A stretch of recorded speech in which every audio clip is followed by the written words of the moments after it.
stage with a head-to-head between the Mexico Waves and the Houston Bolts. This is what we have in front of us to kickstart a busy Friday here in LA.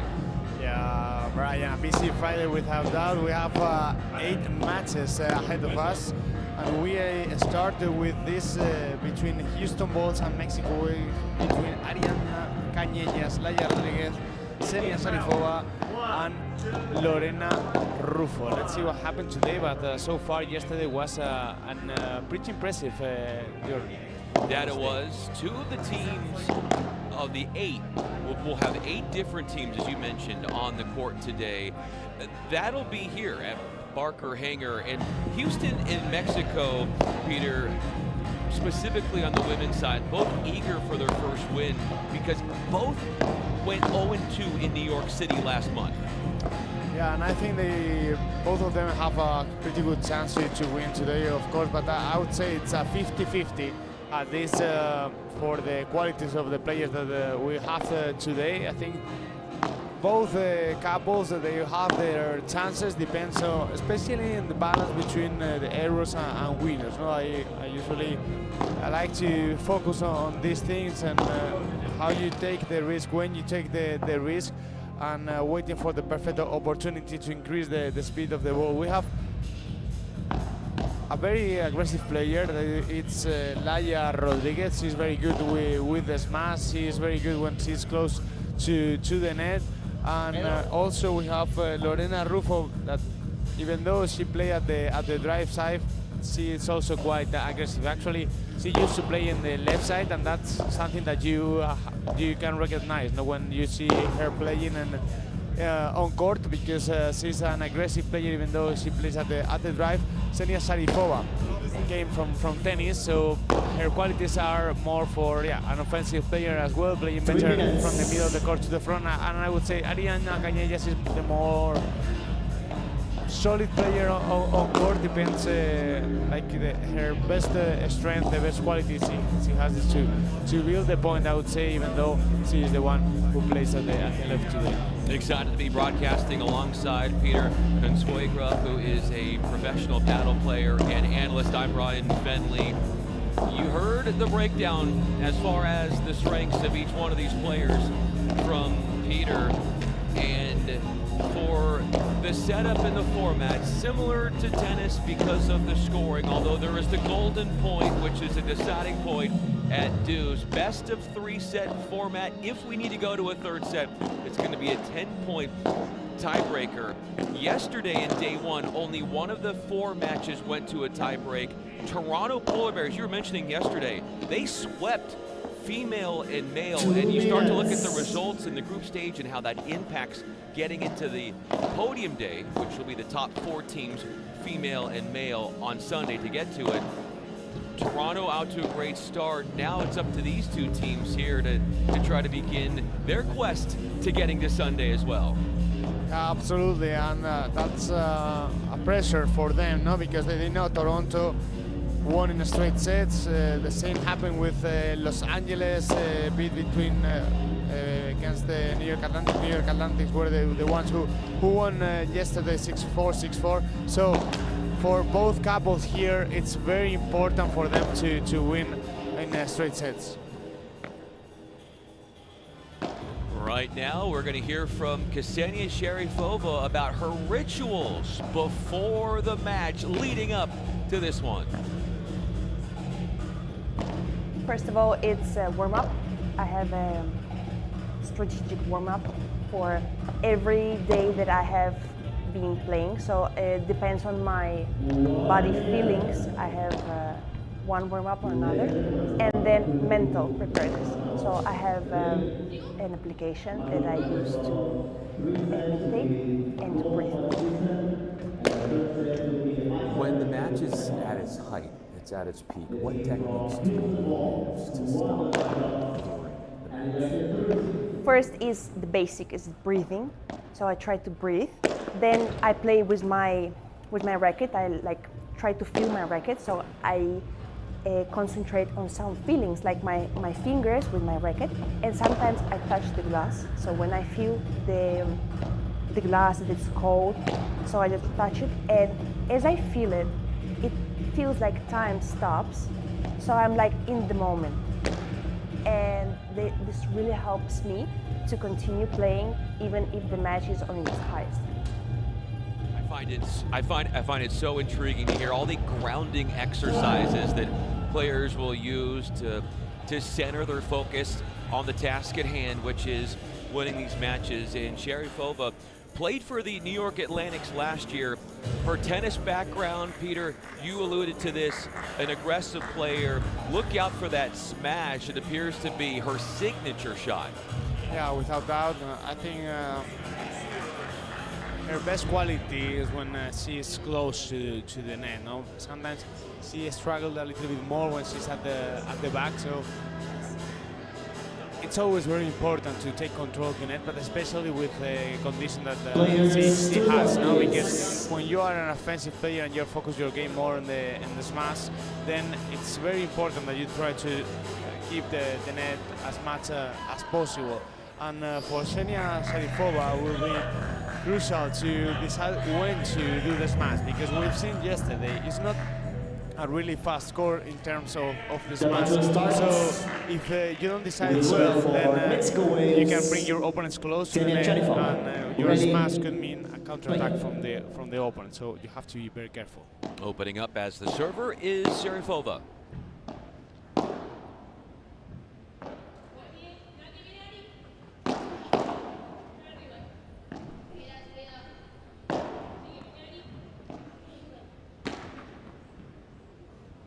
Really attacking those corners early are the Volts tandem.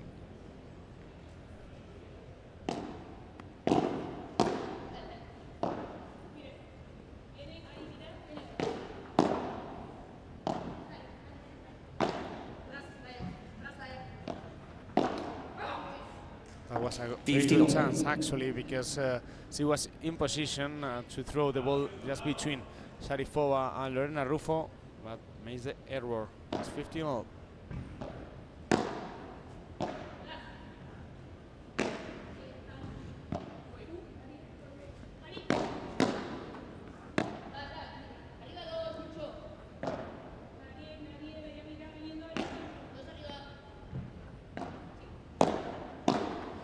Out. Too strong coming in, Laya Rodriguez. It's important to make the split step, to stop before hitting the ball, because if you hit the ball while you are moving, then it's a lot harder to place the ball in. What's interesting dynamic is that Rodriguez in the past has played with Sharipova, so now she's against her. So an interesting dynamic here as far as how that plays out.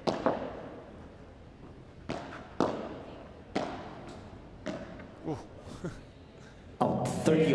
Laya Rodriguez found in the defense. We talked it also yesterday. Now how important it is to try to look for the fence. Always unpredictable. It's very difficult to defend with it, and in this case, Laya Rodriguez made it very well. Out 40-30. Forcing an overhit return, bringing up game points for the native of Russia.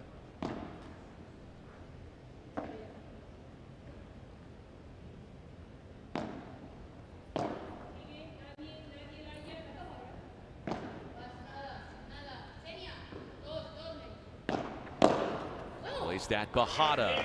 Ariana Cañellas. Just the shot that bounces off the back wall, and then you hit it in an offensive manner from an upward to downward trajectory. Golden point, deciding point.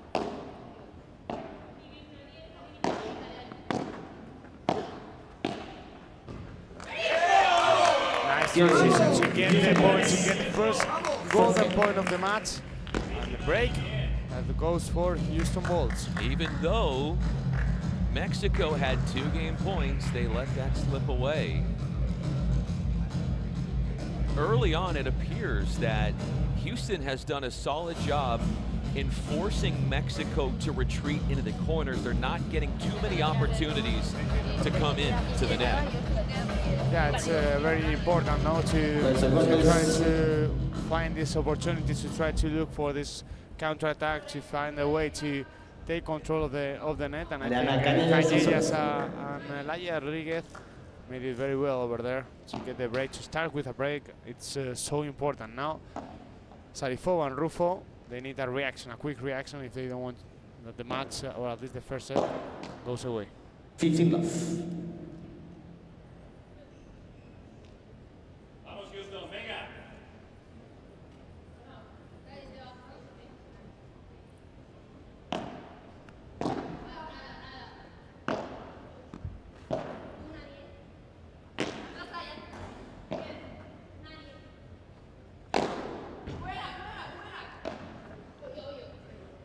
Bringing it back in from off the court, but then caught out of position. Rodriguez goes back into that deep corner and had Rufo in a bind.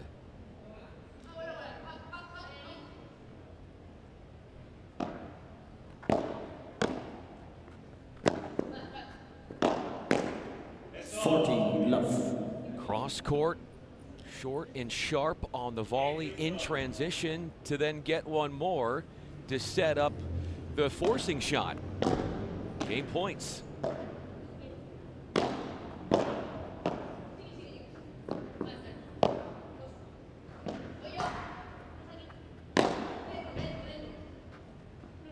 Game. Houston Bolts. Did not get that, Rufo, and a perfect hold for Ariana Cañellas, the 23-year-old from Spain, who was part of the inaugural PPL player auction draft this year.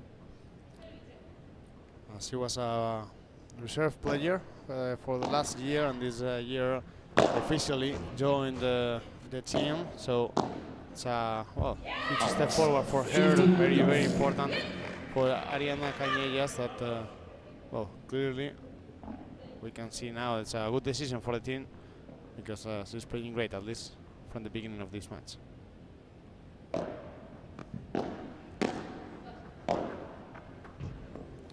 Very well played by Ariana Cañellas. First moving Sharifova close to the fence, open the space in the middle, and then taking advantage of it, closing the point with a great winner.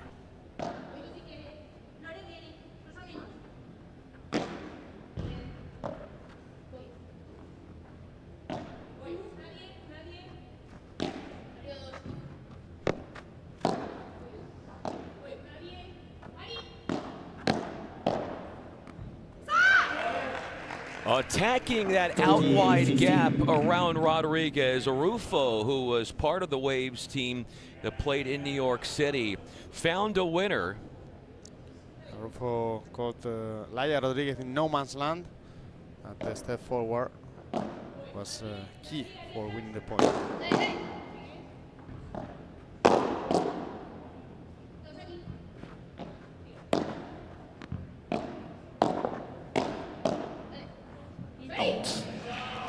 Quick exchange at the net. You can see how Lorena Rufo was leaning backwards while Ariana Cañellas moved forward, and that's the thing. Now, when you are in a duel like that, it's important to push forward, to try to put pressure on your opponent and don't go to the back, because if you go back, then you start losing the point.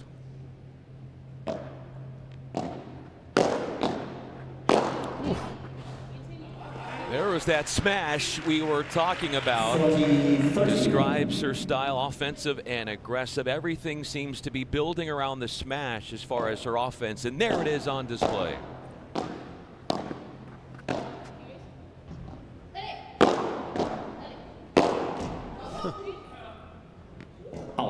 With her own medicine, Ariana Cañellas with a smash close to the body of Sharifova, and now again another golden point. What does that say? 2 golden points early. They are playing so good at the return.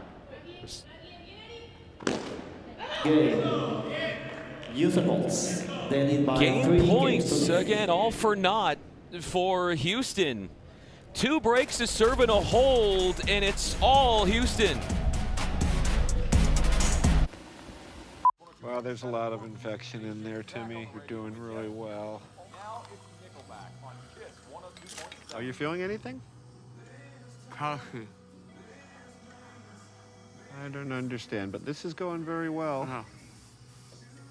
Coffee. Kaushi? Coffee. Coffee. Kaushi? Kaushi, what's Kaushi?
Up to serve now is Laia Rodriguez for the Houston Volts. A drop volley well absorbed, and soaking it up was Rufo.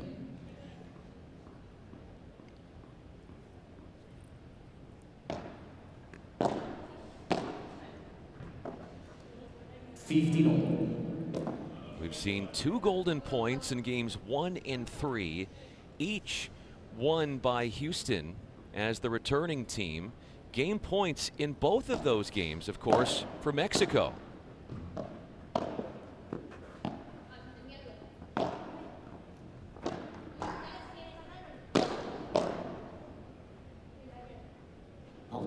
Clearly they are dominating when they are at the net. You can see a huge difference between the control from Sarifova, Rufo, and the control that offer Ariadna Cañellas and Laia Rodriguez. No, when they have the service, they are more determined to get the point. And for Sarifova, Rufo, once they lose the net, they usually lose the point.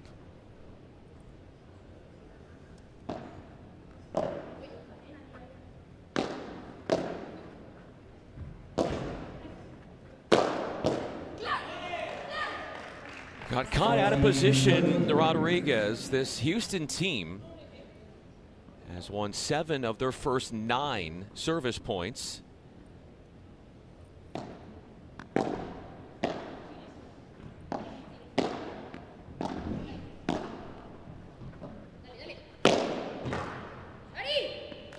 You just see the positional advantages that Houston has. They're dictating, Peter, up there. Way too much defense in the backcourt for Mexico's liking. Yeah, it's like they are struggling. Sarifova, Rufo to come from the back. Cañellas and Laia Rodriguez are attacking with the balls, especially to the side wall, moving them. And you have the feeling, no, that they are dominating all the time. Actually, they got, of course, as we can see, two breaks, but also with the service, they didn't allow Sarifova or Rufo to get any break point.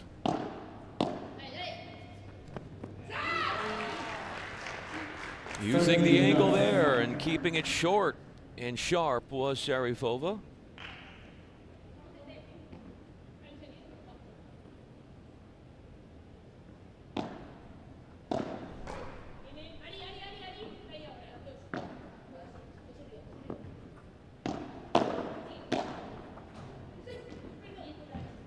Look at that, how quick they made the transition. Just from the first ball, they tried to move forward, try to play from no man's land.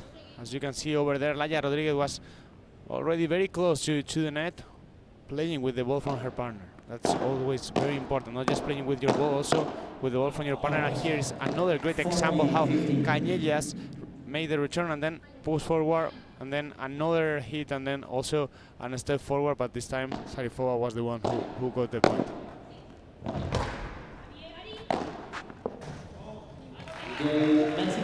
A hold, and on the board finally would be the Mexico Waves using the outer ends of the court. With Kalshi, you can trade on anything. Man, tell them something they don't know. Like I'm from Greece. Look at Hangar!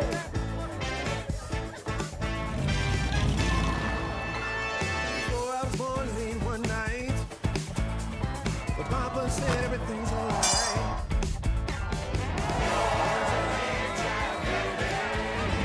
Aló, campeón.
With a double break lead in hand, serving for the Bolts is Canellas. Held at love her first service game, which was in game 2.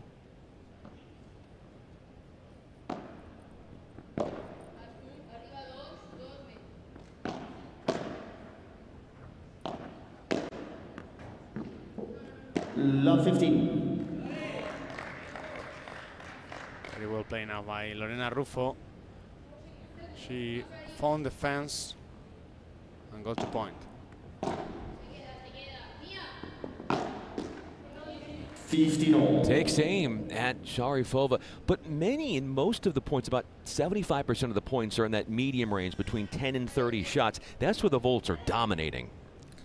Yeah, it's very interesting now how well Canellas and Laya, even though Sarifova Ruffo try to defend, they try to continue, even though it's a medium rally.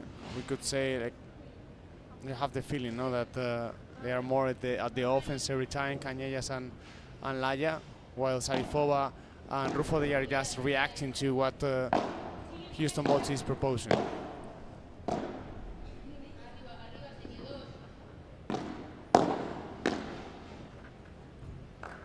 To your explanation, with multiple opportunities for Houston to go up 5-1, a real test here for Mexico is how can they turn defense into offense? If they can do that, they're going to find themselves back in it, you would think. Yeah, they need to increase the quality of the lob, especially. I think if not, they will struggle. And you can see over there how they try to play low, they try to play to the volleys of Canellas and Rodriguez, but it's not paying off. I think it would be better to slow the match a little bit, try to play with deep, high lobs, so that allows them now to have more time to think and to restart the play. For example, this position from Sarifova was no man's land, close to the service line. So it's a risky position when you are not feeling that comfortable. It's not that a good idea, not to stay that close to the net. Depends, of course, on your own style. Sarifova is an offensive player, of course, but if you have the feeling that your opponents are dominating, maybe you need to adapt also to the match. No, and don't be that aggressive, because if not, then the match just happens so fast, everything, and then you end up losing the points on the set. Losing that point there off the overhead that hit the top of the tape would be Mexico, and another error puts them in serious trouble with a number of set points for Houston popping up.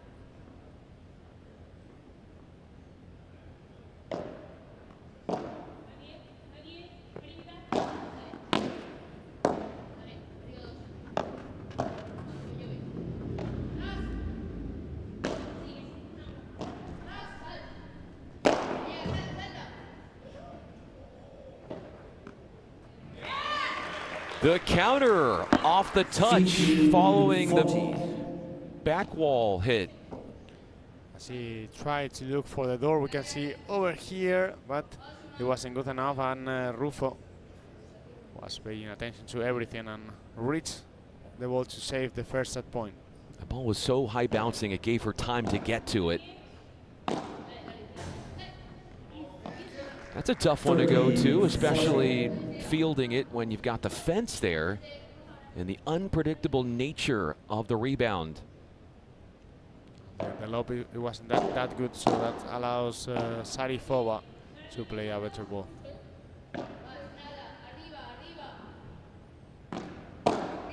Out. Game on first sets. They were broken, Mexico 3 times, and using that to their advantage would be the Volts, who gave up only 5 service points in the first set.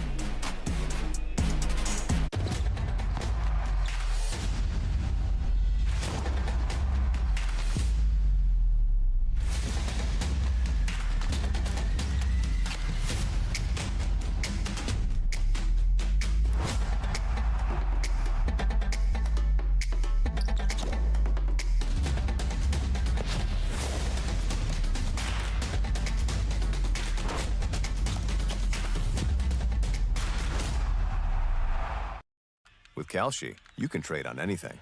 Man, tell them something they don't know. Like I'm from Greece. Look at Hangar!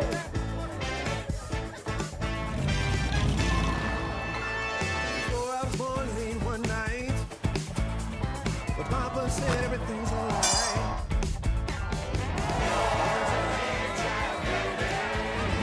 Aló, campeón.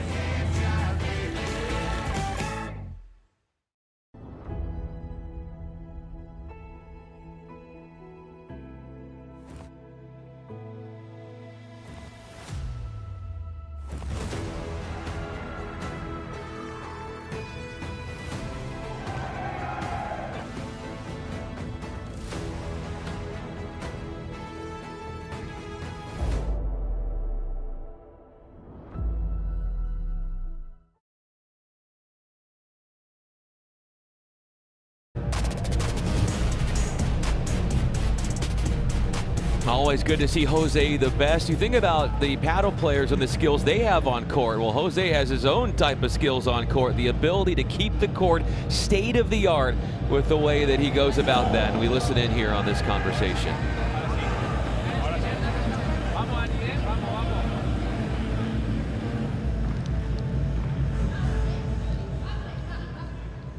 Second set. Oh, it's a tough moment now for Ariana Canellas to serve. Mexico Waves. They need to turn things around. It's well, 6-1.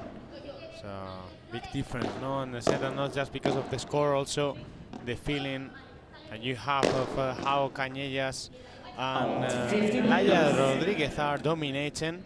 I think they are making so many errors right now. The Houston Bolt, Mexico Boys, sorry, they are playing with so much risk, and it would be good for them to slow things a little bit, not to play with more lobs, even talk with each other between every point. You can see over here everything is happening so fast, so it's important to talk with your partner.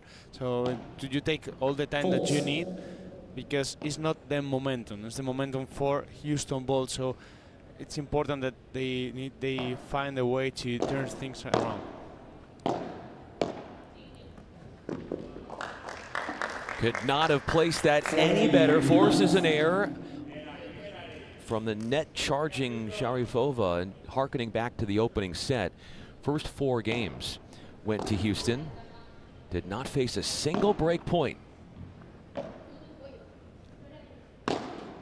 Look at this, for example. This lob is a way, to try to look for the errors, or at least you can feel more comfortable. You play this kind of lob. It's a high lob, and the opponents can't attack it. Also, another way would be to play more through the middle, so then your opponents don't have that many chances to attack. Out game. Had a chance in trying to bring that one back over the side fence and in, but left it low. Rufo, good effort though on her end, and it's the second hold to 15 for the Volts. They haven't given up more than 2 points in any one of their service games, Peter, and they've also won 2 golden points in the first set. Yeah, they were better in the crucial moment, but if I would be Mexico Waves, I would ask myself, what is happening? Why we can't make more than 2 points when we are receiving? And the answer probably would be like, okay, we are not playing a good first ball. It's so important to play a good first ball, so you try to take the initiative of the point, because of course the advantage that you have when you are serving is that you have the advantage. Here is a good example how Laia Rodriguez was able from the first ball to have the advantage, and then turns things around. Laia Rodriguez won the point just with the return. Or here, how Cañellas play with a deep lob, the first one, of course, and then that allows her to go to the front. The first ball is so important. How you play that first ball could change the whole point. You bring up a really good reminder of what Mexico has to do. Even living with the neutral balls isn't good enough for Mexico. They need to get on the front foot of these points early. Especially when they are receiving. It's true that right now with the serve, they could be more conservative, because they don't have any break, and if they have the control of the net, it's more than okay. But when they are receiving, they could try go for something at least for the first ball.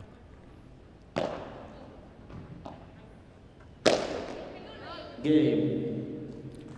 Mexico Serving team has won 8 of the first 10 points of this second set. We're at 1-1 after a pair of 5-point holds.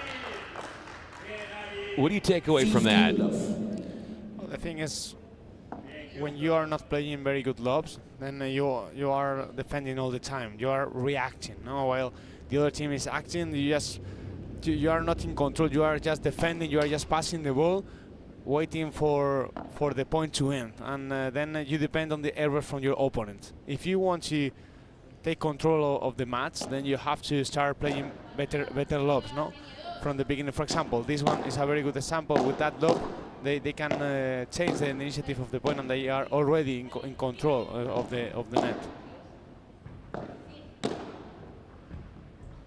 Another case study of a net takeover for Houston. Ksenia Sharipova, we mentioned her smash. She hasn't been able to get to that shot very often today. But that's because the team from Houston, they are able not to have more control of the net. So then the chances that you get the smash are higher, especially from the side of Laia Rodriguez. She is just incredible with the smash, as we could see.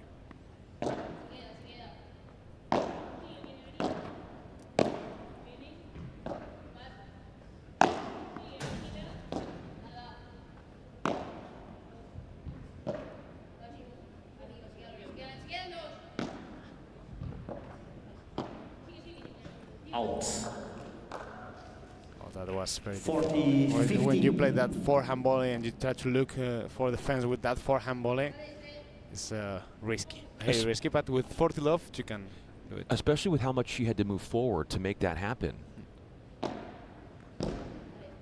Because the natural thing will be to play down the line or to the middle. Game. Touched it back into the court, but on her own side. Rufo and Sharifova come up short in that game. 2-1 in the second for Houston.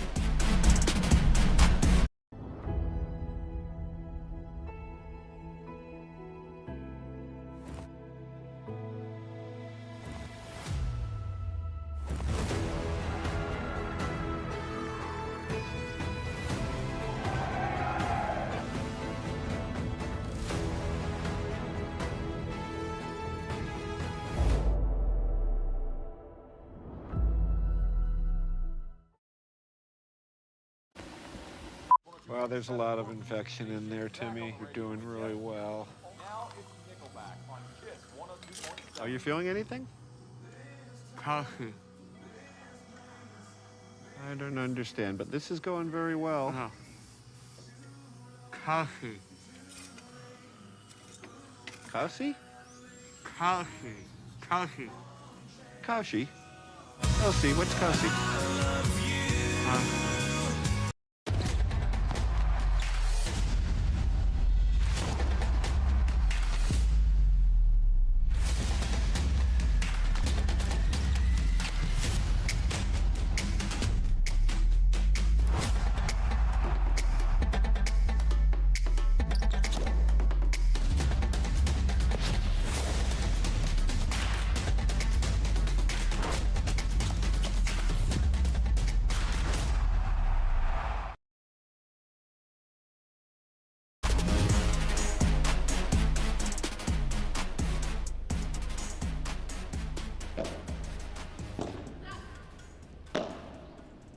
On serve in this second set. Rufo misses in her pursuit of going up the parallel.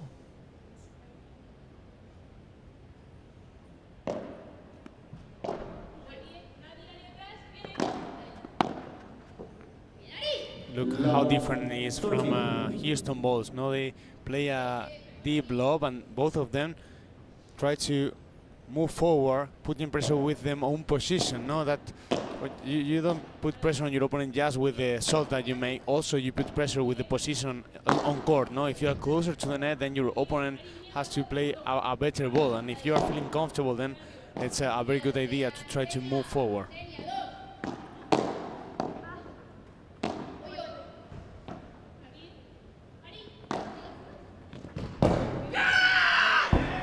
A desperation effort from Rodriguez, but patience from Sharifova as she built up the point to her advantage. The only thing when you move forward is also you have to play a very good ball. If the lob is not good enough, then you are so exposed, and that if your opponent plays the right ball, then it's probably over. Look at that, how both of them just go to the net with the first ball.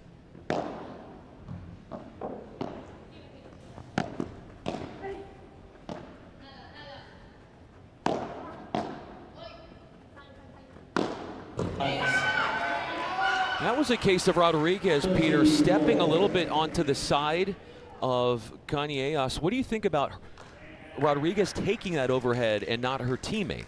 Well, I think Rodriguez has the ability to get more points than her partner, even though she's the one playing at the drive, but because she's a lefty, she's a very good player getting winners, no? And so getting so many points. So I think it's a very good idea because she's more powerful and she is able to win more points than Cañellas. First break chance of the second set. Working against Mexico, they were broken 3 times in the opener games, 1, 3, and 7.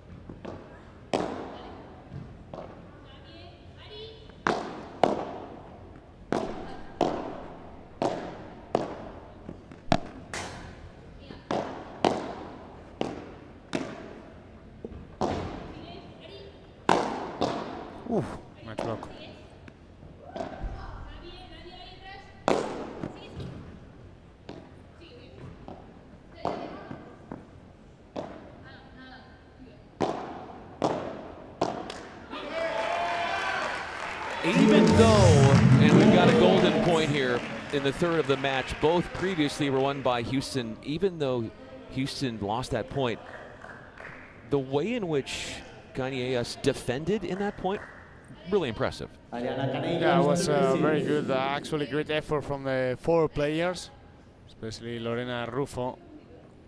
She was at the back with too much pressure with the break point against her. Was able to defend really nice.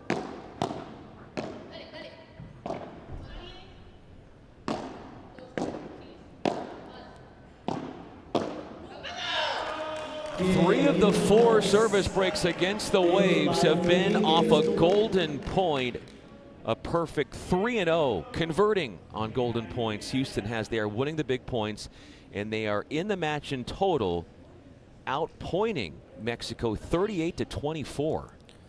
But also, if you look at the stats, you realize that 2 of the 3 golden points were won by an unforced error from Mexico Waves. No, that's the thing as well. That Houston is playing great. That's true, but also Mexico Waves making more mistakes in a crucial moments, and that's well, it's difficult to manage.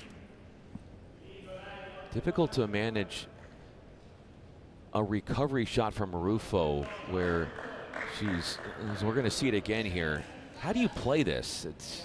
It's tough because it was just a little bit too tall and might have hit the top there of the fence. I think she lost sight of the ball. No, but it's not the problem about the recovery. It's more about the previous ball. It's always about that lob that is not that good enough, and they are all the time behind the opponents. No, they are all the time running, pursuing the ball instead of trying to control a little bit the point.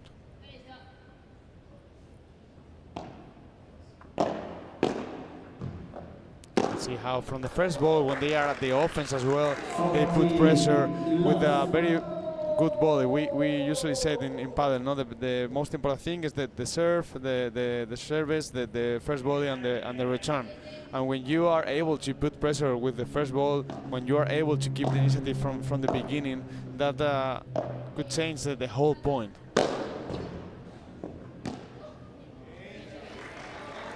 Sharapova using her quickness and foot speed to come to her team's assistance.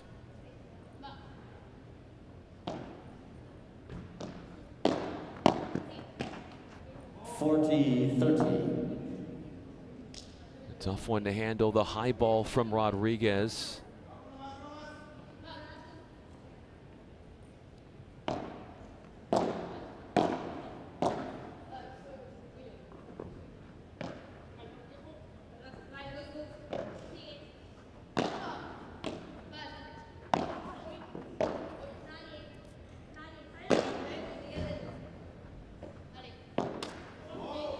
This is going to be the first time that we're going to have a golden point with Houston serving.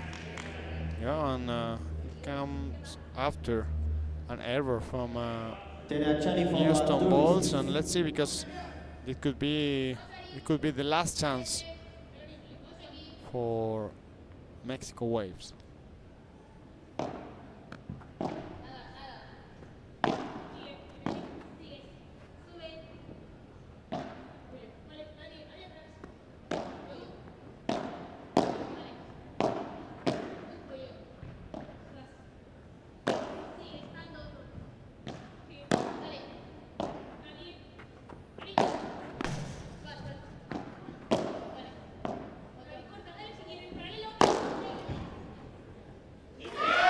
The short lob worked against Houston, and Sharapova takes advantage. Back on serve they go.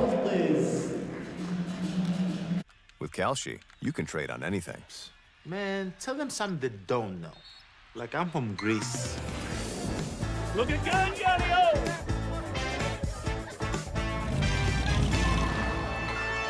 So I was born late one night, but Papa said everything's alright.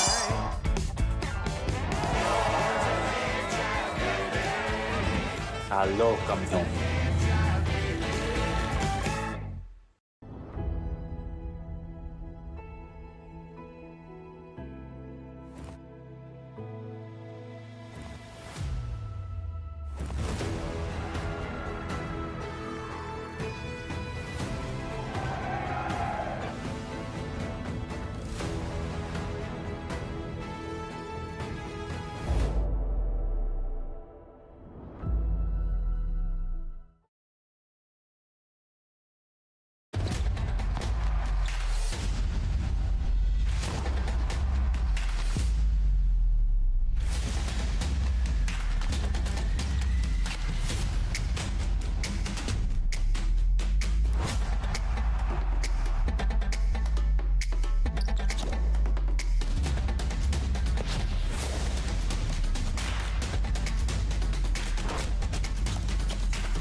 Untimely errors proving to be a detriment in that last game for Houston as they lose the break advantage. Back on serve we go in the second.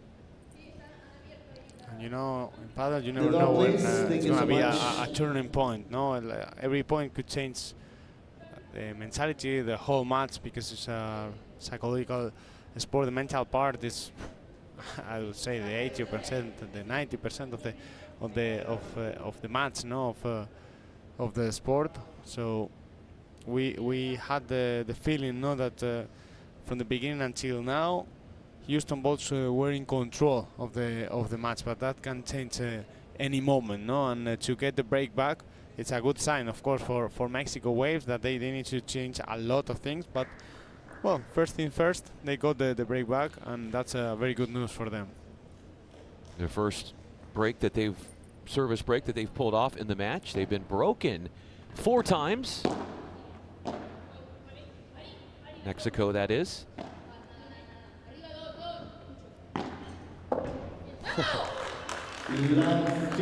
A little sliver of space splitting the pair of Mexico. That is Canellas delivering.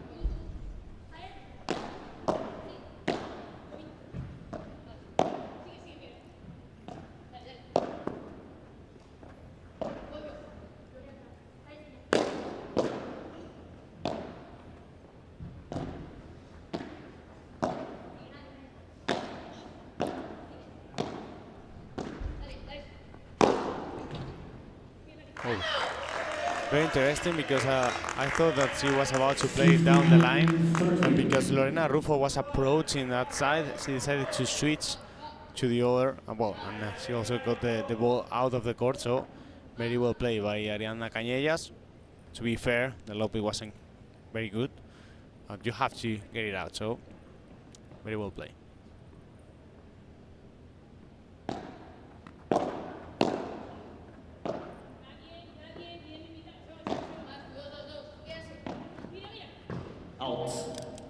Tries to go through the middle once again. That one is overhit.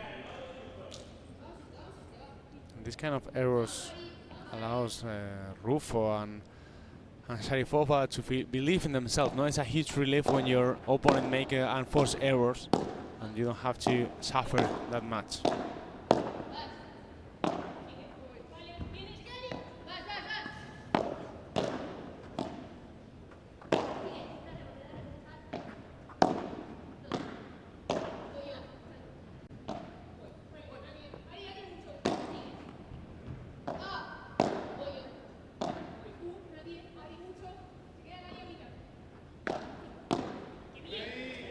Plays the Bajada off the back wall, the downward swing after it hit the back wall, and that one put some pressure on the volleyer.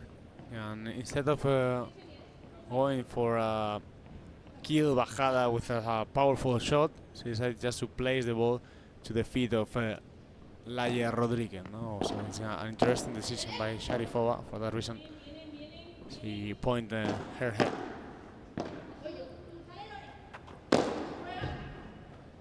Wow, another great smash by Laia Rodriguez. It's well, this has been crucial for the match. Golden point number 5.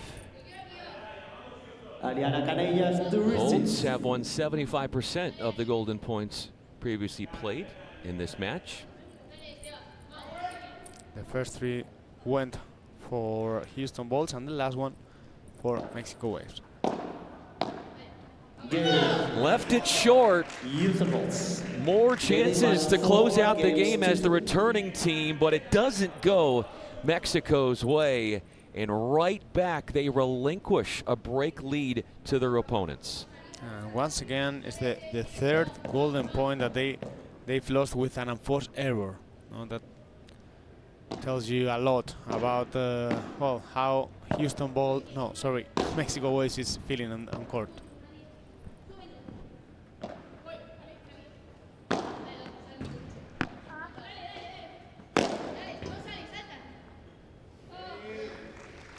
The trademark play from Sharipova is the overhead, the smash.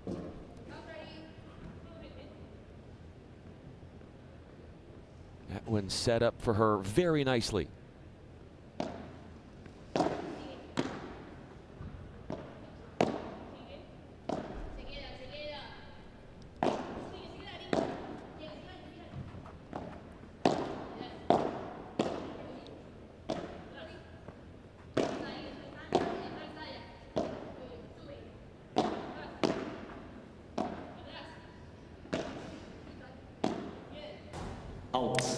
You mentioned the unforced errors. There's been a few there for Rodriguez as of late, but you understand what's going through her mind and why she wanted to go out wide there.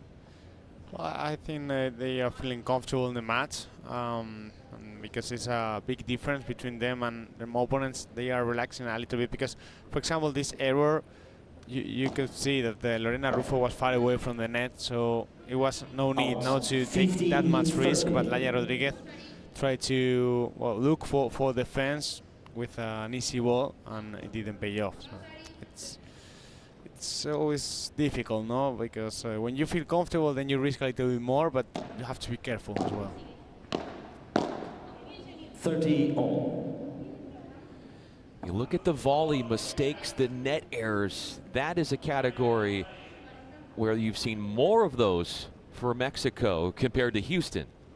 Yeah, the transitions that Houston are making are better because the ball Out. 40, with the ball that they decide to go to the front, the ball they choose to start the transition is a better ball. No, but I think Xenia and Rufo try to go to the net with a ball that is not that easy for them. It's easier for them opponents, so the following ball is more difficult to defend, and for that reason they make more mistakes. Another mistake for Rodriguez brings up a golden point. Xenia Charifova to receive. Rodriguez has had 2 unreturned serves after falling behind love 30. But now a golden point hangs in the balance.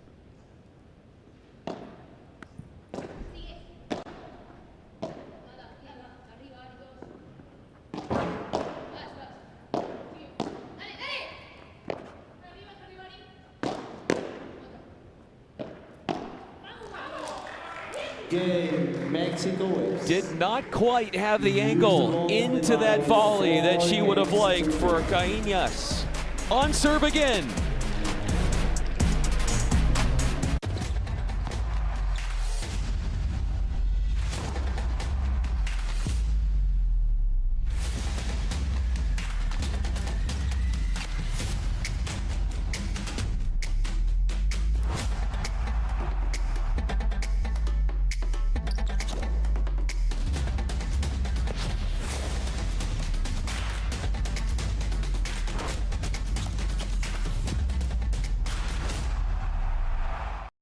With Kalshi, you can trade on anything. Man, tell them something they don't know. Like I'm from Greece. Look at Hangar!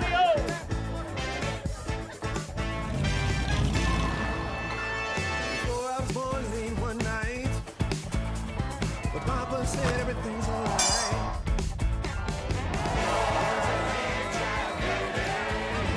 Hello, campeón.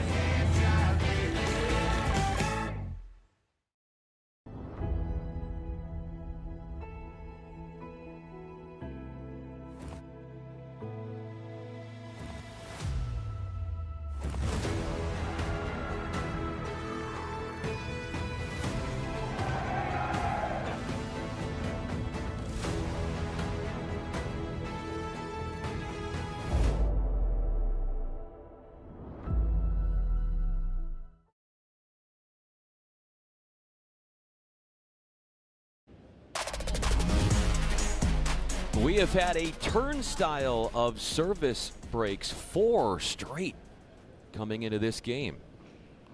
Well, it's very interesting, no? How when the match is coming to an end, then the things start changing a little bit, no? You make more mistakes. That's the case of Houston Bolt, that they are making almost a perfect match.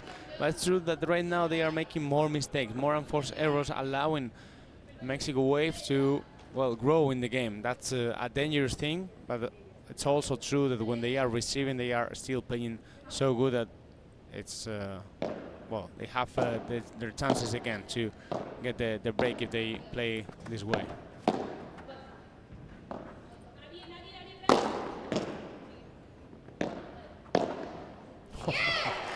Beautiful transition. The ball from Sarifova. When you play at the net, it's important that your ball reach the fence or the side wall. If the ball doesn't reach the wall, then this could happen. No, your opponent start the counter-attack playing a powerful ball.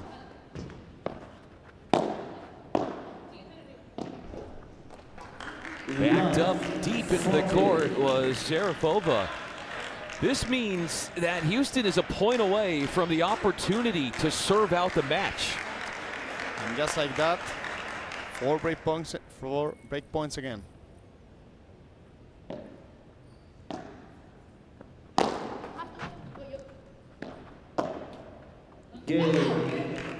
It's been a breakpoint bonanza. 5 of them have happened. Service breaks, that is, in a row.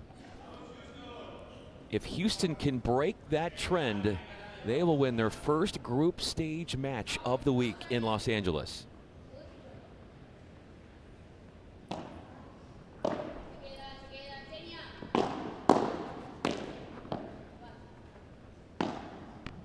Oh, what a ball by Canellas. 15 love.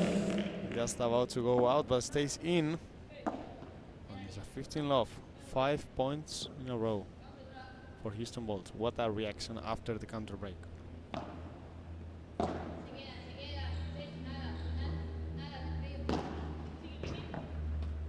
$30 love. Fast and low. That Bajada hit by Canellas, so hard to dig up and pick up from Sharifova.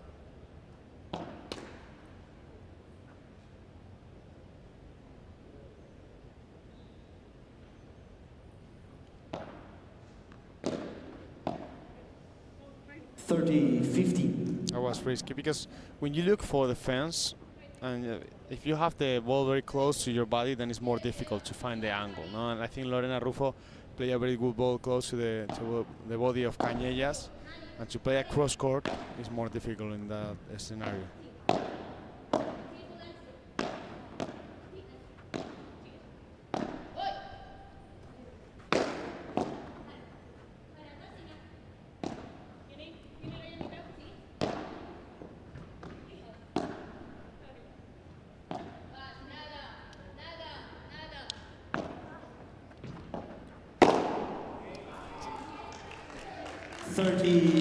It's those transition mistakes that have haunted Houston. There's so much that's worked well for them this match. But if there's one thing they're going to go to and say, what can we do better? It's converting when moving from the back court to the front court. 40. Match point after a baseline air off the ground from Rufo. Houston a point away from their first win of the year.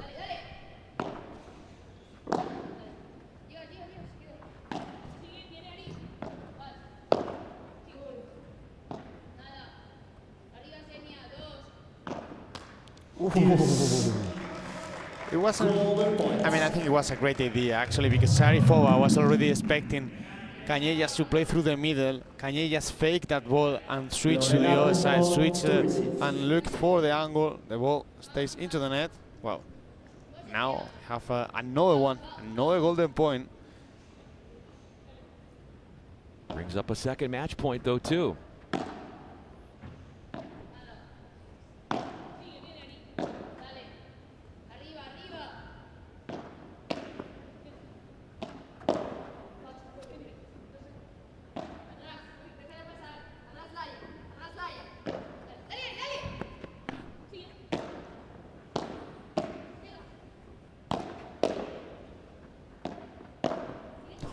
defending with everything.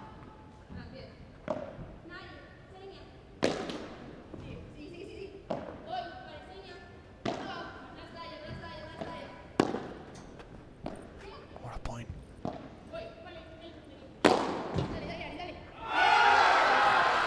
This one is not over yet.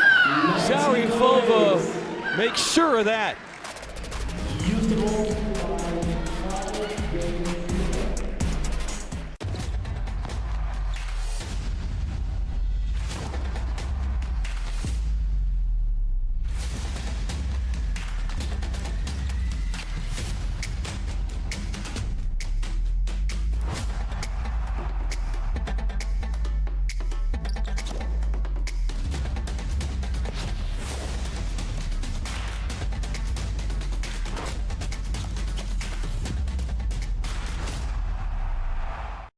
With Kalshi, you can trade on anything. Man, tell them something they don't know. Like I'm from Greece. Looking good, Yario!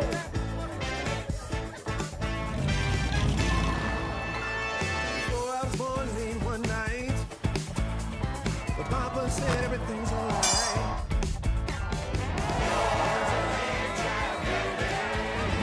Aló, campeón.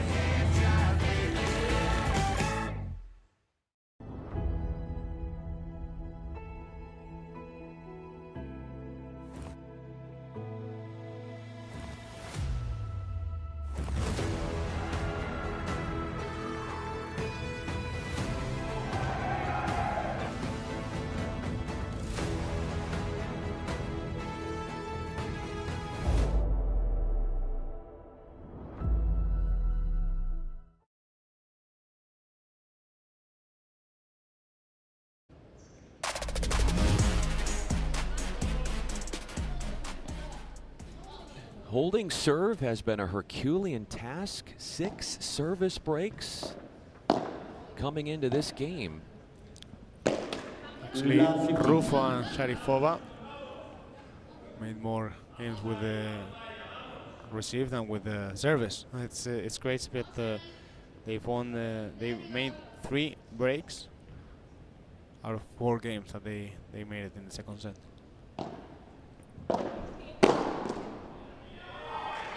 That's the type of play that will really ignite her morale.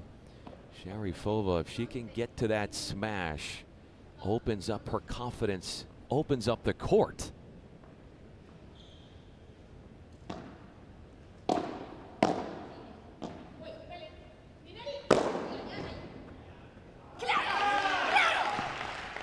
No, that's great this month. I was going to say, Peter, this is what was lacking from her earlier in the match. That's because Houston weren't allowing her to smash. No, it was the quality of them lob, the quality of the defense was better from Houston, and now they are making more mistakes. They are not playing that good with the lob, and that's the reason why also Mexico stepped forward and well started winning more points. Even though I think at the return, Houston could have them chances.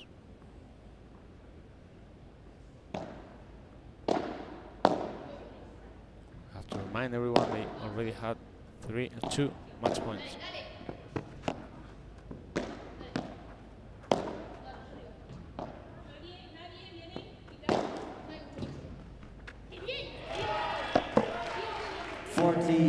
That's going to bring up a game point to get it to 5-all. That's what Mexico is hoping for.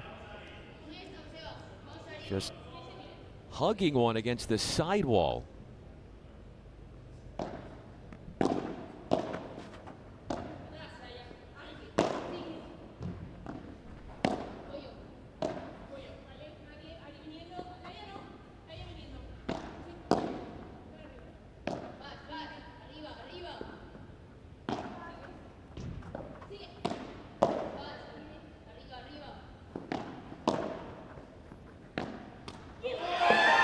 They had an answer for both times. Cañellas went through the middle and using shot tolerance to withstand the backhand charges.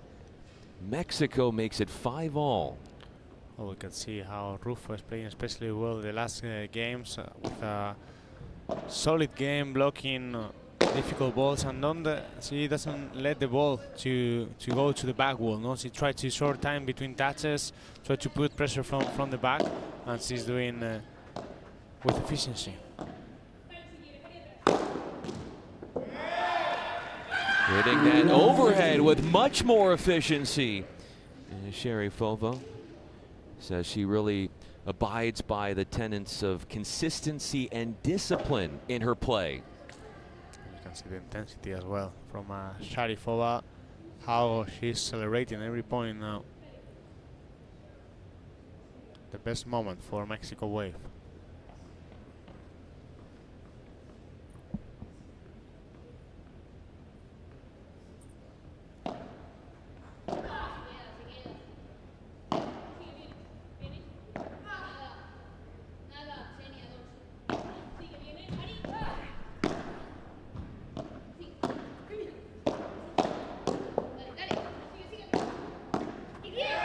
Quick exchange at the net, and you can see how things change so much. Now Sharifova and Rufo are the ones who are celebrating, and it's not easy, you know, when you have too much points, you don't take advantage of the opportunity that you have, and then you are facing a low 30.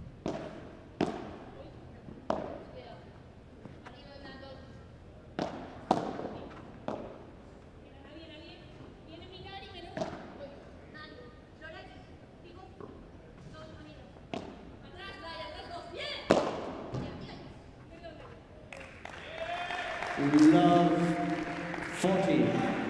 This is not going the way Rodriguez had in mind. 100% efficiency from the break points, 3 out of 3 in this second set, and now they have 4 chances. They've won 3 golden points with the return, and now it's a low 40 for Mexico Waves.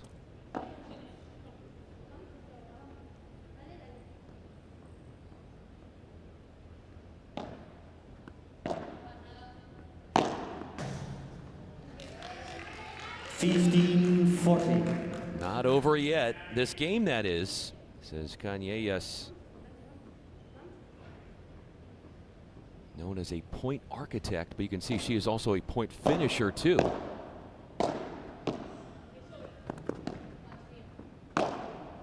Didn't finish that time. The first lead for Mexico in the second set. 6-5, feeling good about themselves. Wow, there's a lot of infection in there, Timmy. You're doing really well. Are you feeling anything? Coffee. I don't understand, but this is going very well. No. Coffee. Kaushi? Coffee. Coffee.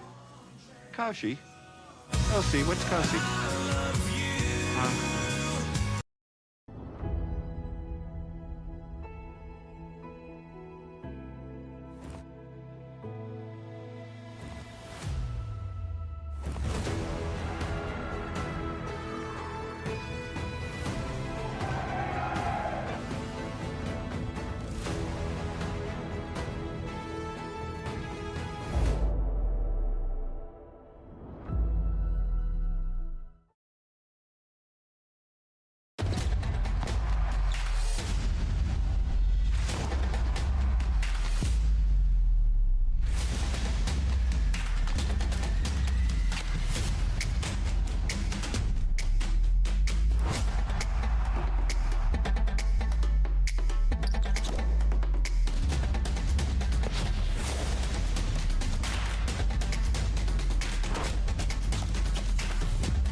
Mexico Waves are serving for a third set tiebreak.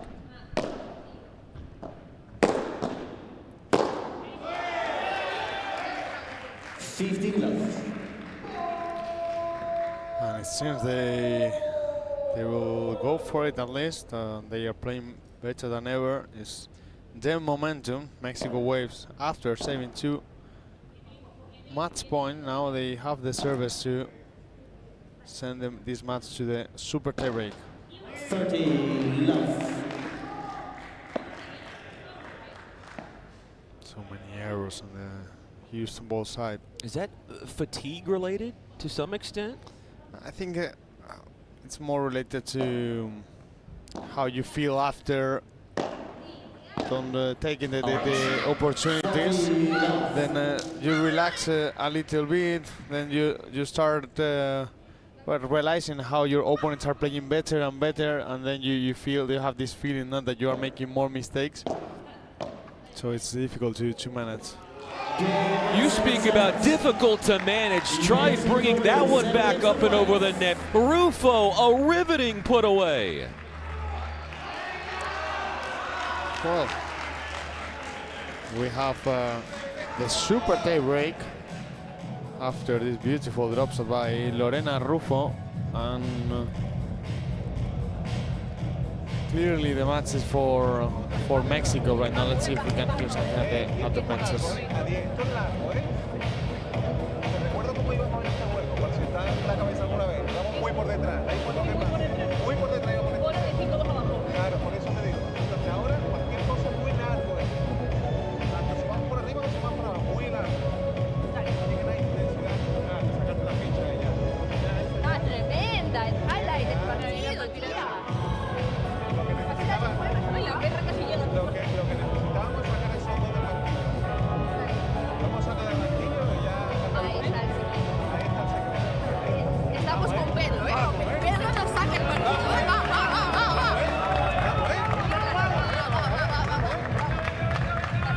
Mexico is playing their first 3-setter of the season. We go to 10, a win by 2.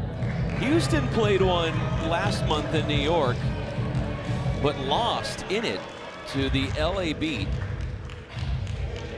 2 match points saved by Mexico. They dropped the first 4 games of the match. Broken 3 times in the opening set, lost it 6-1. We're down a set and a break, and they have forced a 3rd set tiebreak. We can see at the benches how happy they were, with a positive attitude, believing that they can win this match, of course.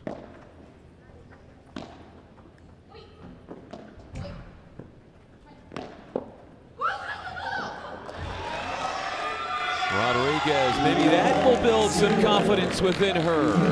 A little change-up, eases into that one, and elects to not go max power. Johnny followed the serve.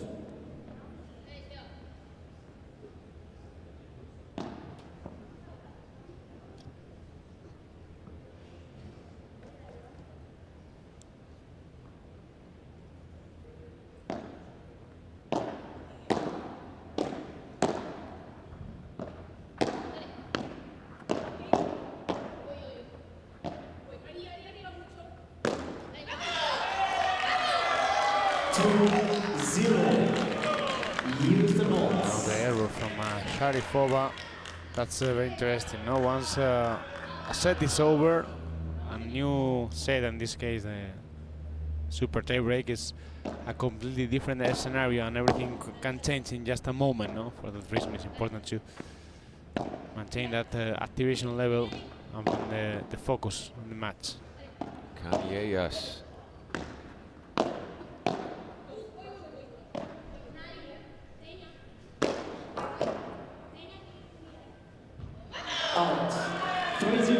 Dropping both service points is Sharipova, so up 2 mini breaks. All of a sudden, Houston on the up and up.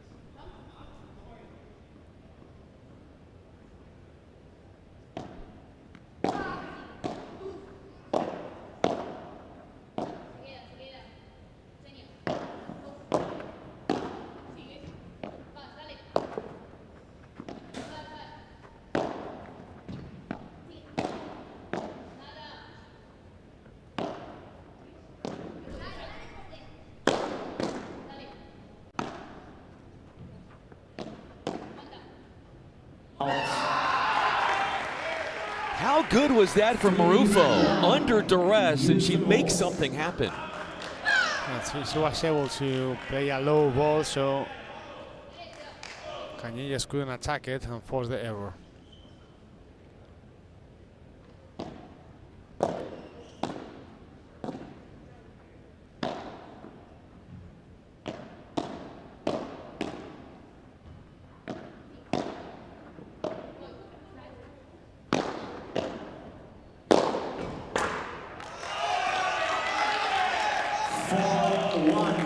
Powerful shot by Laia Rodriguez. 4-1. Remind everyone we're 2-10. A long way to go.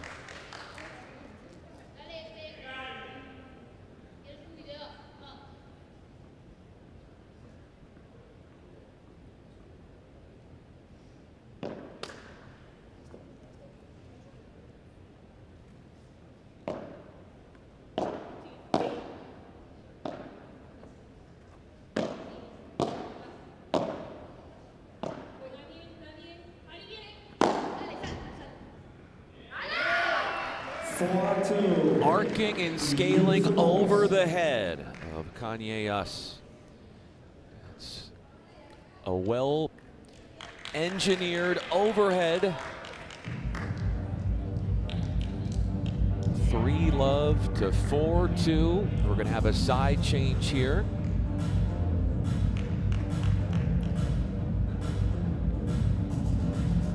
Two match points saved by Mexico in the second set.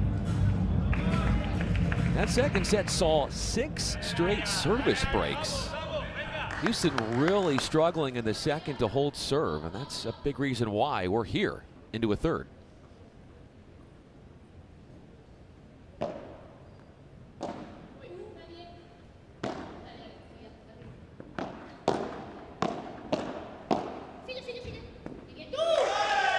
Attacking through the middle and finding a little vulnerable spot between the pair from Mexico.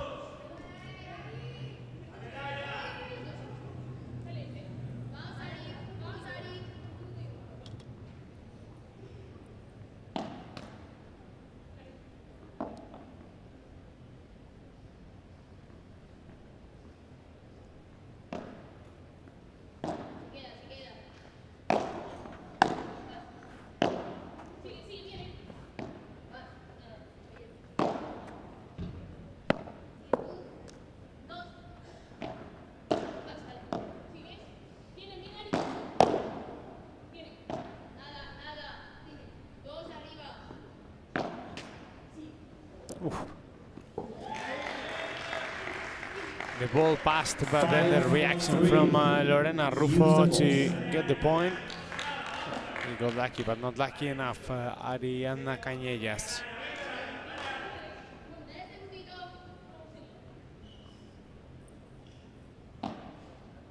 Fault.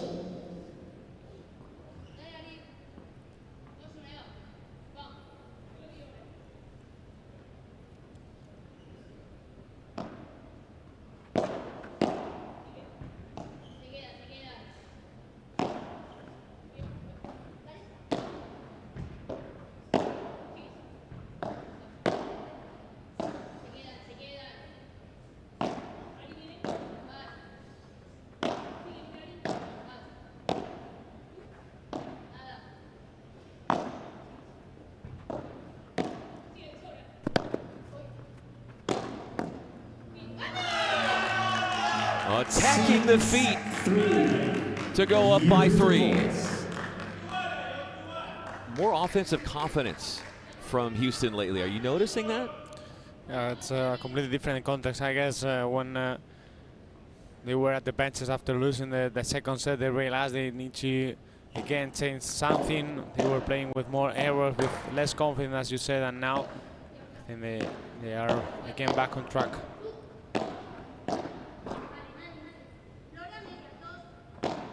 Oh, but she saved it.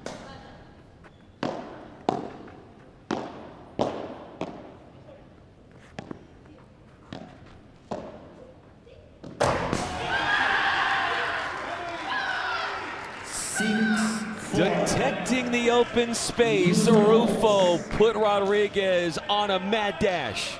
And with a soft touch, no, that's the thing, when the ball died before touching the side wall. But look at this recovery, and then also the attack from Rufo, as you said, attacking the open space with a short volley. Impossible for Laia Rodriguez. It's always important, no, when your opponent is far away from the middle, if you play that short volley, then it's almost over, no, because you force her to play before the back wall. If you could have played, or if she could have played a longer volley, a deeper one, then Laia Rodriguez could have used the back wall.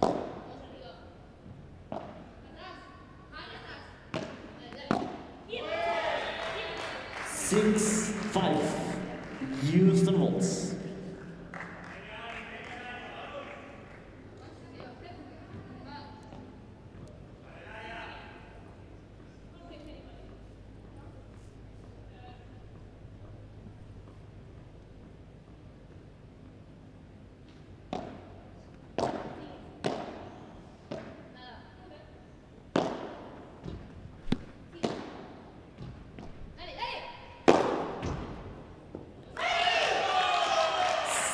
Pummeling overheads. Cañellas finally settles the point in her team's favor. Avoids the first tie of the third set tiebreaker. Relentless.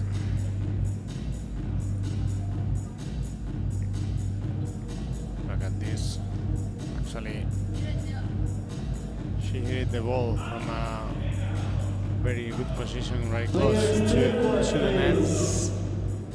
And they got the mini break, no? That the main goal is to keep them on service.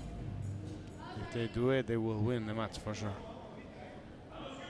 Coming off both our two side changes, each time Houston has been up by 2 points.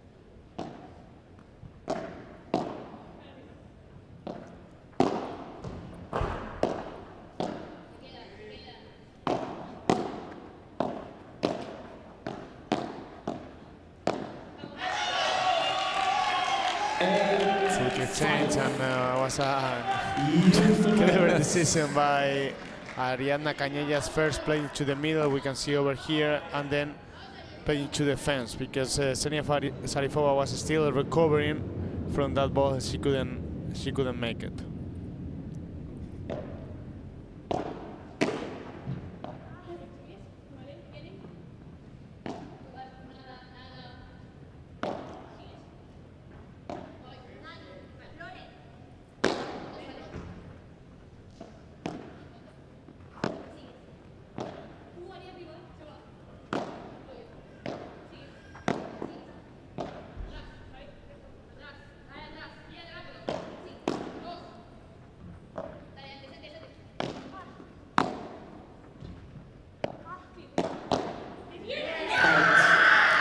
Right on top of the net. Sarifova sinks her teeth into that point, forcing a quick reaction off a blocked volley attempt that spirals long.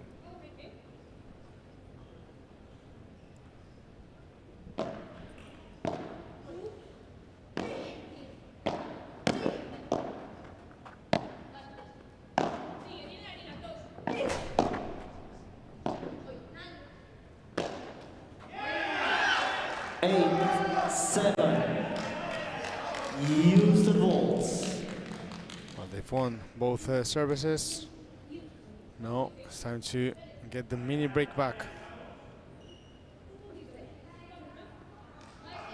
Everything's so close.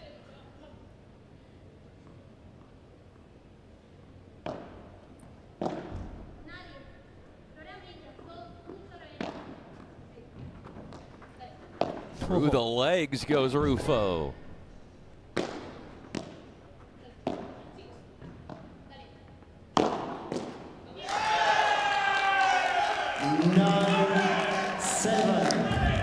A third match point, the first in the third set tiebreak for Houston.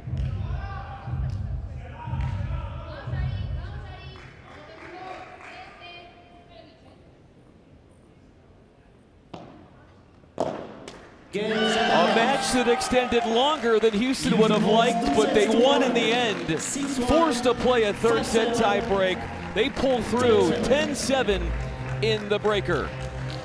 Well, it was actually a tough match. They had everything under control, but in the end, they had to fight back after losing the second set. It wasn't easy, actually. It was, I would say, easier to win the game in straight sets because of the dynamic, because of how they were playing, and it was very difficult to recover when you had too much points. Then you end up losing, and then you have to win a super tie break. I think it's a really complex scenario for them, but they were able to stand up and to win a tough game. I don't know if it will be enough to be in the podium day, because you know it's very important to win a straight sets, and probably the following match they play, it's important they win in just 2 sets, but at least they got the victory. That is your main goal, no? To win, and they made it. So Houston Bolts, after struggling a lot, more than that you could think when you saw the first set, but at least they got the victory. I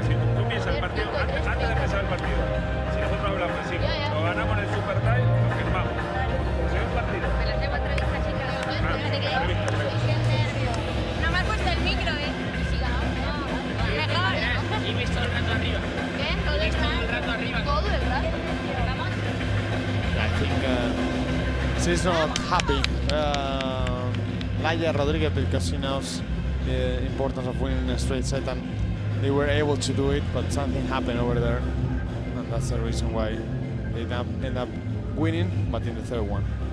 That winning team, after going up a set and a break, then recovered in the third set tiebreaker to win. And they are standing by with Chelsea to break down their win that was forced to a third set.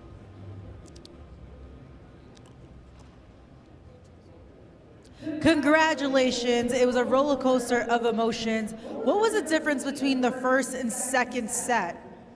Well, hello everyone. I think we start with a very good level, and they start playing better in the second set. So we have to stop a little bit and try to do our best, because they are very good players. Now, she said it, you started this match extremely strong, but you went back to the bench after the second set. What was said on the bench? Después del segundo set, bajaron de nivel, fueron a la banca. ¿Qué les dijeron en la banca? ¿De qué hablaron? Bueno, hola a todos. Primero, Vitalaria ha jugado un huevo. Y sí, el segundo set hemos bajado un poco el nivel, y cuando hemos llegado, en plan, hemos dicho que íbamos a remar todos los puntos y a intentar sacarlo, a disfrutar, y eso hemos hecho. So they know that they lowered the level after the second set, but once they were able to regroup and talk, they said they have to raise the level, get it together, and have some fun. Well, guys, thank you so much. Muchas gracias. Stick around, because we have the male division next.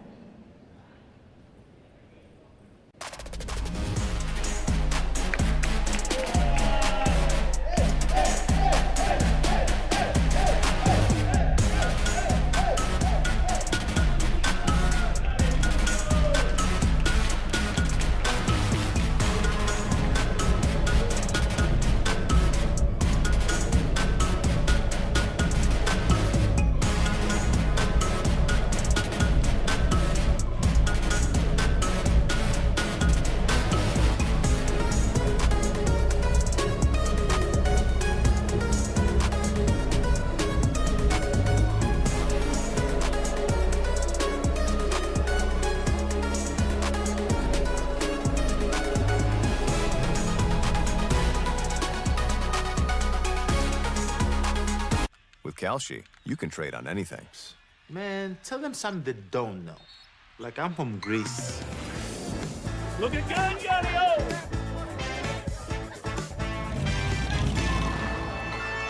So I was born late one night, but Papa said everything's alright.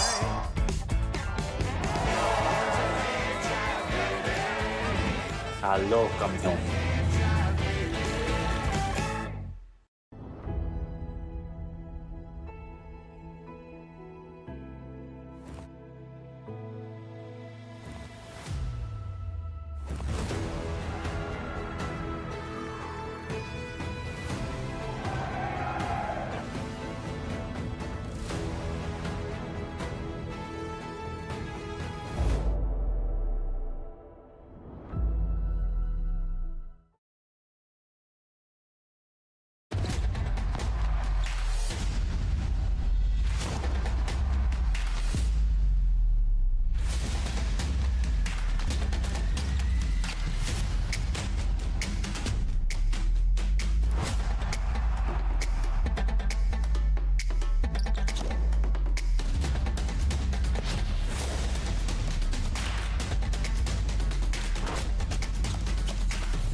Well, there's a lot of infection in there, Timmy. You're doing really well.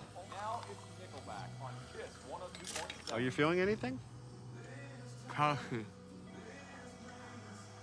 I don't understand, but this is going very well. Coffee. Kasi? Coffee. Coffee. Kashi? Kasi, what's Kasi?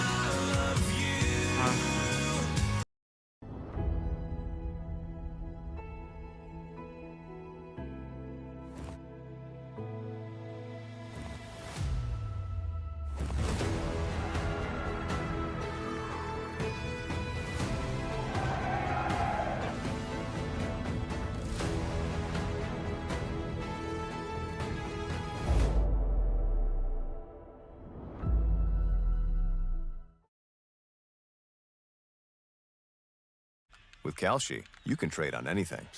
Man, tell them something they don't know. Like I'm from Greece. Look at Gangario!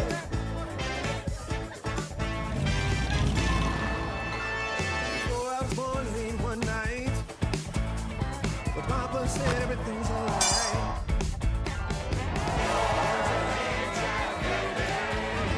Aló, campeón.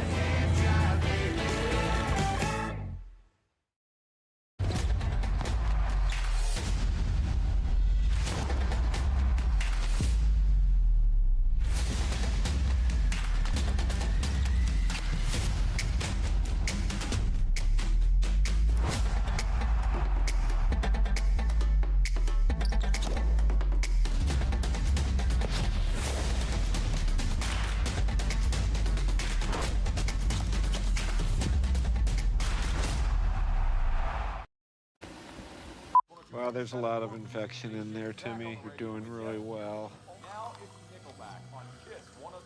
Are you feeling anything? Coffee. I don't understand, but this is going very well. Coffee. Kasi? Coffee. Coffee. Kashi? Kasi, what's Kasi?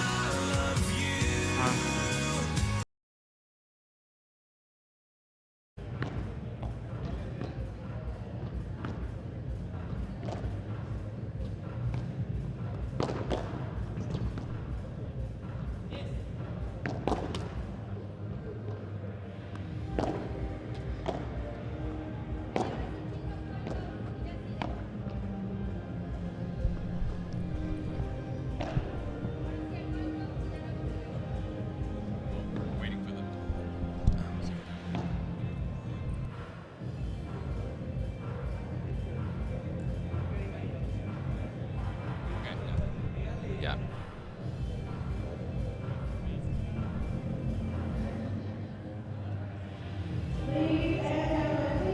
Listo, señores.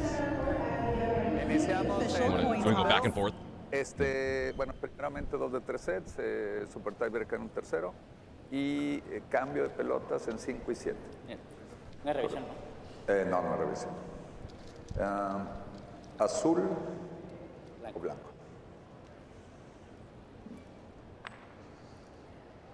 Blanco. Recibimos. Ok. Suerte, señores.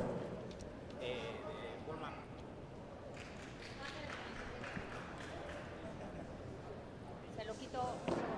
Solo es para calentar y después se lo quitamos. Our next matchup features the Houston Volts versus the Mexico Waves. And for Houston, Alberto Trabanco and Facundo Lopez facing David Gala of the Mexico Waves and Maxi Arce, who joins us warming up. How is it out there, Maxi? Hello everyone, how are you? How's LA treating you so far? Well, LA is an amazing city. It's my first time here and I am enjoying a lot the city, the tournament, everything. Well, Maxi, I want to know what will be the key for today? How do you have to play today? Run a lot because both play powerful smashes. So we have to defend lower, and run a lot. What do you think about this venue, playing here? Well, before the before I saw the court, when I was here, it was a little bit strange because it is an airport, but now it's amazing, and now it's beautiful.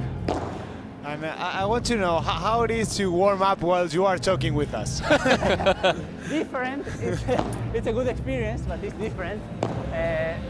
But well, it's difficult to hit the ball and speed. But no, it's good. It's good. What's the hardest thing to do on a paddle court? Other than talking while warming up? Play with the glass. That was my biggest problem when I started, because I came from tennis, so I had to practice a lot. And now you are an expert. How do you feel for today? Really good, really good. We have been playing a lot with David, and well, we made it really well. You had a different partner in New York City, and you guys had a chance to win or go into that third place position. You finished podium day, but to get to podium day, yes. What's it going to take to get to podium day this week? I think that David plays similar to Franco. Both are really good players. But well, we came here to try to win this stage. I love that you are talking while you are smashing. Make just the pass for the smash. It's great, and you do it completely right. It's like you automatize everything. No, it's so easy for. I mean, it seems easy on you, but more difficult than it appears.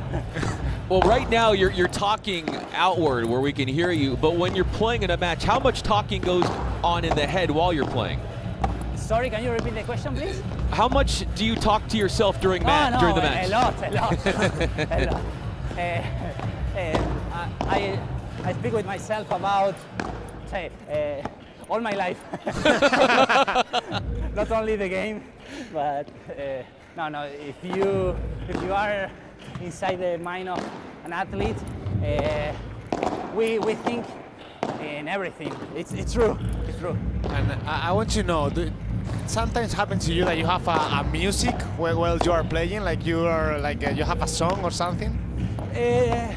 Well, you know that when I am a little bit nervous, in my mind, sound folklore, for example, that is the typical, the traditional music of Salta. So I don't know, maybe because it's the music that I heard when I was young. So, folklore.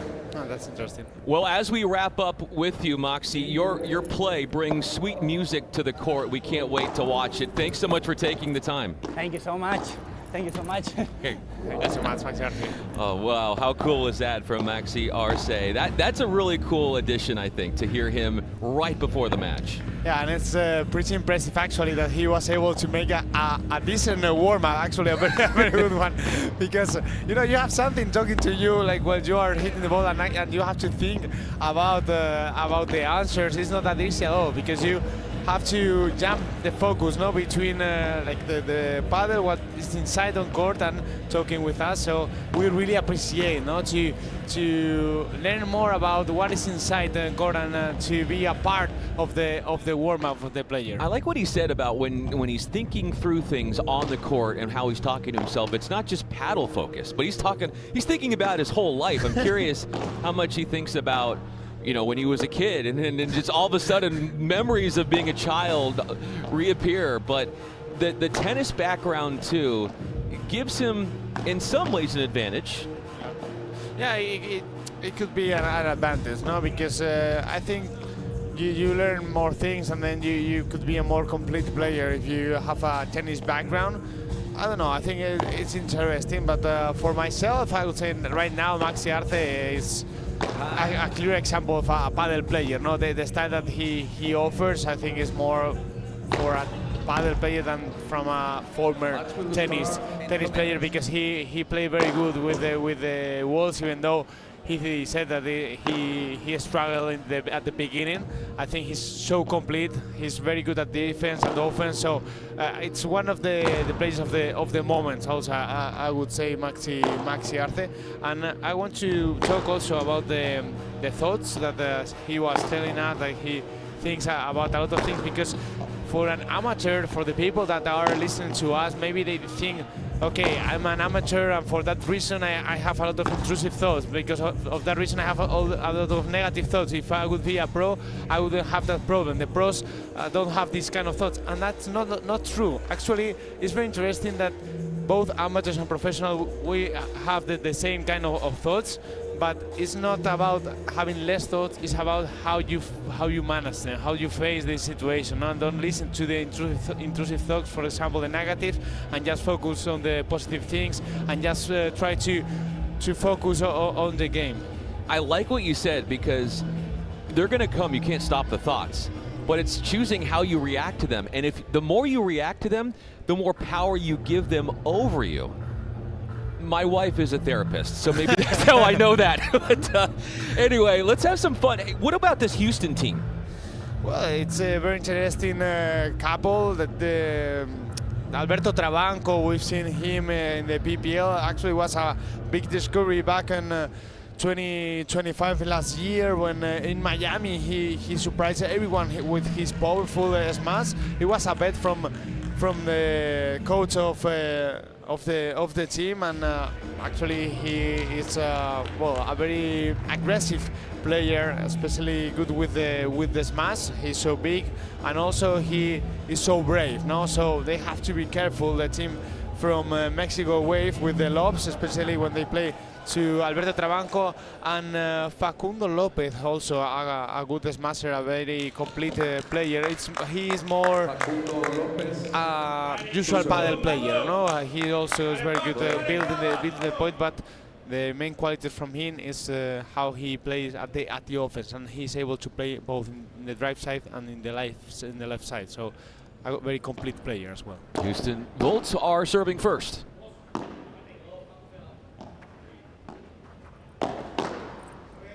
Coming in and attacking, speeding up the forehand, cross court, quick reactions. That's Arce.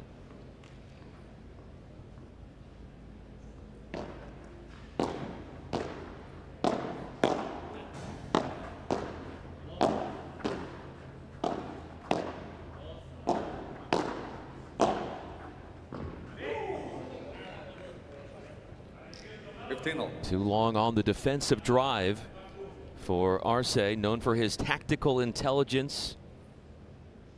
Great defensive skills that he possesses too. 15 all.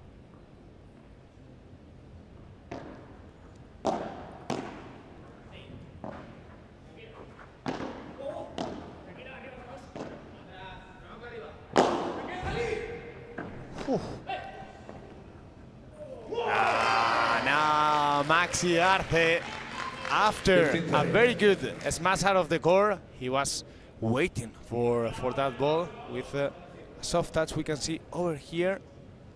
Tack. Perfect. Made sure that he didn't touch the net, but got to that ball after the rundown off the court.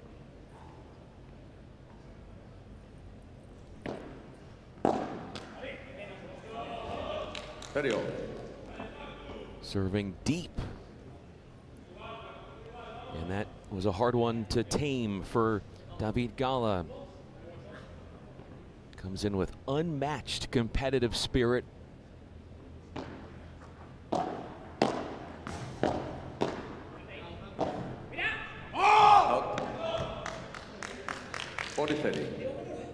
Game point coming up for Facundo Lopez.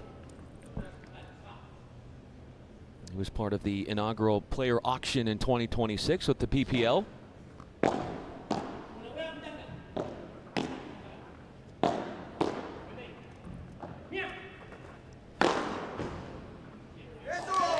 at that smash from Alberto Trabanco, how brave he is, how efficient with the smash. Well, they say tough game because it was 30-0, actually 15-30, and they were able to win with 30 points in a row without giving any break option. So pretty nice from Houston Bolt. Pretty nice indeed. Houston in New York, they won a 3-setter versus the LA Beat, won a 2-setter versus the Las Vegas Smash. They are the 10th team in Pro Padel League, and they joined the league in 2024. So 10 teams now, all 10 are here, and all 10 will play 2 matches over the first 3 days. This is the second day of group stage play. Results are important because how they go for you as a team will determine whether or not you make podium day. That's where the top 4 men and women's teams will get to play on Sunday.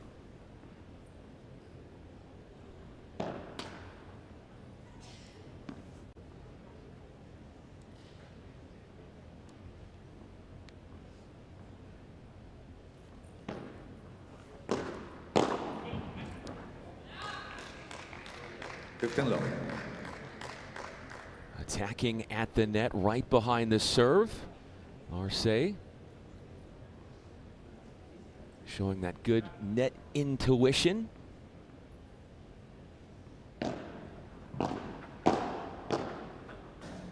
Out. Very low. Generating some good offense. Arce off the +1. A problem for Trabanco and Lopez. Not about winning points, it's more about how they will come from the back and try to gain the net. That's the main task for them.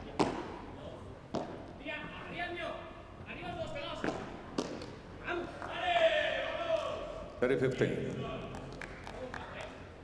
Dipping that one to the feet, causing the error off of Houston, or excuse me, Mexico. 40-15.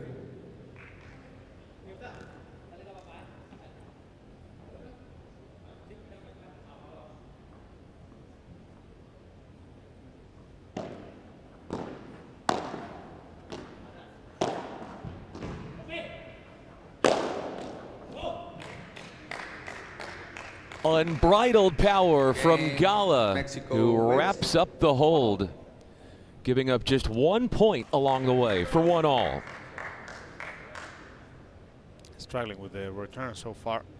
Houston Bolt. Alberto Trabanco. Of course, they have this kind of pressure, that they know if the first ball doesn't have a very high quality, then Mexico will take advantage of it. So that kind of pressure make you make more mistakes.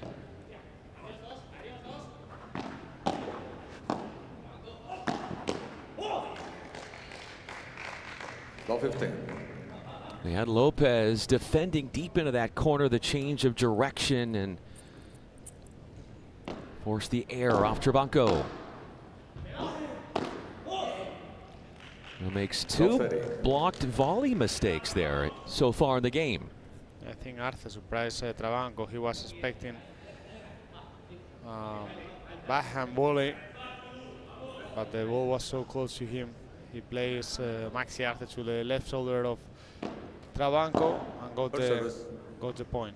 Especially because he forced him to volley from below. That's the main goal when you are at the back. Don't let your opponent to attack with the volleys.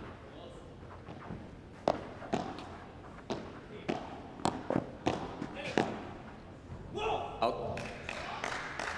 Low 40. Low 40, 4 break points for Mexico Waves. Really big opportunity here. When Houston has come to the net, they've erred, and they've also been pushed back, having to play more defense back there than they'd like.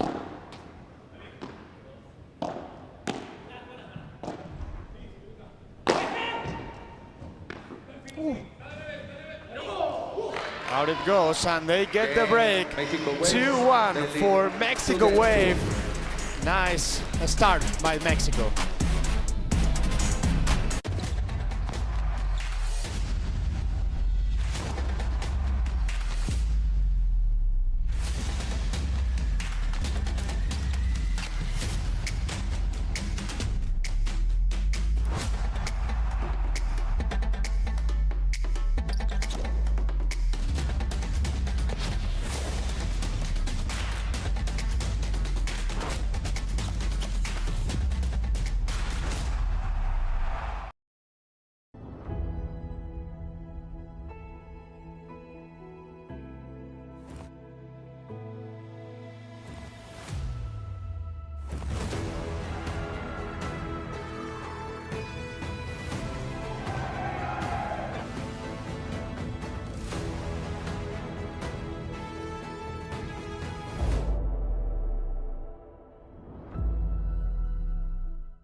With Kalshi, you can trade on anything.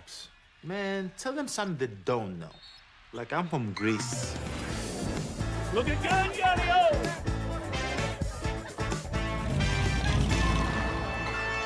So I was born late one night, but Papa said everything's alright.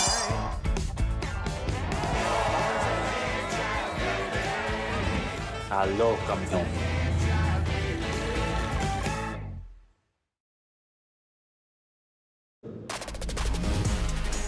A love break has Mexico in front outright, 2-1. They serve, and Arce gets a +1 to set up his teammate Gala for the smash. 15-love.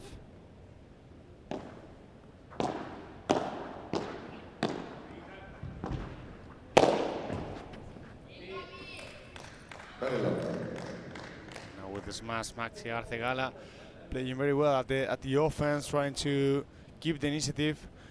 It's important for Lopez and Trabanco to find a way to try to start a counter-attack. Of course, it's very difficult with these 4 players on court to play a lot. You have to play low, and you have to play with several chiquitas, no? And also important to control the speed of the ball. You can't play fast all the time. It's important to play slow balls also to the feet of your opponents, but it's easier said than done, I have to say. Oh, look at that from Alberto Trabanco. What an answer. You can see over here the movement and the hit from Trabanco, sending the ball directly into the net.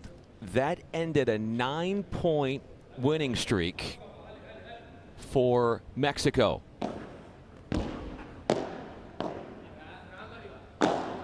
Out. 47.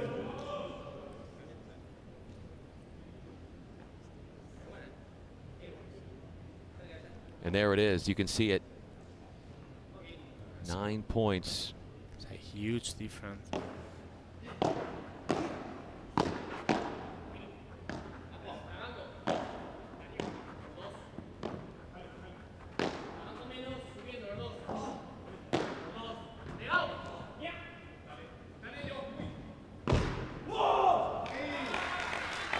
Off the sidewall and short. Not the right decision there. What do you think about that decision? Yeah, I was about to say, I think it wasn't the moment for that kind of shot, because you are in you have a 40-30, you are close to get the break point.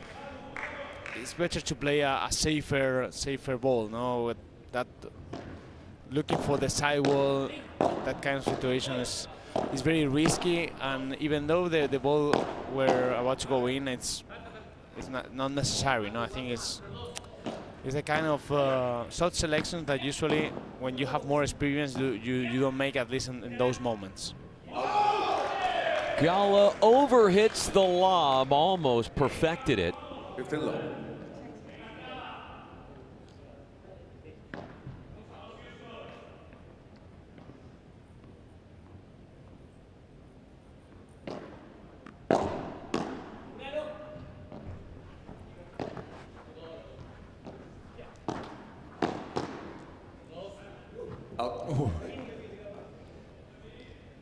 Gala relax a little bit, because at the end he thought that maybe the ball was about to go in, but no, it was out. He made it very well, attacking to the feet of Trabanco.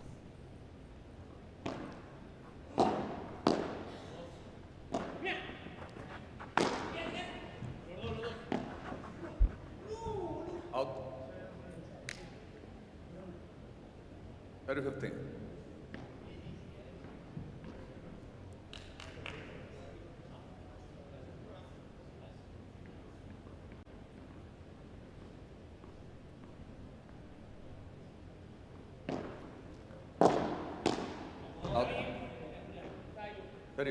How does he dial back that attacking, swinging volley a little bit to avoid that mistake? If you make a short preparation, it's easier not to put the ball in, but it's true that in that case, Facu Lopez tried to attack with a huge amount of speed and slide. So if you want to do that, then it's easy if you make a bigger swing, and he risked a little bit more, but the timing, it wasn't right. In danger of getting broken back-to-back games would be Houston. They were broken at Love. Now facing multiple break points again.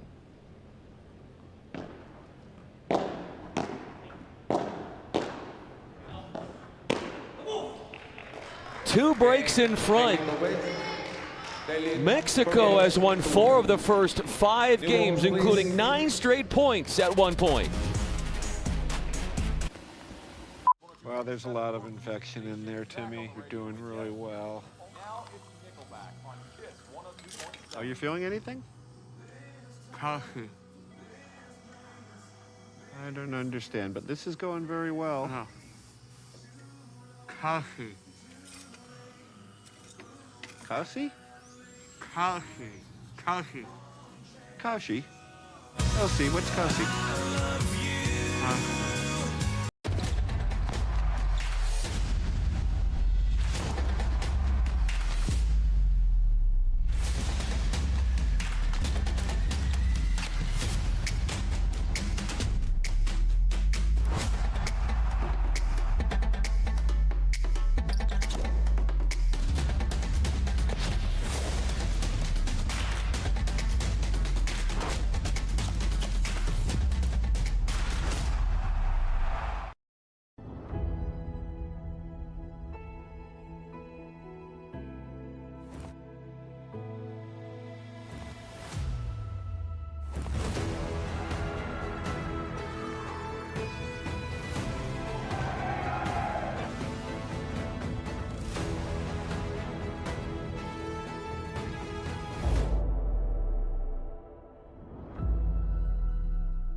Controlling this match so far has been the talented duo from Mexico, 4-1 ahead in the opening set.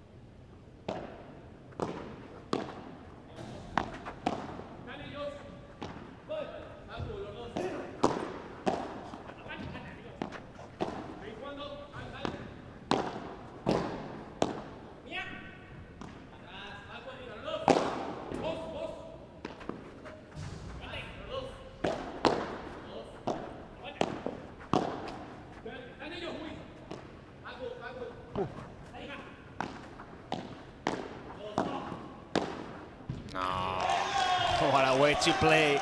Facu Lopez stepping forward. Maxi Arce made the mistake of playing down the line over there. We can see how David Gala was close to the net and Maxi was at the back. So if you play down the line and your opponent is able to attack the ball, then it's over for you. But all the credit for Facu Lopez because he was ready and prepared to step forward in that point.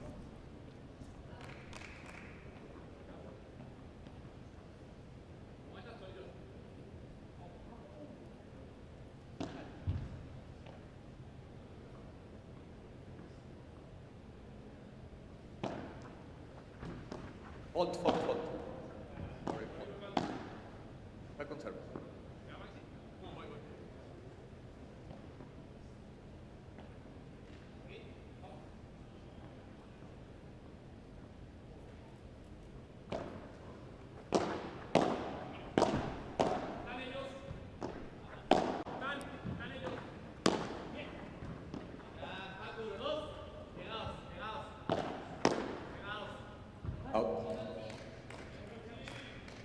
His ability to generate offense off of the glass. We spoke with Maxi before. He said that was the hardest transition is understanding the glass from tennis. I don't know what he's talking about. It looked pretty good to me. I mean, when he said that at the warm-up, I said like, okay, if you struggle with the glass, I mean, of course he was saying no about his beginning of when he started in Padel, but you know, it's like I can't believe you, man. I mean, you're crazy good.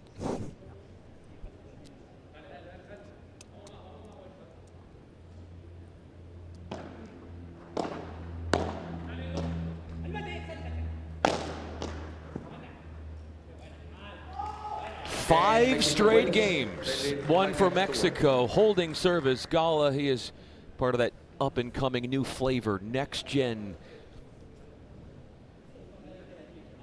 showcasing his expertise here with PPL.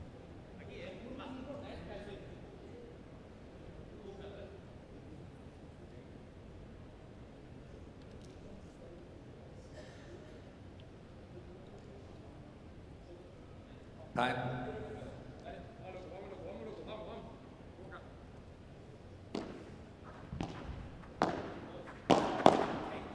Out. Of 15.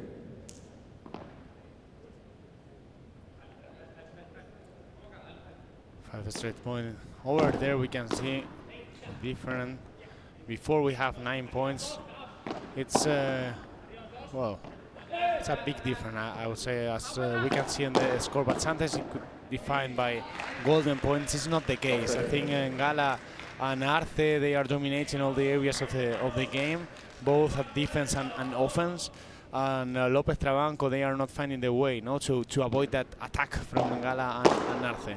Actually, we've seen several mistakes with the forehand from Trabanco, getting ahead of himself. He needs to slow down a little bit. Of course, he needs to be aggressive, but decided when is the best moment not to take that risk.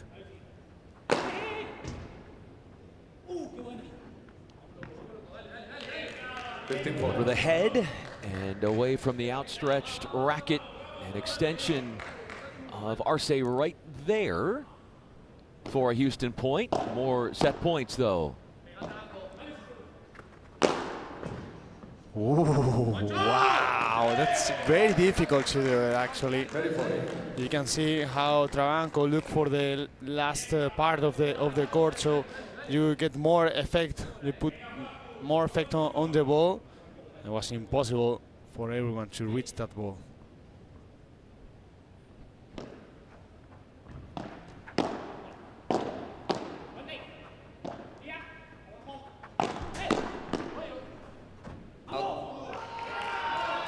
A one-sided opening set.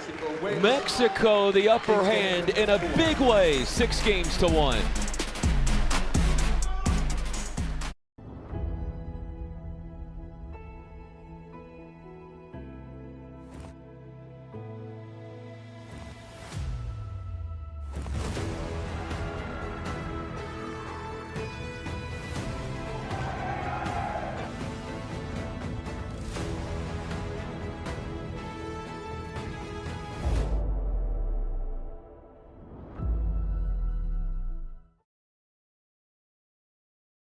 With Kalshi, you can trade on anything. Man, tell them something they don't know. Like I'm from Greece. Looking good, Yanni-O!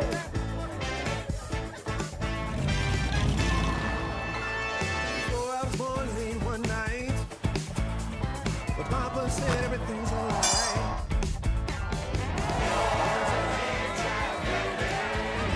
Hello, campeón.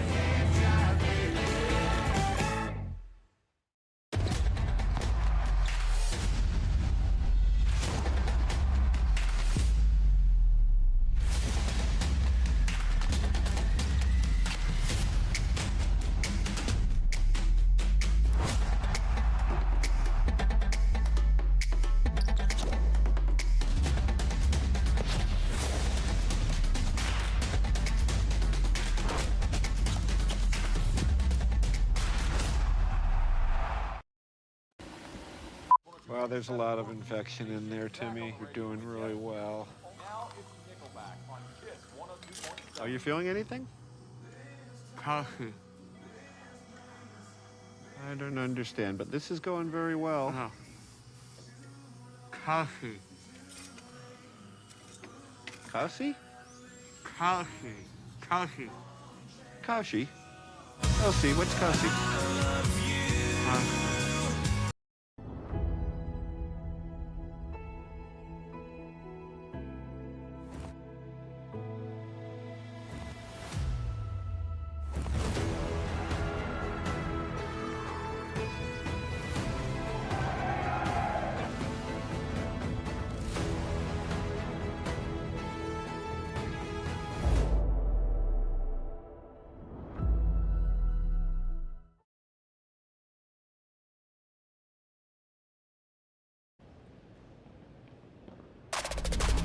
Alongside pro paddle player and analyst Peter Consuegra, I'm Brian Fenley. Early goings of this first game of the second set. It's Mexico serving. So look at that smash from David Gala. It's really impressive how they play. Probably the people don't know that much about David Gala, but for me, he's one of the best players of the PPL because he's really good at all the areas, defense, transition, offense. He's so fast, and also he has a great smash. He understands the game pretty well because he's been playing his whole life. And look at that, that is not easy. So you have a player that rarely make a mistake and also is very good attacking. So what else you could ask for a player, no? And David Gala is a perfect example of how you have to play this sport.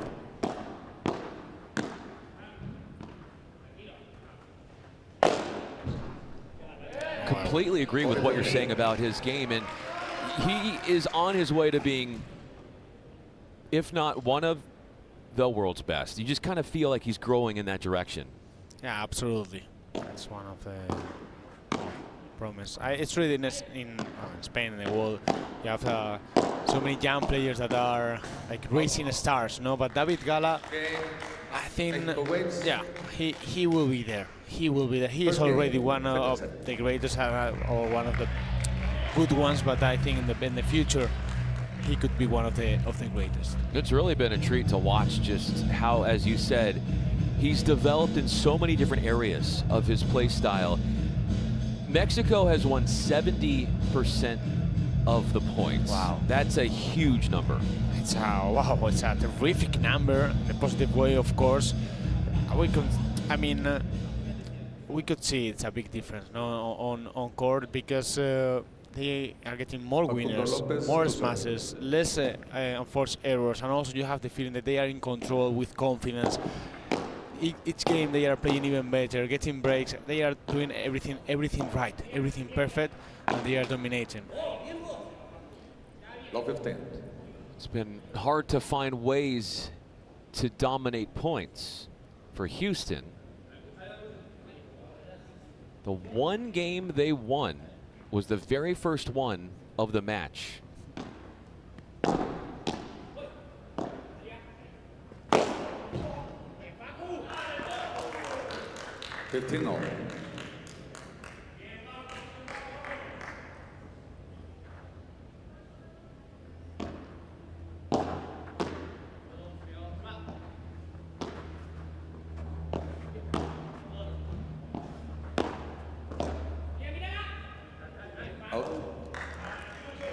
It's very important for them to win this game. You can't allow Mexico to get a break. That could be terrific for them. No, when you are in this dynamic, the most important thing is you keep your service. Doesn't matter the how, but you need to keep your service. Oh, just long, almost perfected that.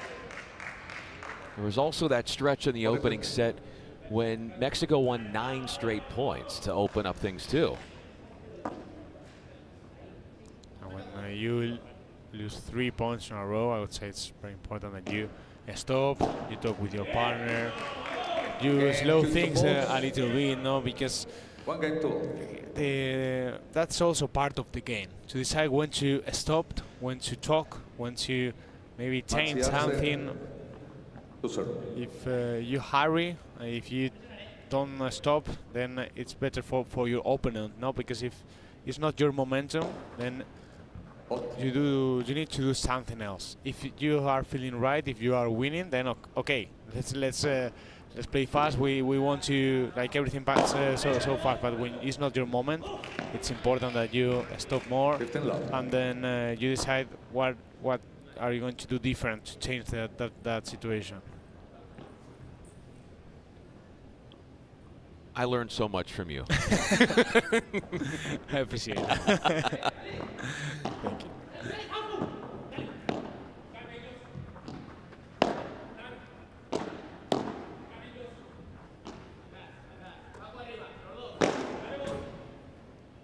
Wow. It's just crazy. It's just crazy how they are smashing today. Yesterday we talked about it, no? How when the days are passing, then the bounce of the ball is higher. No, so it's important. Like we will see, like with the pass of the days, then the bounce of the ball will be different. Of course, we have to take into account we are talking about 4 great smashers, so it's different. But we've seen also in the previous game with the smashers from Laia Rodriguez, she's also pretty nice smashing. But the ball is different from yesterday. It's the same ball, but the conditions are a little bit different because when you play several matches in the same court, then the ball can go higher. I don't know the theory behind that. It's just that the floor, like, I don't know how to. It grips it more, or because it's had so much use, there's been a lot of play on it that it wears down parts. To say that does the ball, are the court conditions? Are you saying slower as at the beginning? When you build the court, because the floor has to. You know, you have, like when you step on the floor, then it changes a little bit. Oh well, it's 2-1 for Mexico Wave.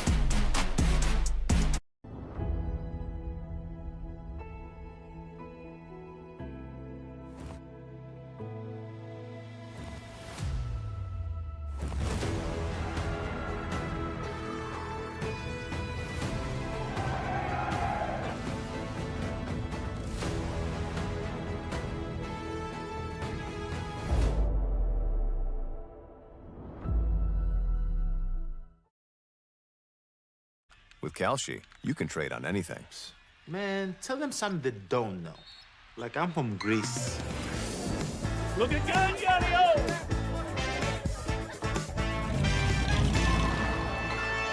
So I was born late one night, but Papa said everything's alright.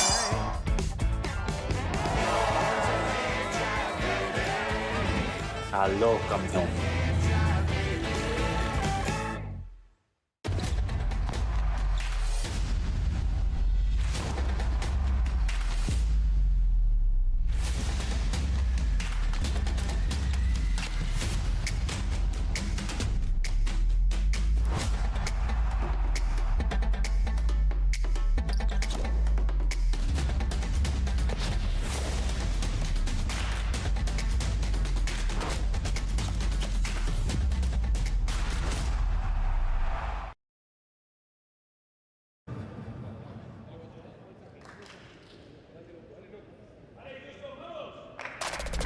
Mexico has ridden a tidal wave of smashes, and using winners off of that shot to get them in a really good position. But there's a +1 and a hammered put away to start things up here for Trabanco.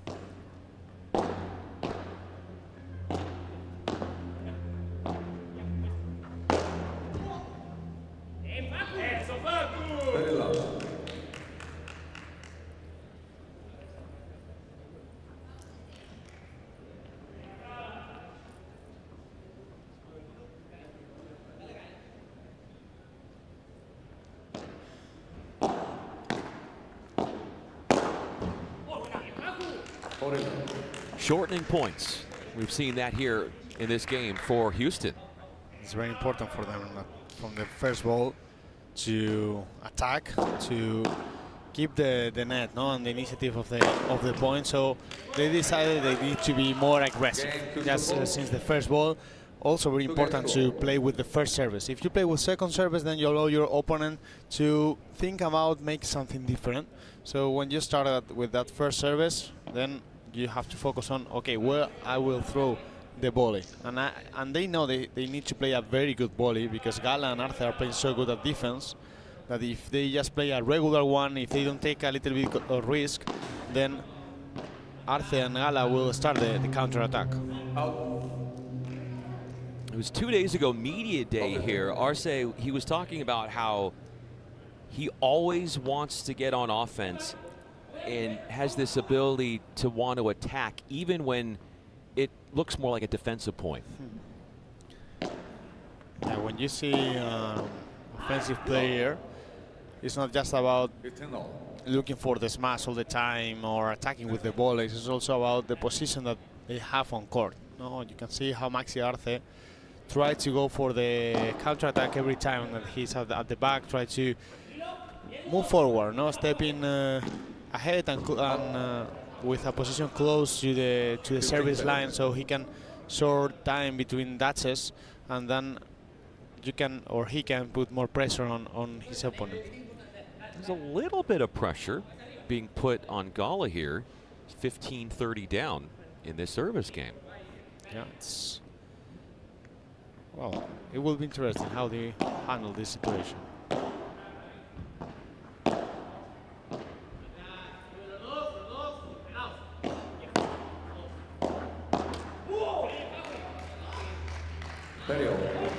They did it great, finding a way to get in the net, but then Maxi Arce with a powerful, strong shot through the middle, he was able to force the error. Nicely done by Arce.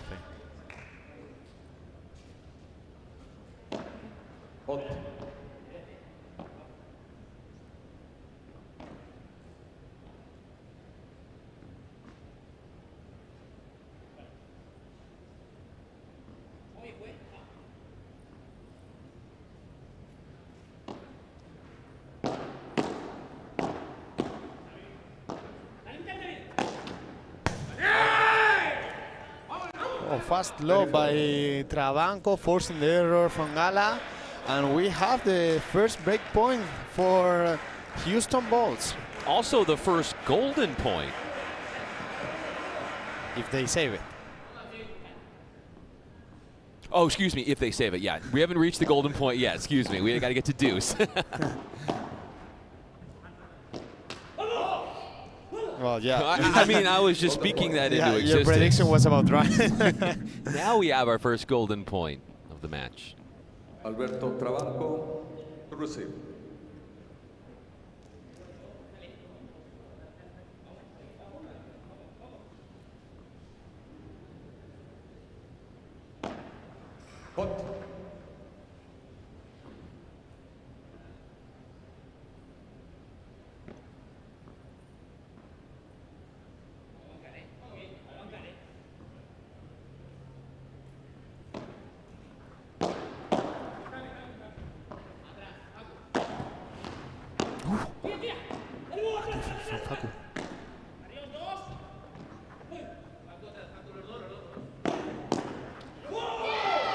Right through the middle goes Arce, turning defense to offense, his MO.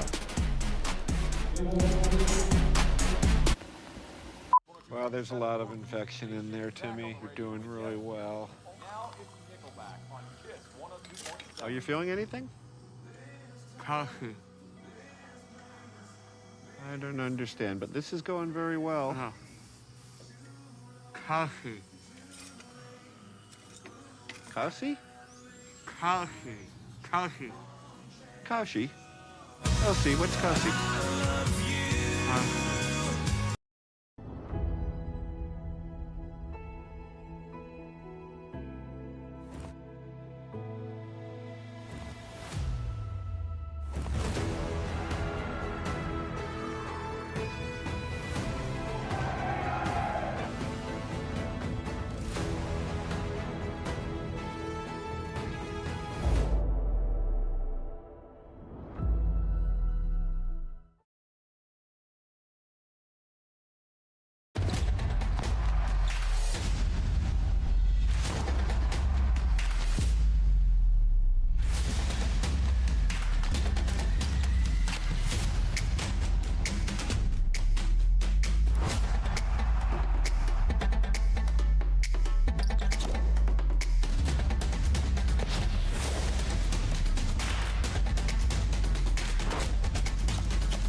Still, Mexico has not been broken. They saved 2 break points a game ago. All holds in the second set.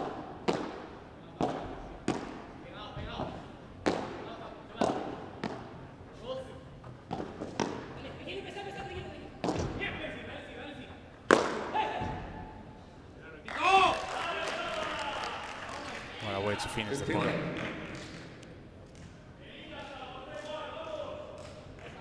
First set, the Volts won the final 6 games. Or excuse me, Mexico won the final 6 games.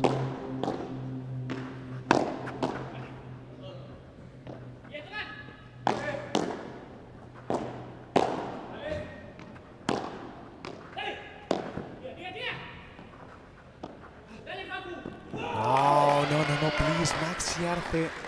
What a drop shot. And he couldn't predict the ball from Facu Lopez. You can see over there after that touch from Facu Lopez how he changed at the last moment and played just the perfect ball because Facu was far away from the net. And the backspin kept it away from Houston too. Just that he made the right decision is also that he made the perfect execution. That there from Trabanco was not the perfect execution, stretched out a little bit out wide. He is coerced into an error.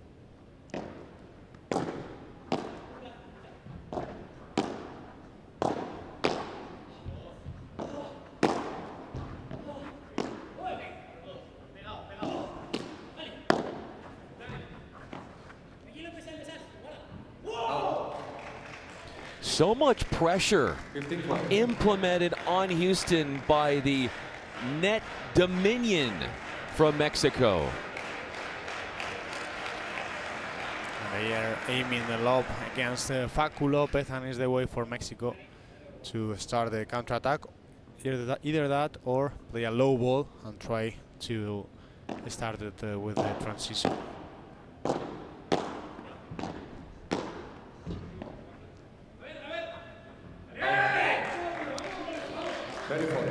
Had been under siege in that corner. Gala feeling the heat over hits in a defensive posture.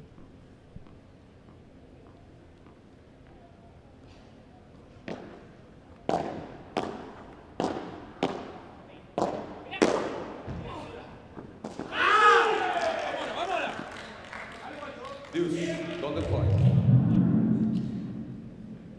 Another golden point. We had it in the previous game, won by Gala Arce. Let's see what happened now. The third break point in this second set.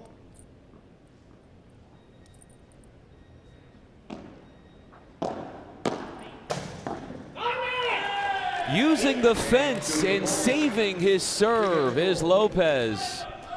Keeping it on serve in the second set. Multiple opportunities for Mexico come and go.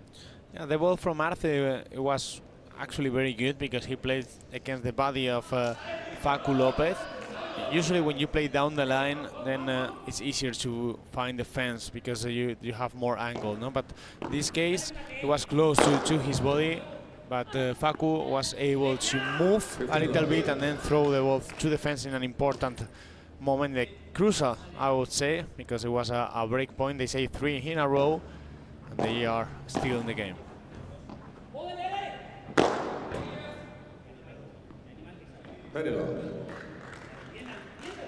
It's going to be hard for them to stay in this match if Gala can continue to do things like that.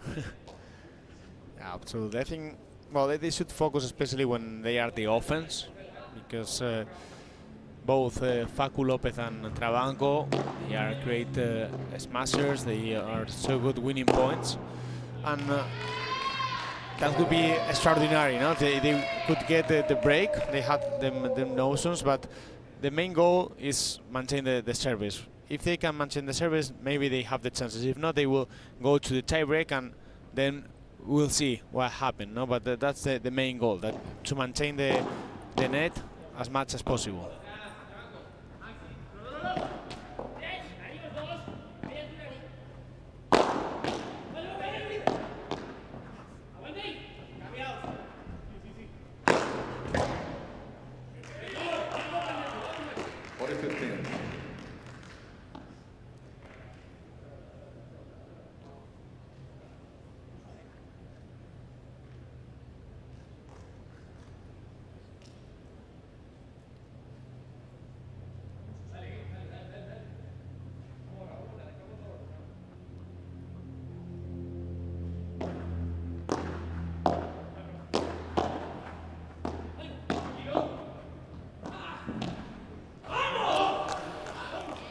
a save by Trabanco. I didn't expect that he would have reached that ball. It was very difficult, and I think it surprised Max Arce as well. It did, because if you look at it again, he had in front of him half the court was open, but then he went mistakenly out wide to the fence.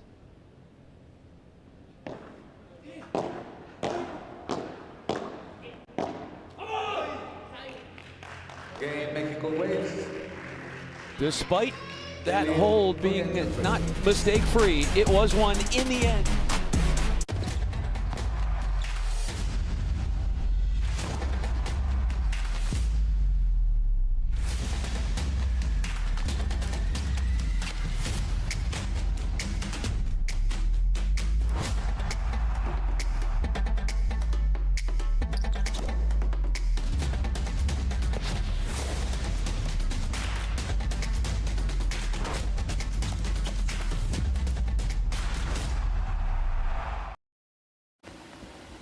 Well, there's a lot of infection in there, Timmy. You're doing really well.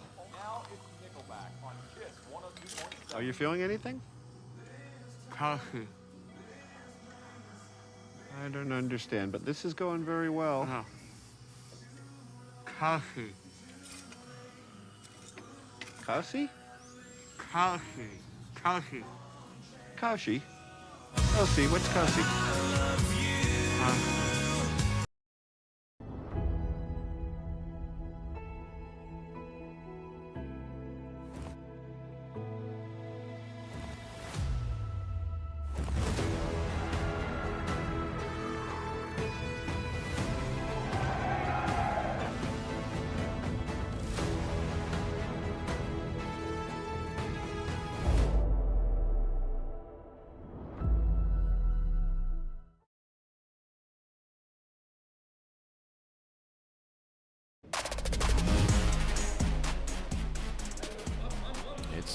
It's all about holding serve and extending the second set. That's what Houston is trying to do. 15 love. But that puts more pressure on your serve when it's so hard to break Mexico. If both teams don't make mistakes, they will get the set to a tie break. With the qualities they have, I think both of the team are able to win every game without conceding any break point, any break option. No, but that depends on the errors they make. If they don't make that kind of mistakes, I think they will get it.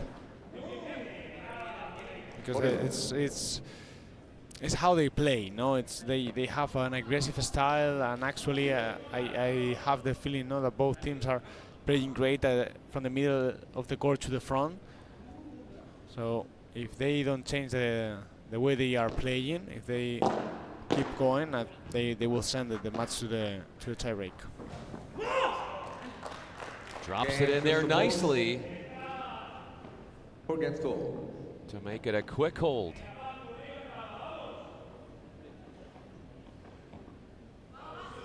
Trabanco drop shot puts it to 4-all.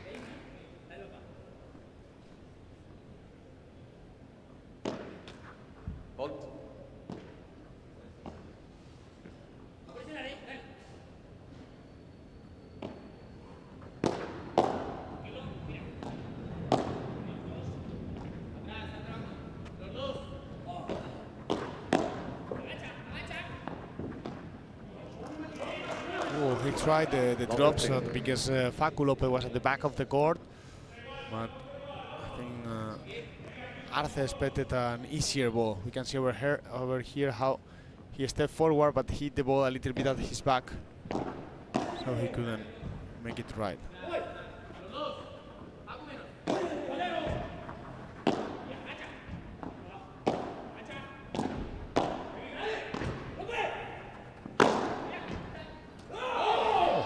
Opening up the court by attacking the middle, and it's Gala who has the finishing crush.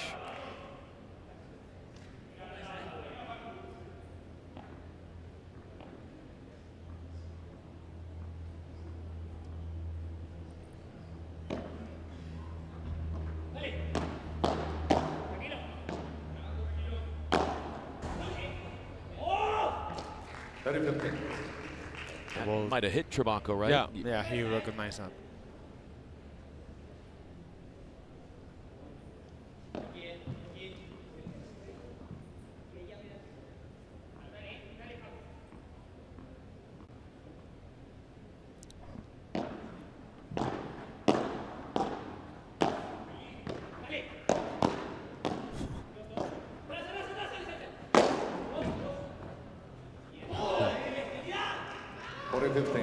Huge vertical leap from Trabanco, and at 6'3", on top of that, he still could not get to that one.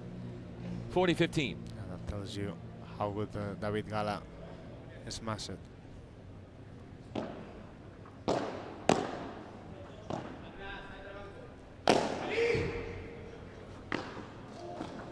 Wow. Alberto Trabanco once again recovering the ball from outside of the court. Look at this. It's not easy at all. He wasn't even looking at the court when he did that.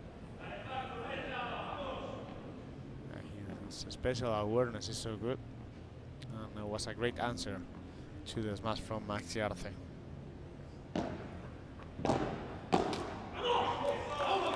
Again, hitting the volley a little bit behind. This is the errors that we were talking. If they don't make errors, they won't concede any break point, but they made it. So now, the chance for Lopez and Trabanco once again. They had three. They have a break point before, and they couldn't make it. So it's happening now. Mexico, yeah, in 2 of their last 3 service games, they've had to play to a golden point.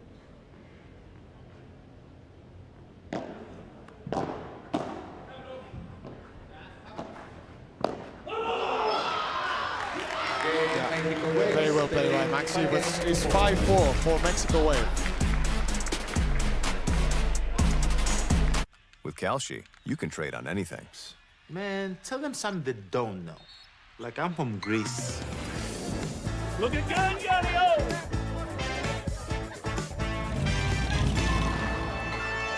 So I was born late one night, but Papa said everything's alright.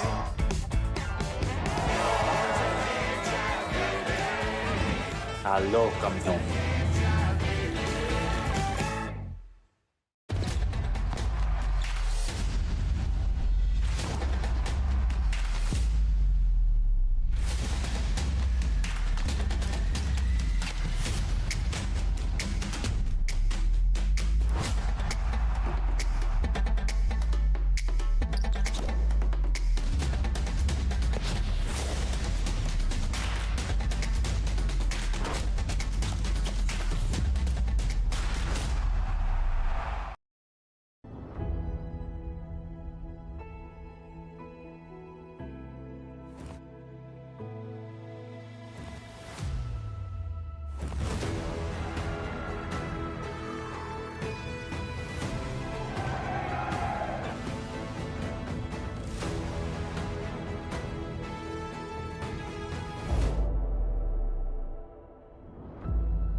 Serving now to stay in this match would be the Houston Volts. A hold is what they need.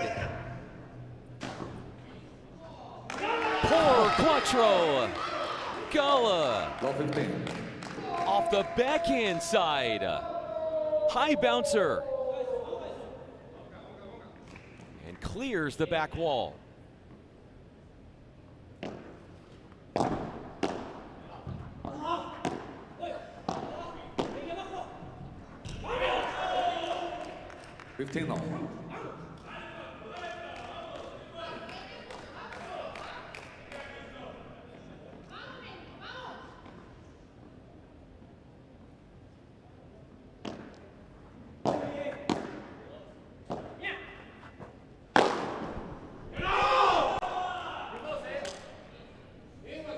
Very 15.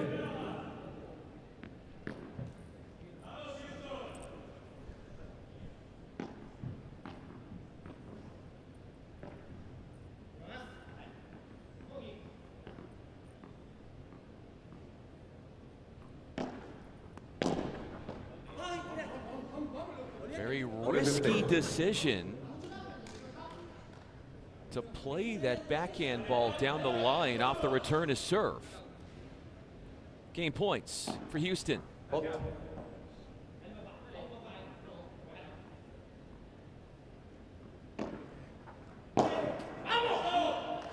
Game Houston balls. Making quick work of it. They dropped the first point, but then won 4 straight.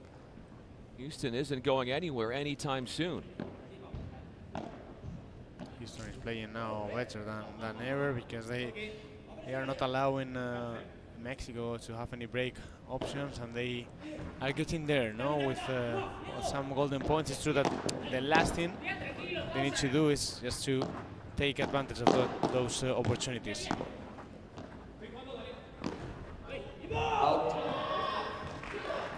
Using the full dimensions of the court to then force Trabanco to do something that led him to erring.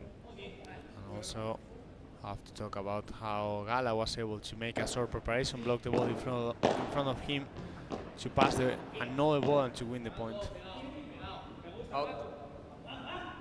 Very low. What do you think is going to separate these two? We haven't had a break of serve in the second set. What's going to distinguish one of these two in the second set if they're playing so even with each other? Myself, it depends who makes mistakes when they are at the front. If they start making unforced errors, that's the only way the one who stays at the back will get the points, because of the conditions of the court, of how they are playing. It's very difficult to get the break. So it will be more about the mistakes. No, it's about to keep the focus. 40-15.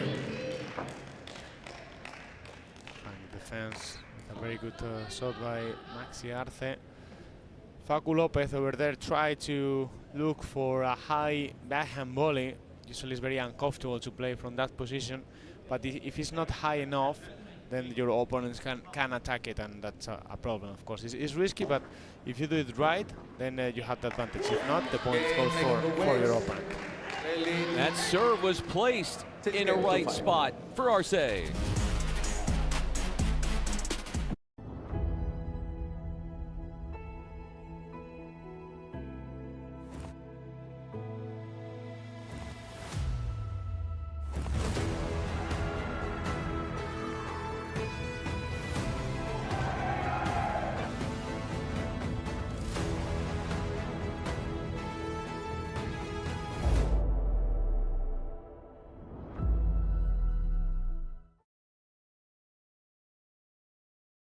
With Kalshi, you can trade on anything.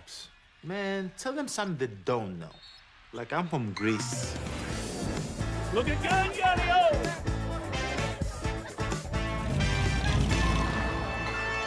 So I was born late one night, but Papa said everything's alright.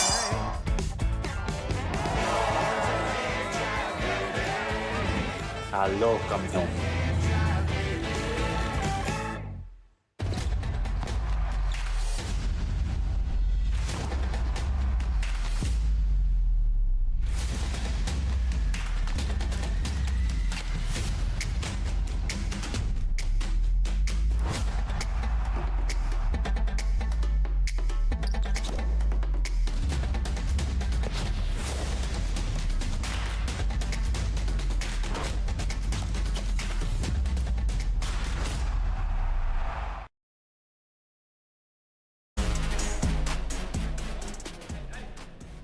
Lopez serving at 5-6.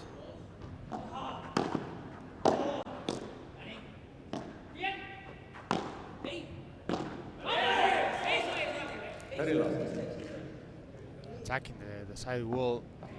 It's a very good idea because the ball dies before reaching the back wall, so you force your opponent to play before. The ball goes back to the back, and then you speed the things a little bit up, and that benefits the one who is playing at the front. Trabanco serving, that is.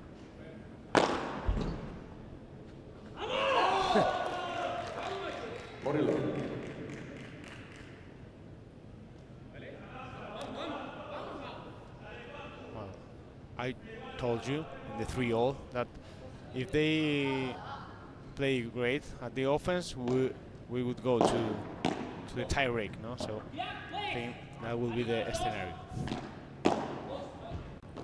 I hope I didn't speak too soon.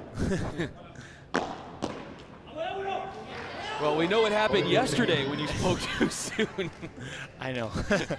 I know. What was it? You had the LAB men winning in 2 sets, or New York Atlantis. You had, yeah, and then it went to 3. In my favor, I have to say that Javi Martinez then slips a little bit and touched the fence, and then he was an inconvenience for him. And I don't know, it's my excuse. And now it's 40-30. So, well, everything can happen now. 2 more chances to force a second set buster for Houston.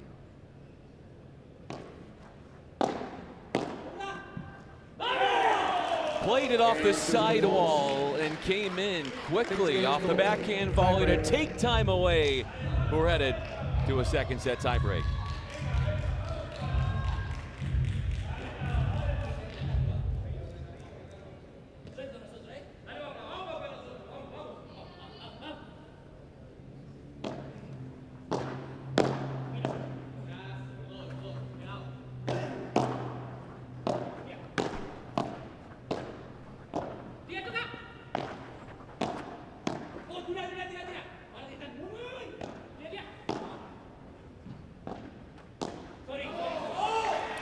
Yeah, the deflection of the net benefit, in that case, David Gala, and they get the first point. How hard is it to play it off the glass, back inside, and then dip it just short over the net? Depends on the bounce of the ball. If it's like that one, it's not that hard for a professional player. Also depends on the speed, no? But it's what you usually aim for, trying to look for a low ball so your opponent can't attack it. If the ball is pretty nice, then it's a different story.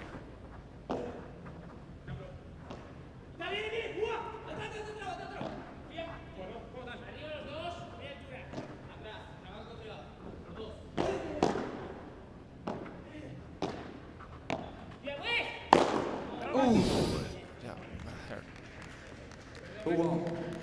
Houston.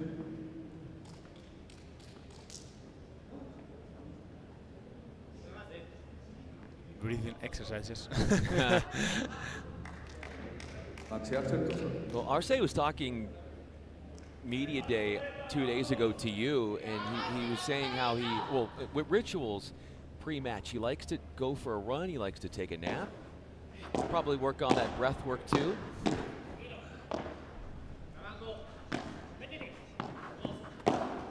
Ooh, and that went right to Trabanco.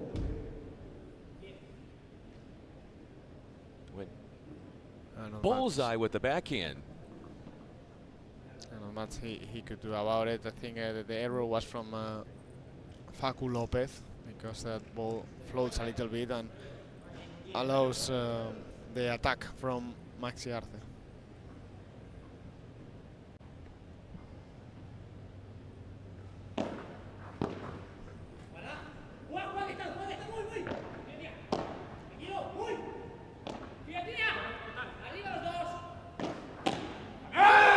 The first mini break to come to fruition in the second set breaker.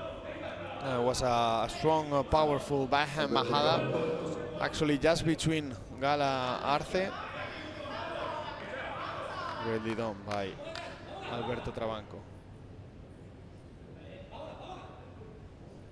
A mini break here, it needs a lot.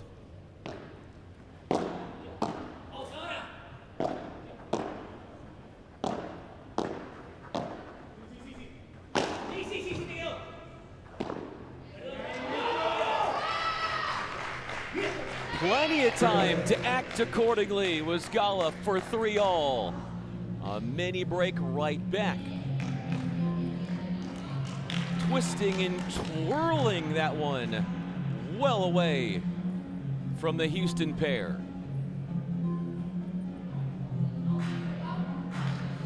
Well, you don't see that many times that Trabanco doesn't finish the point with the smash, and it could be an important moment. Of course, if you are Alberto Trabanco, you have to go for a smash because he is incredibly good smashing. So it was a good choice, poor execution, but he has to stay calm and continue what he's doing because he's playing great right now.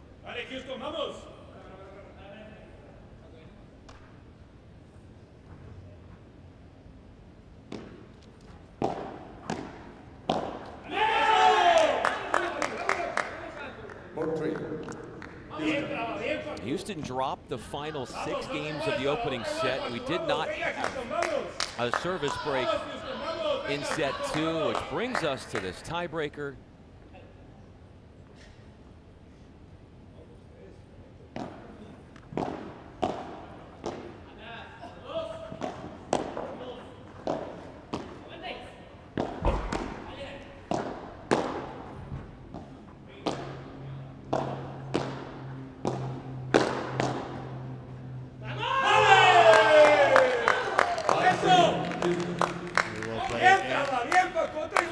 Pressure with every ball they touch. So Gala and Arce, they don't have any chance to start the counter-attack to play a low ball. And now they get the mini break once again.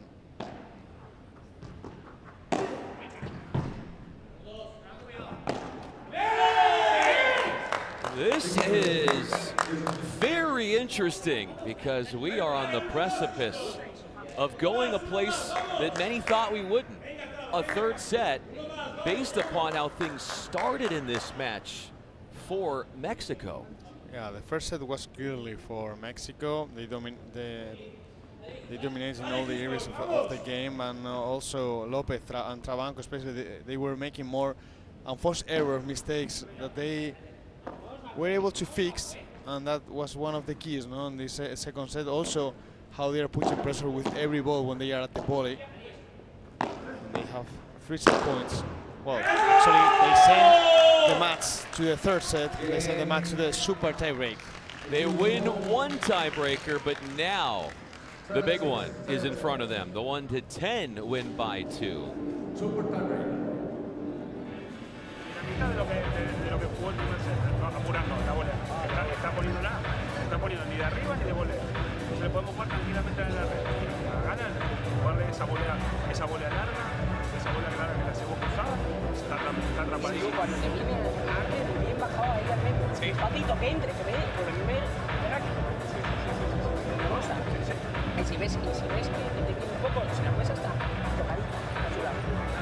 Vamos, ahora que me sale la misma.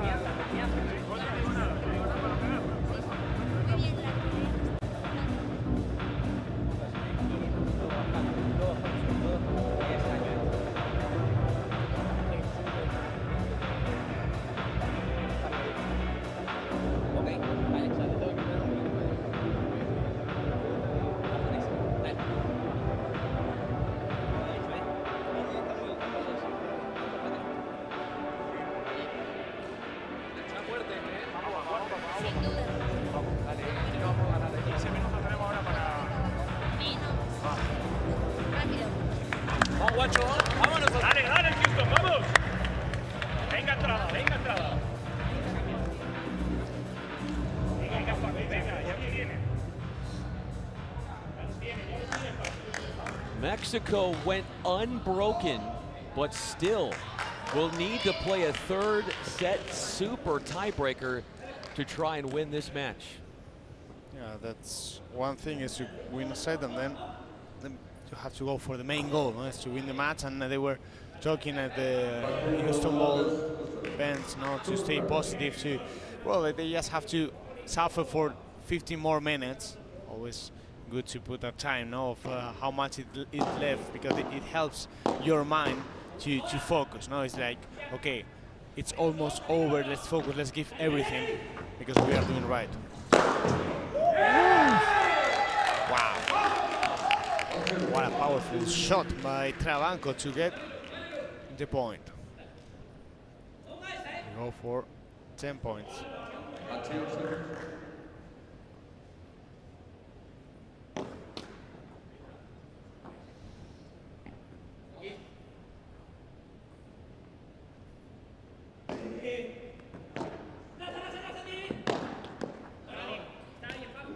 deflection of the neck. Well, a little bit of luck for David Gala.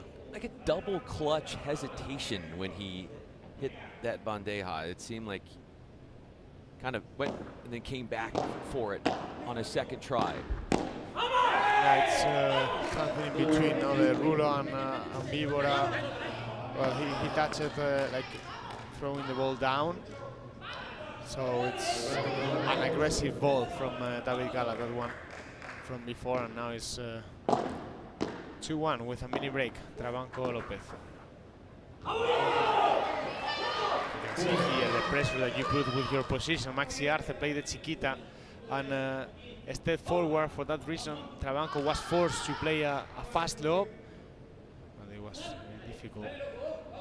He said it out. They recover the mini break.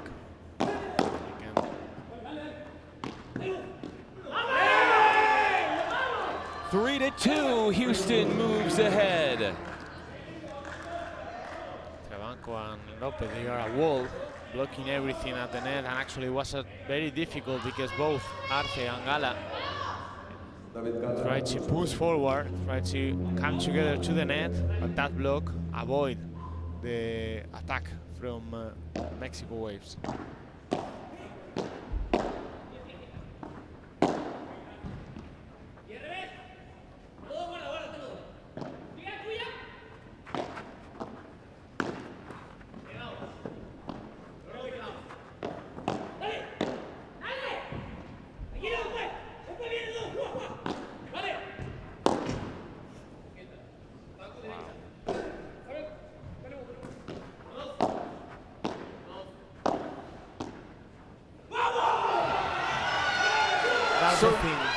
That's the thing. No, after a very long rally, a huge defense, Trabanco tried to do something risky, very risky, difficult to play a drop. So it wasn't bad because he would have gotten the point, but after saving what he saved, I don't know. I mean, what I could say about Trabanco, because he's playing amazing, but sometimes I have the feeling that if he could make the better choices of what he's doing, maybe he would get more points, no? Because sometimes I have the feeling that he get ahead of himself.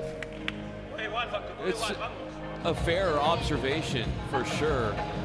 There were some difficult defensive half volley pickups from Arce in that last long rally that helped extend that point and keep Mexico in the point. Yeah, he is very good also. He has good reflexes and he's able to play very good in a tough moment as this one. That one is another error that is not for this super direct. They are playing amazing, and then they can't allow themselves to make this kind of mistakes, especially when they are the defense.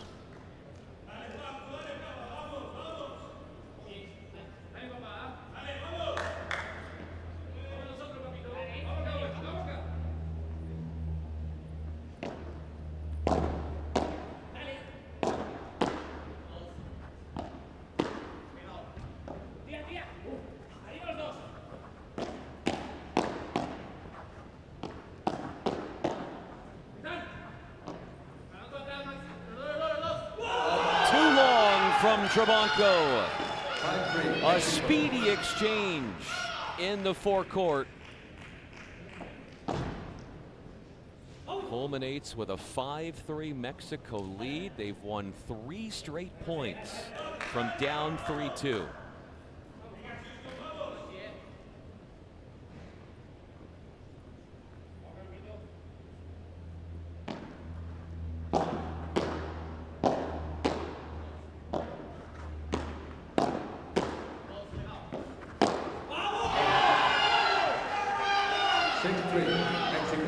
swing like Trabanco, in those moments when your opponent throws you a powerful shot, it's important to just block the ball. If you have more time, then you can attack it. But if you try to do too much with a difficult ball, then this happens. The timing has to be perfect.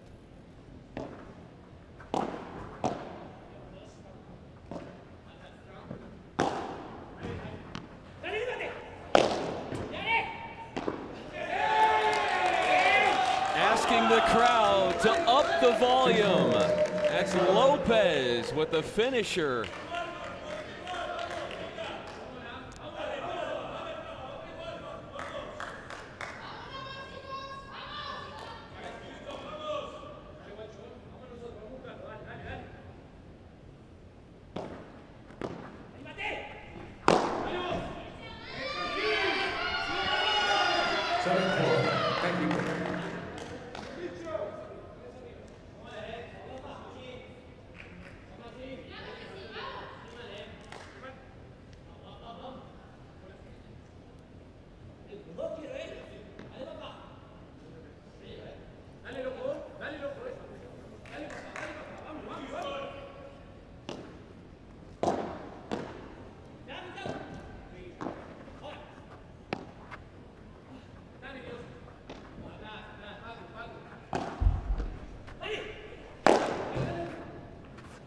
Got a touch on it, Trabanco.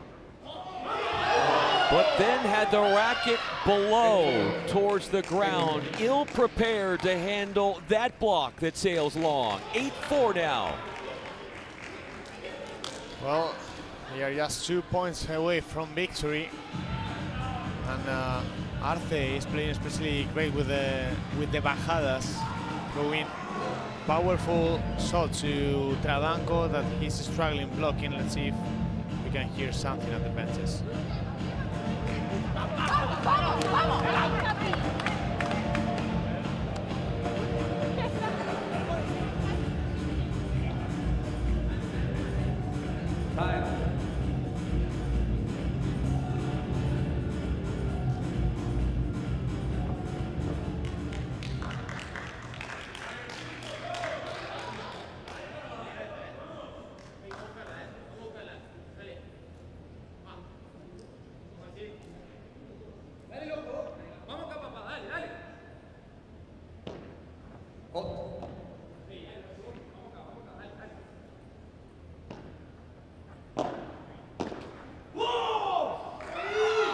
Humongous miss opens the door to a number of match points for Mexico.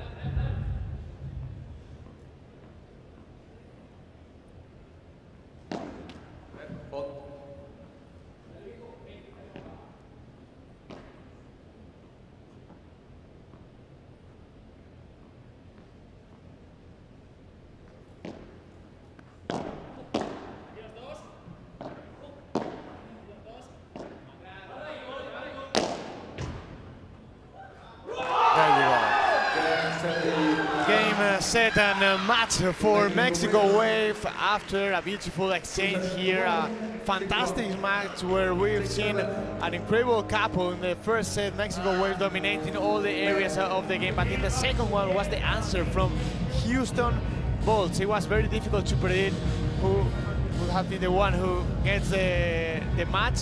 In the end, Mexico, he was more decisive in the important points and they got the victory. They regained their level, Mexico, when they needed it in that third set tiebreaker.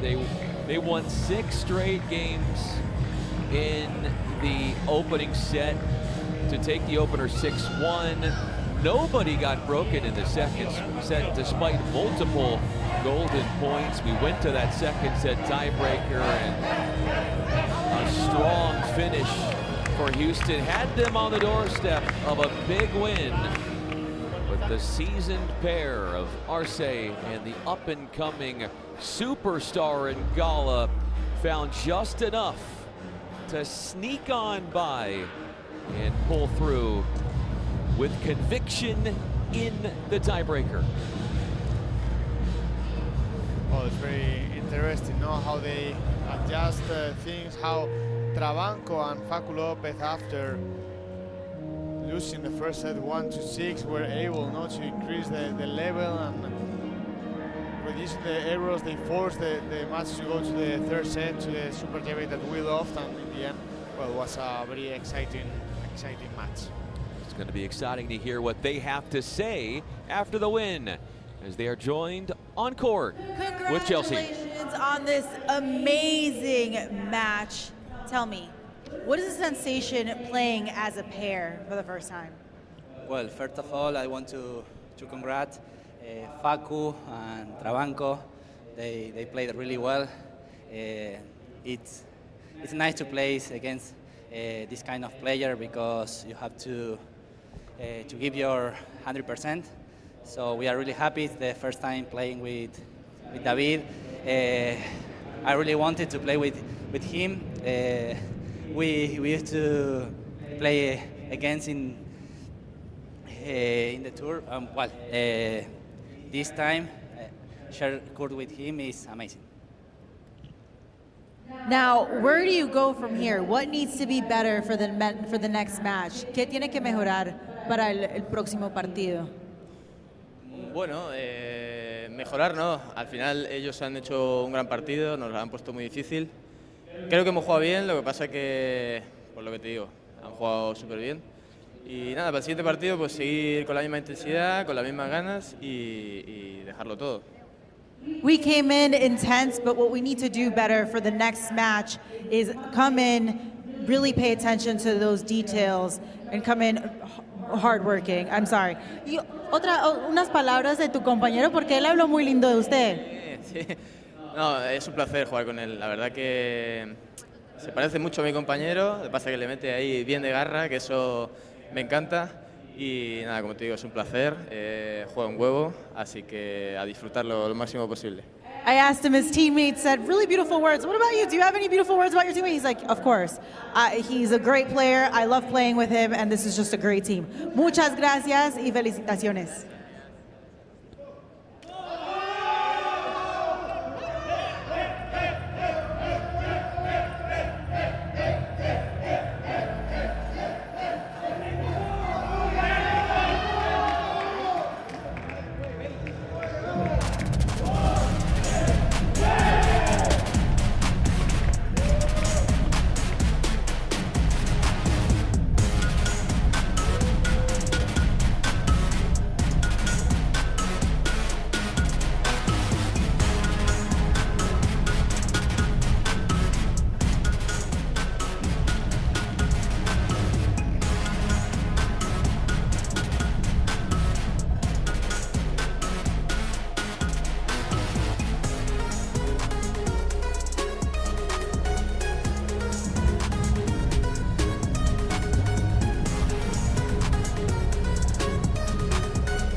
Day 2 of Pro Paddle League, and the energy is rising in Los Angeles. As a second stop on a 5-city tour, the world's best are battling for every point, every rally, and every win.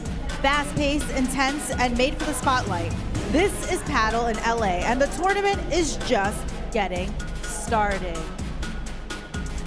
Hello everyone, I'm Chelsea Gabarkis. I'm here at the Barker Hangar in the beautiful Los Angeles. Today's the second day of our 5-city tour for the Pro Paddle League, and let me tell you, it's been nothing but spectacular. Our first stop was in New York City, and now we're in Los Angeles, and let me tell you, it hasn't disappointed yet. We've already had our first game down. Mexico Waves in the male division walked away with a victory, and Houston for the female division also walked away with a win. We have a full day of paddle ahead. 3 games, so let's continue the fun. The game coming up next is Florida Goats versus Las Vegas Smash.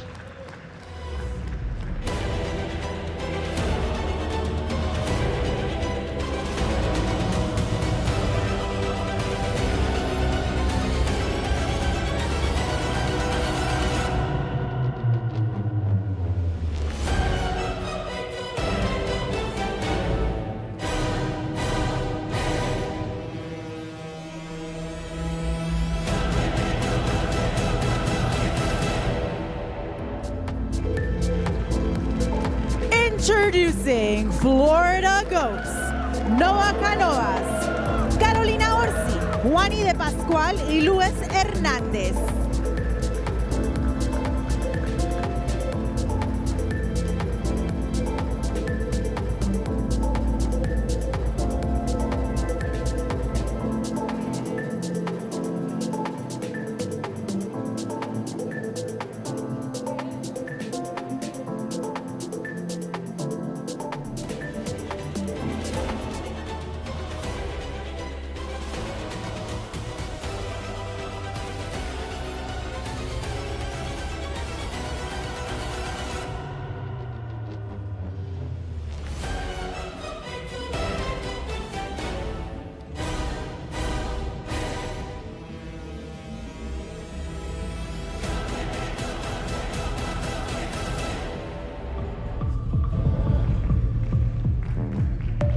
And now for Las Vegas Smash, Águila Pérez, Jimena Velasco, Guillermo Cajigas, Agustín Torre.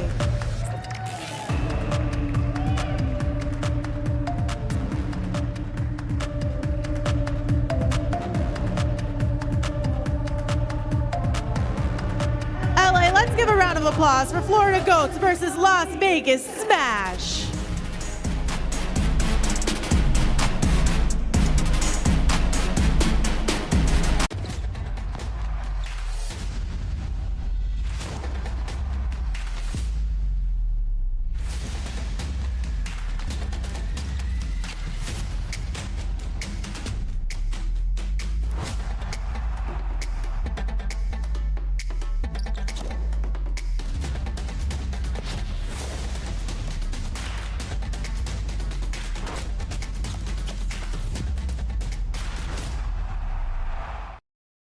With Kalshi, you can trade on anything. Man, tell them something they don't know. Like I'm from Greece. Look at Gangario!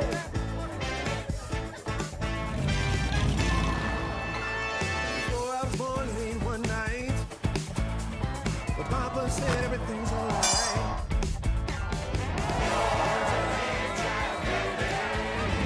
Aló, campeón.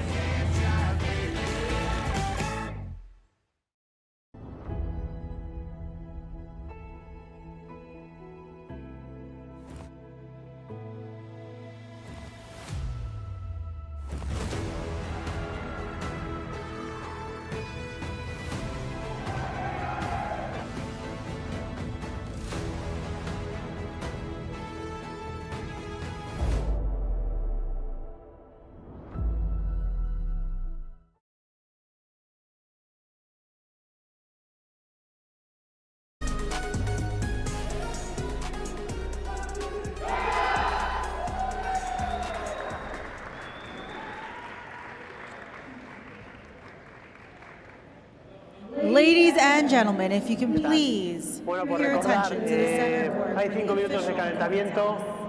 cambio de bolas 5 y 7 y punto de oro y super tiebreak en caso de tercero. ¿Vale? Elegimos azul o blanco.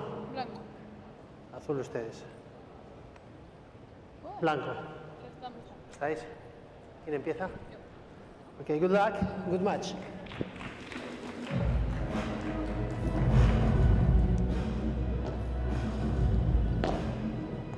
Into the afternoon we are. Pro Paddle League has a matchup upcoming between the Las Vegas Smash and the Florida Goats. Águeda Perez and Jimena Velasco facing Noah Canovas and Carolina Orsi. Well, it's an interesting matchup. Águeda Perez and Jimena Velasco, for sure they need the victory because yesterday it wasn't the day for them. They started with a 0-6, 4-6 loss against Noemí Aguilar and Hannah Montes. So I think they won't have chances to be in the podium day because it was a big difference in the score. But it's important to stay like at least in the middle of the court, no? Because you're looking for have a very good position in order to be in Miami, the top 8 teams of course, and also if you are higher then you have a better position, a better matchup, and that will be crucial for Miami, as I said.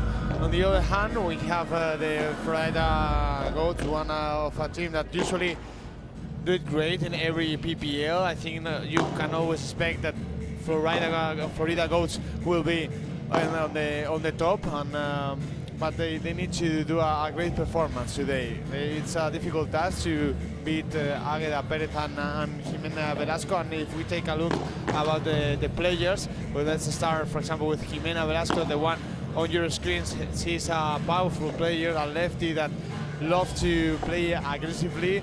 She's 22 years old, and usually she focuses her game on attacking more than defending. Águeda Perez, a very complete player with just 19 years old. We could say that it wasn't her best day yesterday. No, she made a lot of mistakes with the overheads, and that's uncommon on her. I think she's an incredible player. She's very complete. She's able to play well from the back of the court, also at the front, and she's able to smash pretty well. But that will be like that will be for her partner, I would say. No, Águeda is more about building the point with Jimena Velasco, because Jimena Velasco is the one who will take responsibility of the offensive part because of her conditions.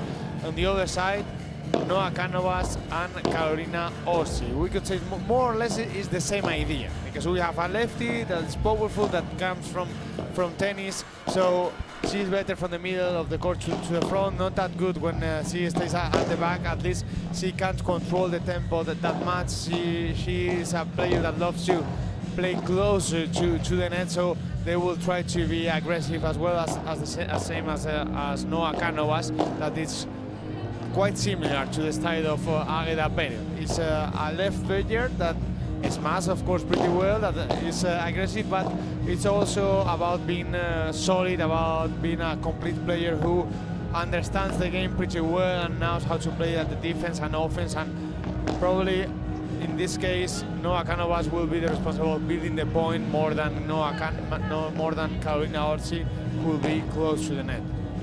The Florida Goats are a team that got all the way to the finals in New York, lost in 3 sets to the San Diego Stingrays. That was last month. So a really good combination of Orsi and Canovas versus a Smash team that is the first to play their second group stage match this week. They played yesterday and now today, and it's going to be very difficult for them to get to the podium day, which will be on Sunday, alongside the pro battle player and analyst Peter Consuegra. I'm Brian Fenley. Let's take a moment to listen to Orsi and how she prepares before matches with rituals. I don't have a lot of rituals, but I think that always I I organized my paddle bag in the same way. When the match is at its peak, what techniques do you use to stop time during the match? I think to stop my mind a few seconds, I mean like doing a reset and then come back to the focus of the match, of the point. She said she didn't have any rituals, but then she mentioned that she did. So let's say that. But Carolina Orsi, so much has been said about how much pride she takes in being from Italy and trying to create an Italian pipeline for paddle. As the next generation watches what she does, it gives hope to others from Italy to do the same. Yes, absolutely. This is a role model, no? When you are the best player of a country, everyone look at you, and she has this motivation, no, of being a role for the future generations. It's important that how you behave, and of course, it's a great motivation for her. Orsi and Canovas, they were together in New York City last month. So the same partnership out there for the Florida Goats. Vegas Smash from New York City. They lost to the DC Matrix, but beat the Houston Volts. They're going to be receiving to start.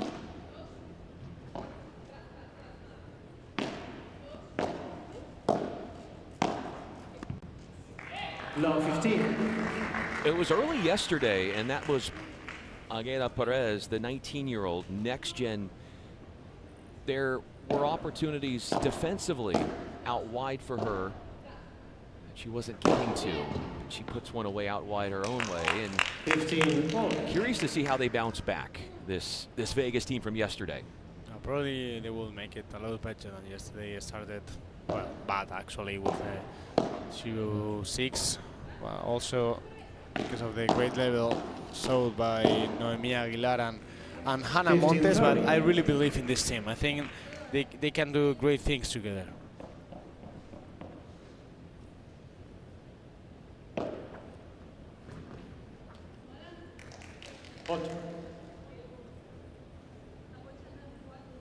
Yeah, the service was really out. 15:30. We start with emotion.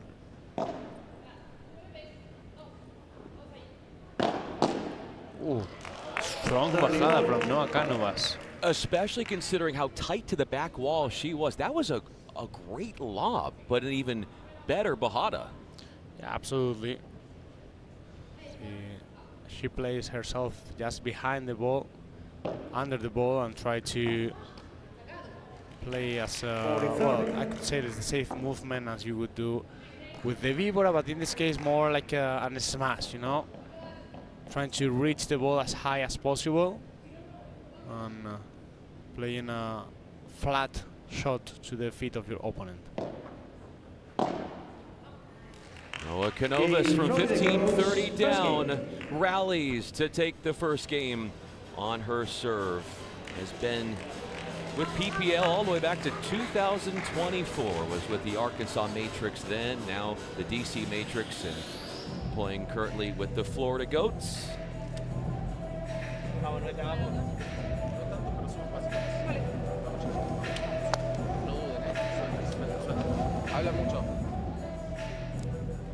It's important that Velasco and Perez, they need to be careful with Jimena Velasco to serve. With the returns. No, they made two mistakes, two unforced errors when they were at 15-30. Then that's a huge relief for your opponent, especially when you are in this situation. You have the chance to get a break point. It's important to pass the ball to the other side. Low 15. To send the pressure to your opponents.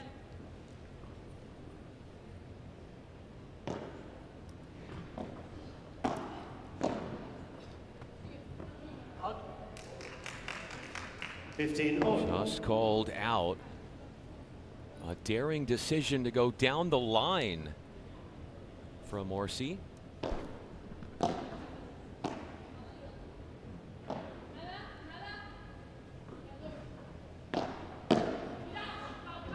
Out.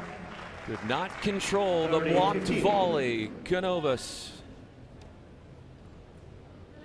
Perez got the forcing shot.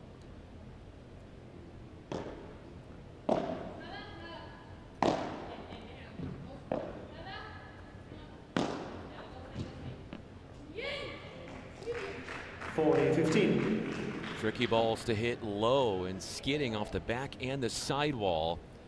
It's a lot of pressure on your ability to try to pick those up.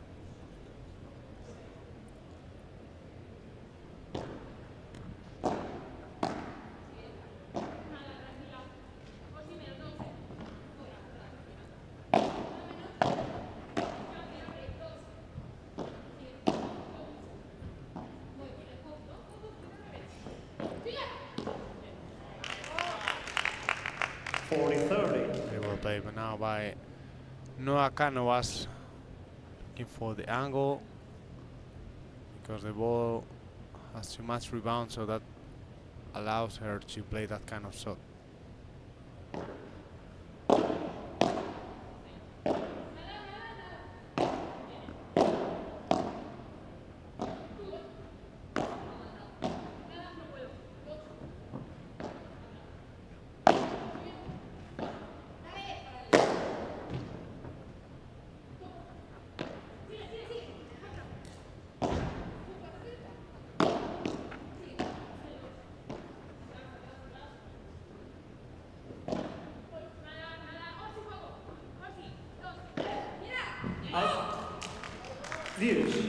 Struggling to close out this game behind her serve.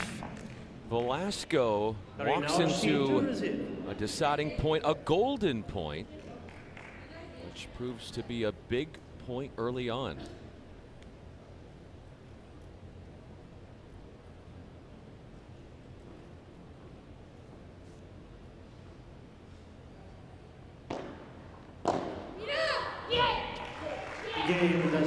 Orsi mistimes the return, went ultra aggressive.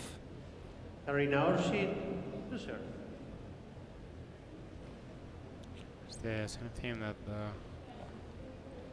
we were talking earlier. No, it's important when it's a difficult moment for the opponent to just pass the ball to the other side, especially with the return. No, and Orsi sending that ball just into the net is of course a huge relief for Las Vegas Smash.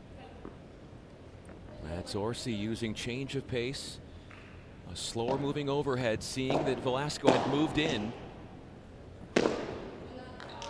A poor quattro for Orsi, who sinks her teeth into that pummeled overhead. Well played, but especially because of the flat forehand volley, a strong one, taking advantage of the return from Águeda Pérez and then sending the ball out of the court. Taking an awkward rebound off the glass. Canovas stumping Perez. Game points.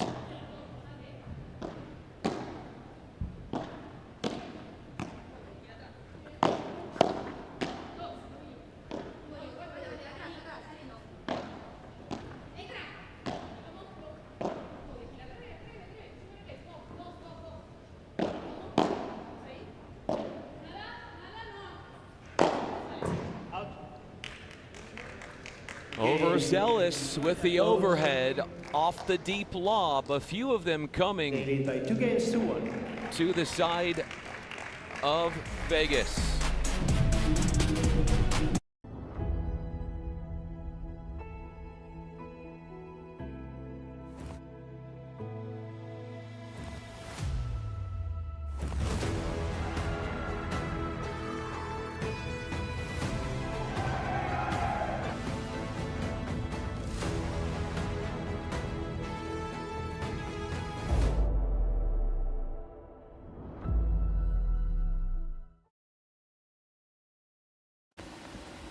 Well, there's a lot of infection in there, Timmy. You're doing really well. Are you feeling anything? Coffee. I don't understand, but this is going very well. No. Coffee. Kasi? Kalshi. Kashi? Kelsey, what's Kelsey?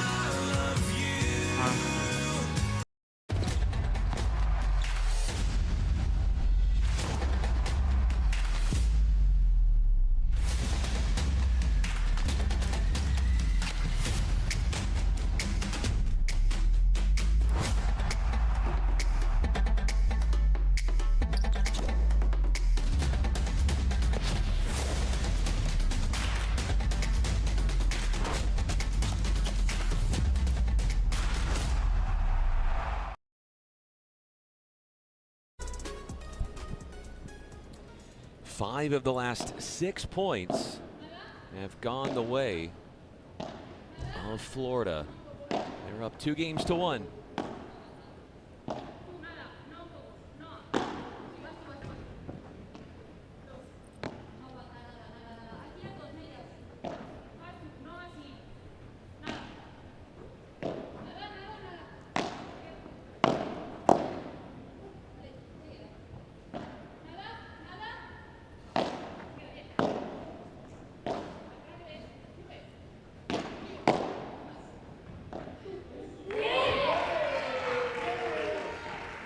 A tad of indecision, it seems, on the end of Florida as to who was going to play that middle ball, and the scoop went too long.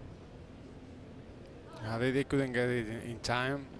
I think this time Las Vegas Smash played pretty nice because they moved them around and they took advantage of the space they generated.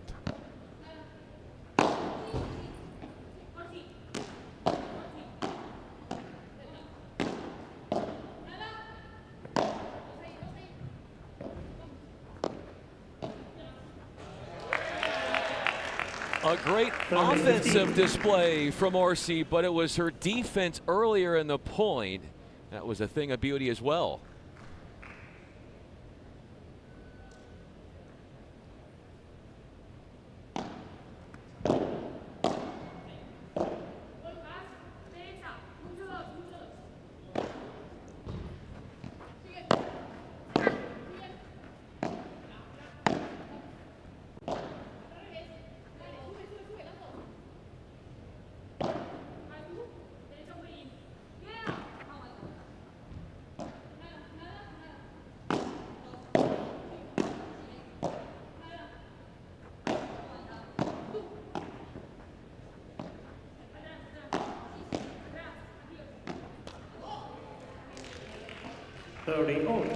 Well, she said sorry to her partner because it was a neutral ball. Her opponent was at the back, so she could play with Marian. She made the error, and now it's the third kill. Again, they have to struggle with their own service.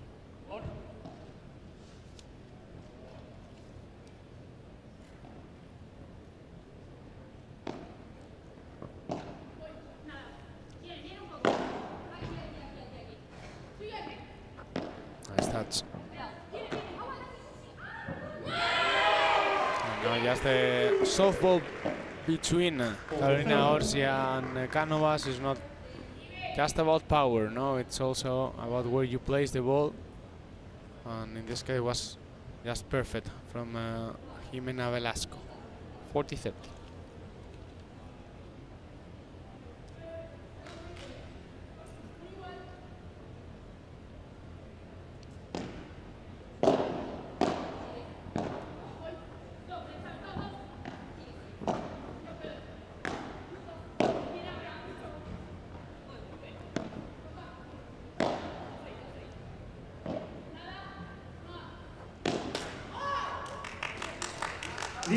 Golden point coming into play. The second golden point of the match. The first one was also with the service of Vegas. Las Vegas Smash. It ended up with the error from Carolina Orsi in the return.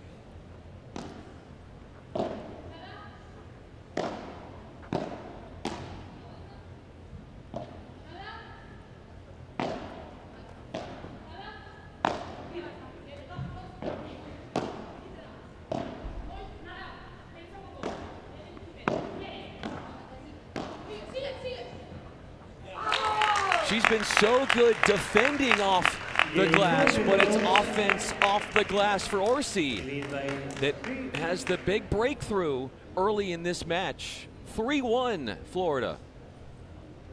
Well played by Carolina Orsi, how she made the transition, and also the decision that she made, looking for the sidewall, looking that that ball dies after touching the sidewall and winning the point. This time they've done it great, and they got the break.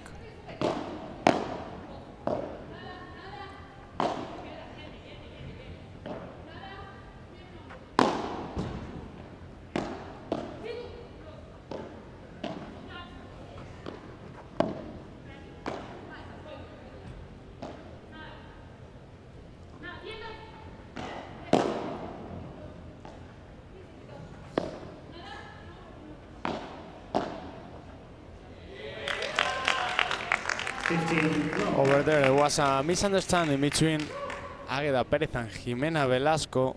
Also, all the credit to Carolina Orsi. We can see over here how she plays the ball just between them. The placement from Jimena Velasco wasn't good because she was too close to the net.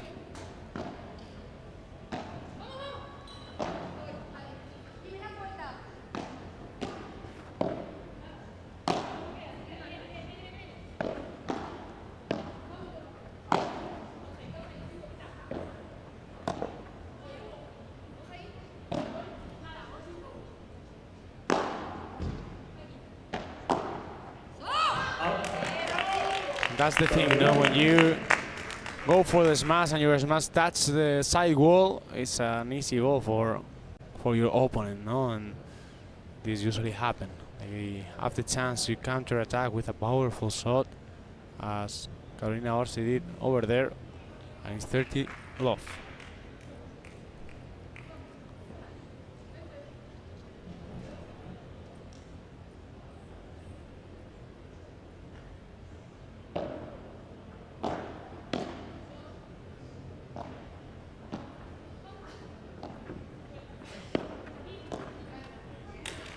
It's an Orsi drop volley that brings everybody in. And then not much later after that, an air in the forecourt off of Vegas. 40 love.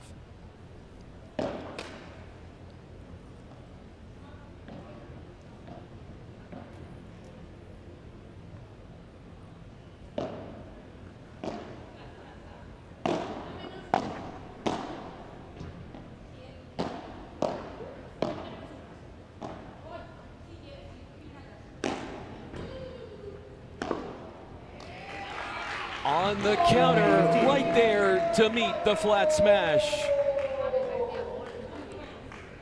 Well, it's the same when we were talking about the smash that touches the side wall. The same happen when it's when you don't finish the point with your smash, then your opponent comes to the net, and usually the answer is that they finish the point for you.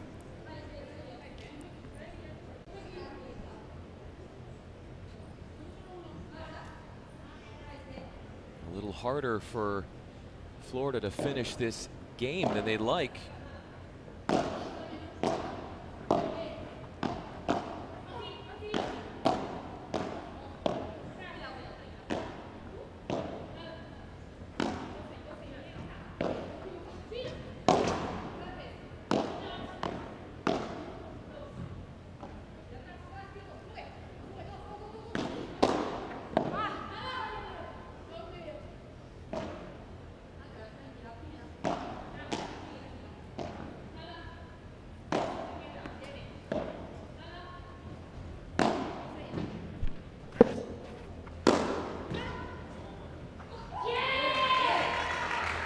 Saw what was developing, but Canovas could not get there to extend the rally despite meeting the ball outside the court. Actually, she was already close to the door because she knew that Águeda was about to send that ball out, but she lost sight of the ball, and Águeda played very well actually after that incredible víbora, sending the ball out of the court with the portres and winning the point. Winning the point, winning the game. On a fourth game point through a golden point, we are still up a break. That is, if you're the Florida Goats, despite the fact that that break lead was in serious jeopardy. Yeah, this was a poor return. The same thing happened, no? When Florida Goats had the chance, the first break point with the Karina Ossie return, and now it happens the same to Las Vegas Smash. Y aparte, cuando todos los puntos que son un poquito más largos, ganan esa parte, ¿vale? A ver, hemos tenido un fallo, bueno, una vendida, claro, el fallo y un winner. Y a buena suya. Y luego, en defensa muy bien, y fijaos que cuando íbamos 30-40, tú has enganchado un par de globos buenos por en medio, y tú has enganchado otros dos globos buenos por en medio. Entonces, si les quitamos un poquito el ángulo, nos va a dar más. Es decir, un poquito más el globo por en medio. Además, muy bien, ¿eh? Está fenomenal. Bien competido, bien hecho el resto, muy bien. No sé, le encuentro dentro. Claro, tío. Mátanos. ¿Qué hay? En defensa, a ver, fallamos 3 bolas, igual es un punto de oro. Pero si llegamos a este punto de oro, ya es un globo de devolución, y entonces estamos por abajo. Y ahí estás, no hace falta cagar a piñas todo el rato. Seguimos, no dejamos la intensidad.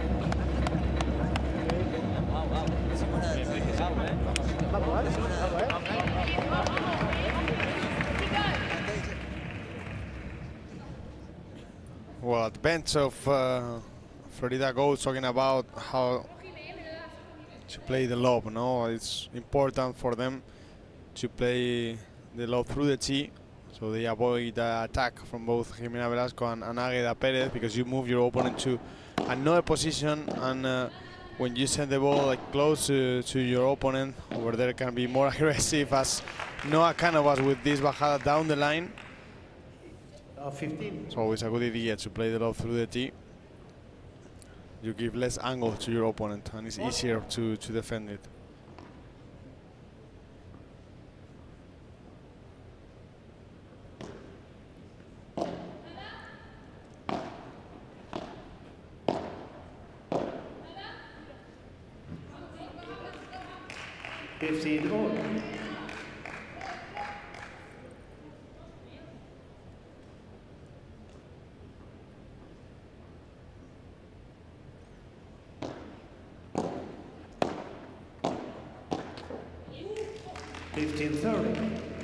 Very with conviction drives and attacking from the back off the return for Orsi. And when you don't let the ball bounce, then you put a little bit more pressure on your opponent, because if you have less time for preparing the volley, then it's more difficult for you to attack. And it's true that then you stay in a risky position at the court, but also you have this benefit now that you probably force the error as they did there, and now we have another 3 break points.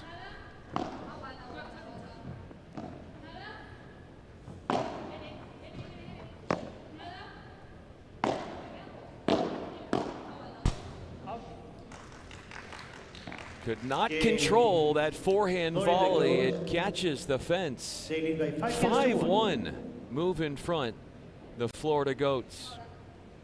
They have broken twice so far in this opening set. After having the chance to get the break back, they've lost. So, and why they've lost? Because they make 3 unforced errors with their own service. That's too many. That's the thing. They are being irregular. Also in the previous match yesterday.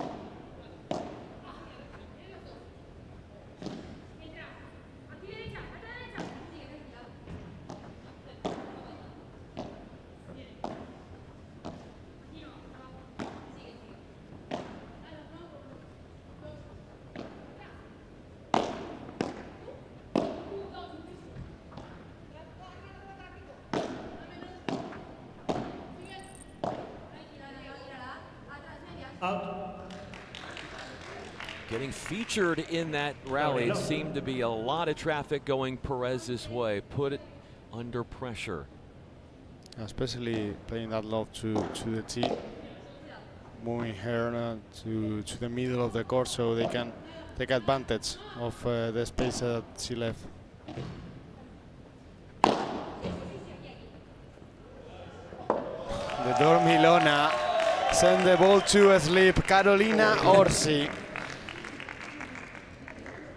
Beautiful shot, and especially taking into account that Águeda Pérez was close to her, but she was able to finish the point.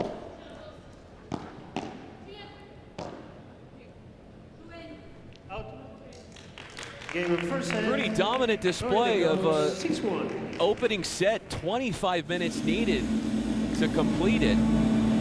And has there been, I'm having a hard time thinking there's a better player than Orsi in this match in terms of reading rebounds off the glass. She's been so good at how well she's handled balls off the wall.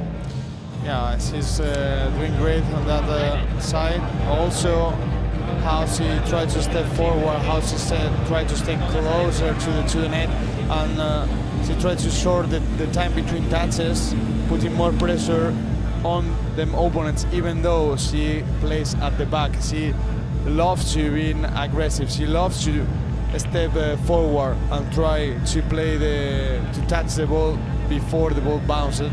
So it's more difficult for the opponent to attack. You know, it's really difficult to do what Jose the Best can do because nobody can. He is the best on what he does, and everyone loves him. Everyone cheer for him, for Jose the Best.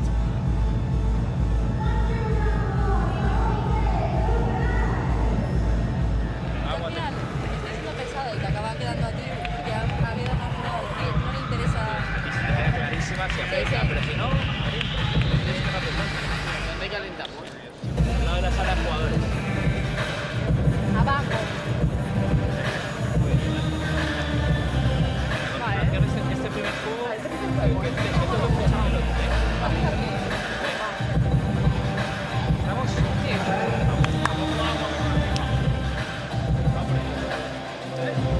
a tirar la bandeja. Atento a la paralela, trata de que sea sin pared. Todo al revés.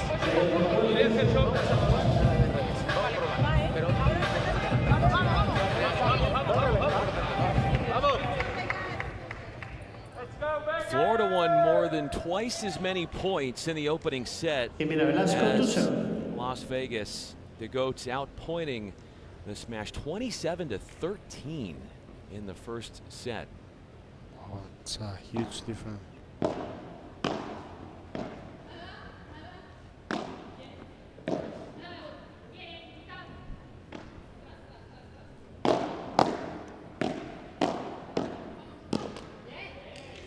Very well played. Very well played. Ainhoa Canamas, you can see how she play a ball close to the fence, then to the middle, then again to the other side. But she's not switching between Perez and Velasco. She focused on the same player, moving her around the court, forcing the error. That's the thing. That's the way you should do those.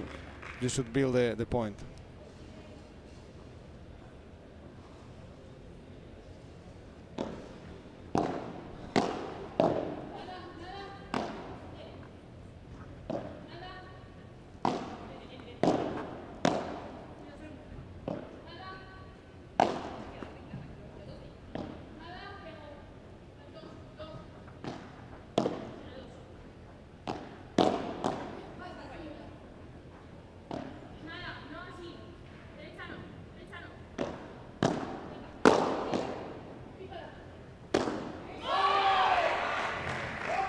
Had blocked it back, but then that allowed Perez to come right in there and unleash from up front. How she attack, trying to take advantage of the ball that floats from Florida. That's very, very important. No, it's important to have a solid game, but also when it's a time to attack, you have to go for it. It's not like, no, I won't attack because I don't want to take risk. It's, no, you have to take risk, but just when it's the perfect opportunity. And when the ball is high, then you have to go for it.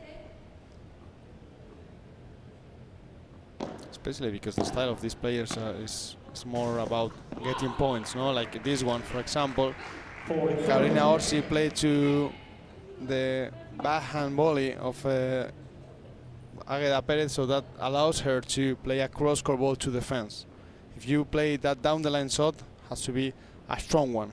If the ball floats, then this could happen.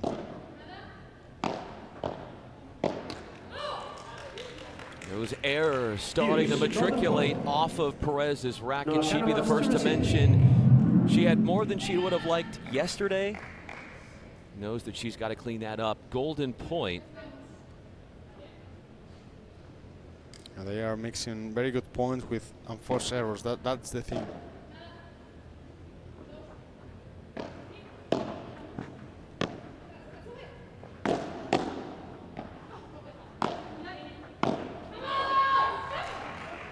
Game, Las Vegas Smash, first game.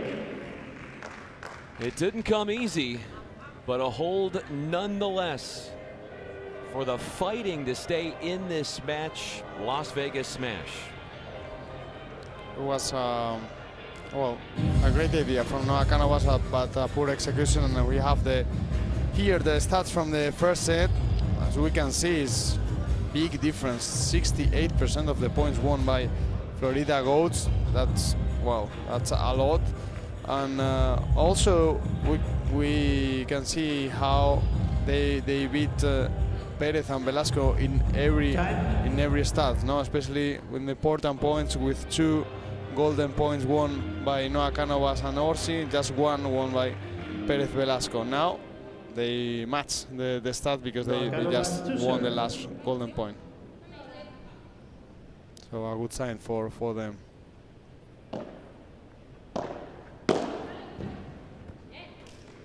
Both of the service holds, there have been 2 for Vegas, both coming when Velasco has been serving. That hold a game ago was important because if it didn't end up being one, it would have been 3 straight service breaks against Vegas. And especially because when you start a new set, it's a new context. No, it's like a different match.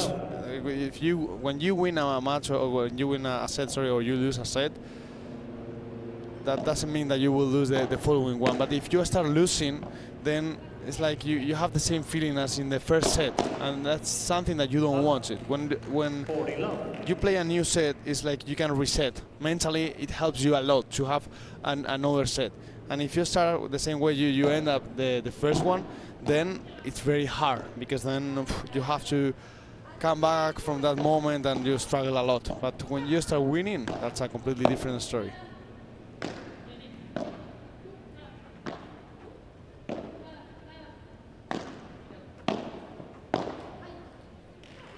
Net errors have continued to be pervasive for Perez. Yeah, the thing is, even though when they build up the point pretty well, as in this case, no, they already take control of the net, and it was a ball for attacking actually. With a high ball, it was pretty easy for Águeda Pérez, but then you see how they are making more and more mistakes, and that's the thing. It's not about that they are not able to make points. No, it's more about the errors they are making.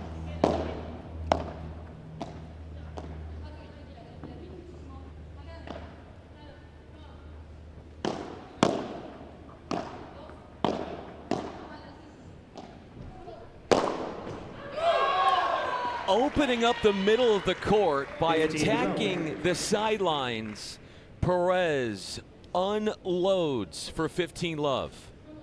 One thing we could say that's different between yesterday and today is Águeda Pérez with the overheads is trying to be more conservative with the víboras, not with the smashes, of course, but with the víboras he's trying to play more bandeja, more well, with more margin of error. So see, doesn't make that many mistakes, but it's true that I don't recognize the Águeda Pérez that I know she's able to play at the level that she's able to play. Smash putaways for both Perez and now Velasco in the game.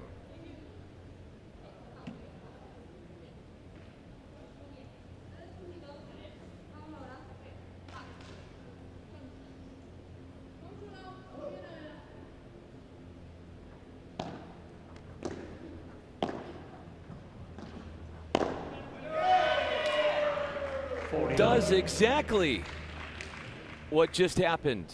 3 hit off the court, off the bounce, overhead finishes.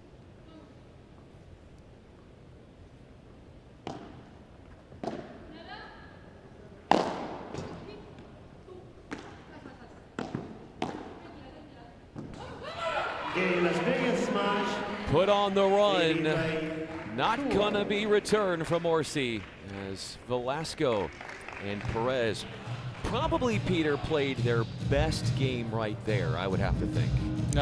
Finally a love game, a huge relief for them. Let's see what they say at the benches.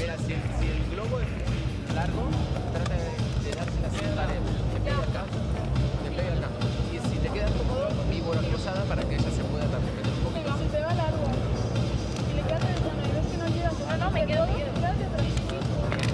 La que me quedé. Oye, la que cambias paralelo, esa la vas a ganar la boleta.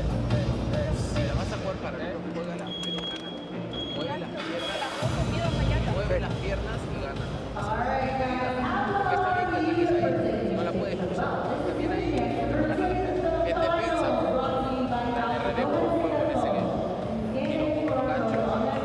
Sale de pareja y sigue. Y el globo es que va a hacer culo no chuta.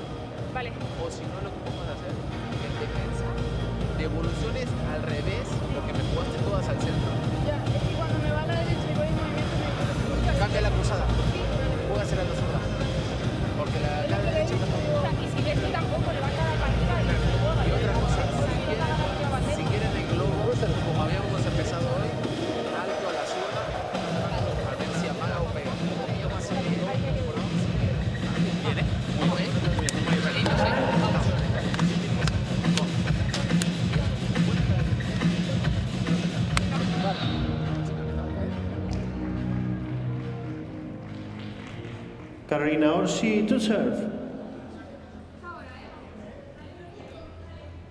3 holds to begin this second set as the Italian Carolina Orsi serves.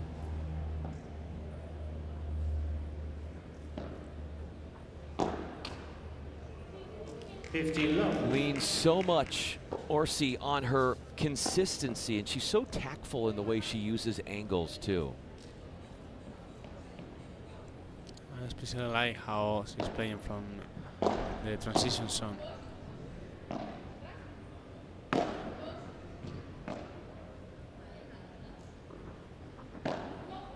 Out. 15 all.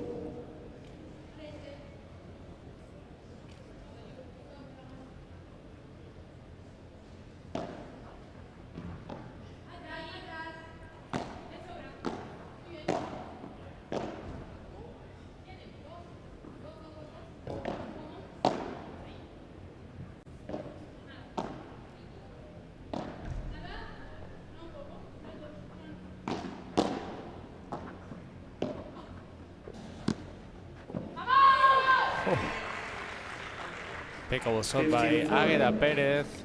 She found the down the line shot, the parallel, the passing one to get the 15-30. Look at this.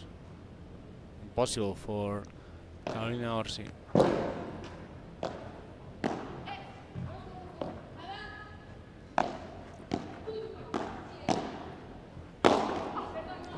Goes right at Canovas. Perez tags her opponent. Break chances. Keep in mind that Florida has not been broken today.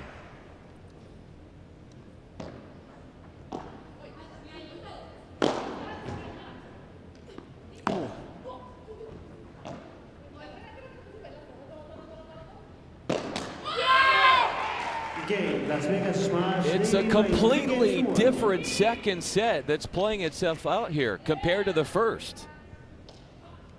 They found their way, not with the errors from Florida, instead for the last one. I would say that it was because of the winners from Las Vegas Smash.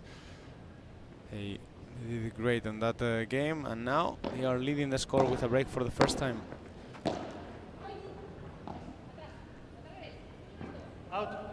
Too long, just over hits. What about that return of serve, Orsi, in an offensive manner? Nothing neutral about the way that she returned that serve. Especially because after returning, she tried to step ahead, and she put pressure with her position.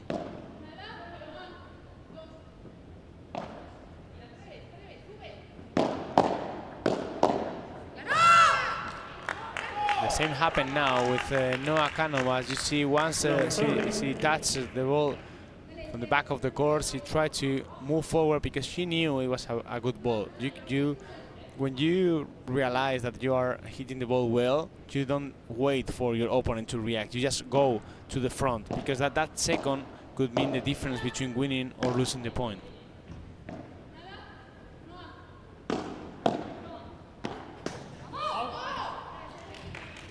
Low 40.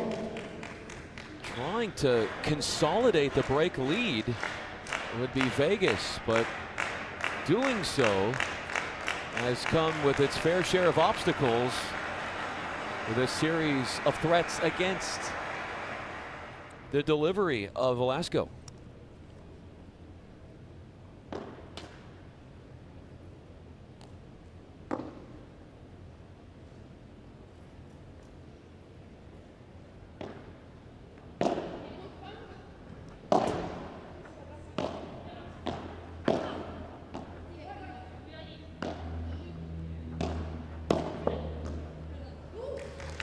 Canovas attacks the feet of Velasco.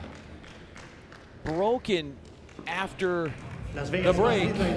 So a re-break to make the break lead for Vegas a thing of the past. Yeah, whenever Orsi and Canovas come forward, Agueda and Jimena are struggling to find an answer. No, they don't find a way to avoid this attack from Orsi and Canovas, so they need to be careful. When this happens, it's really important to play with a player who stays at the back of the court, or if both of them come to the net, then you play a low ball down the line or to the middle. If you play cross court or you play a ball that flows a little bit, then you are in trouble. So they need to find a solution for when both of them are coming to the net.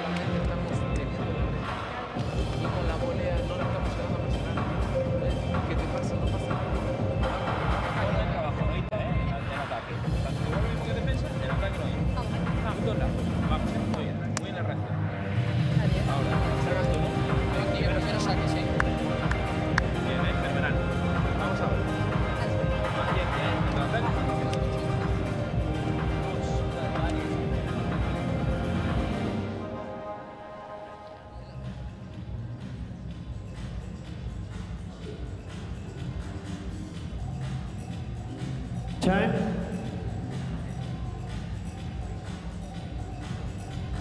After the Florida Goats won 68% of the points in the first set, we are 50-50 in percentages between these two teams in set two. That's a very interesting reaction from Las Vegas Smash, and at the benches they were reminding them how important it is to get the first serve in. Because when you play with second serve, then your opponent usually play more freely, and that's dangerous. No, it's important to maintain the control.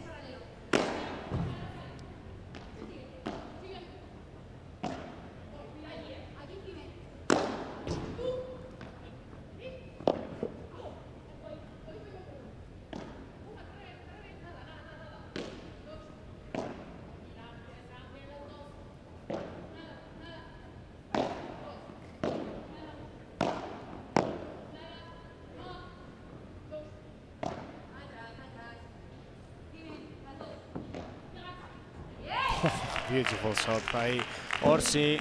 Waiting until the last moment, you couldn't tell where he was about to throw the ball, and he found the angle. Difficult shot, because usually you cover the middle and then down the line shot, and it's difficult to reach the ball when your opponent plays it to defense. Difficult to defend out of the corner there. That low controlled response as Perez finds the net. Game points.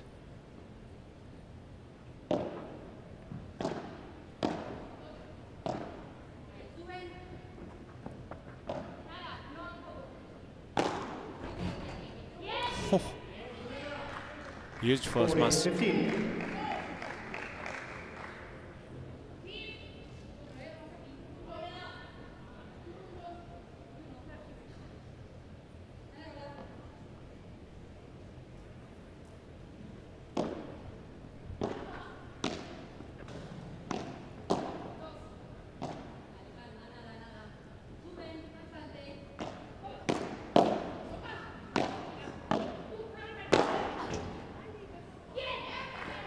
Velasco attacking in tandem with Perez to extend this game and complicate matters for Canovas in her pursuit of holding. One thing that Canovas has done a really good job, Peter, is, and I think it's underrated, is how well she can reset points. Yeah, absolutely. It's very important not to know when to play a lob when you are struggling, when you are at the back of the court. So it helps you to have more time to recover your position, and also when you have the feeling that your opponent is playing so good and putting so much pressure on you, when you just play the perfect lob or a very good lob, that allows you to shift the momentum, no? And that actually is something that is so important in padel. A hold, and it's 3-all.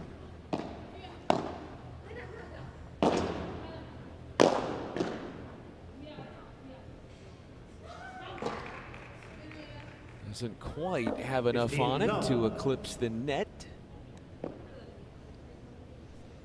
Let's see if they continue with the same tactic as before, trying to push forward from the very first ball.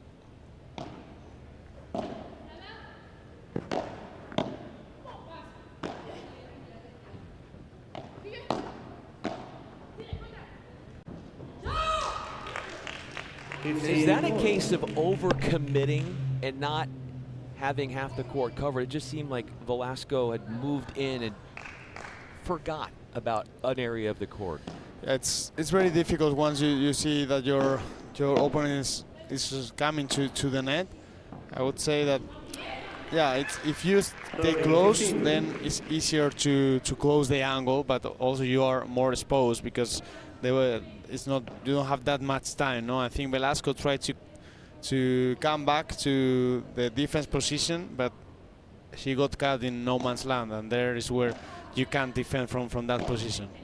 And sometimes, as you said, it's better to stay close to the net and trying to block it.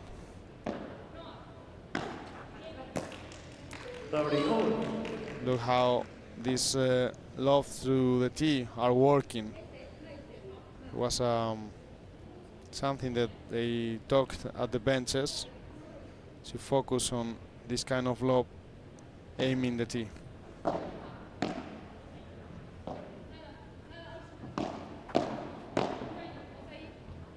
See the position from Carolina Orsi. Every time in the middle of the court, trying to push forward, trying to put pressure.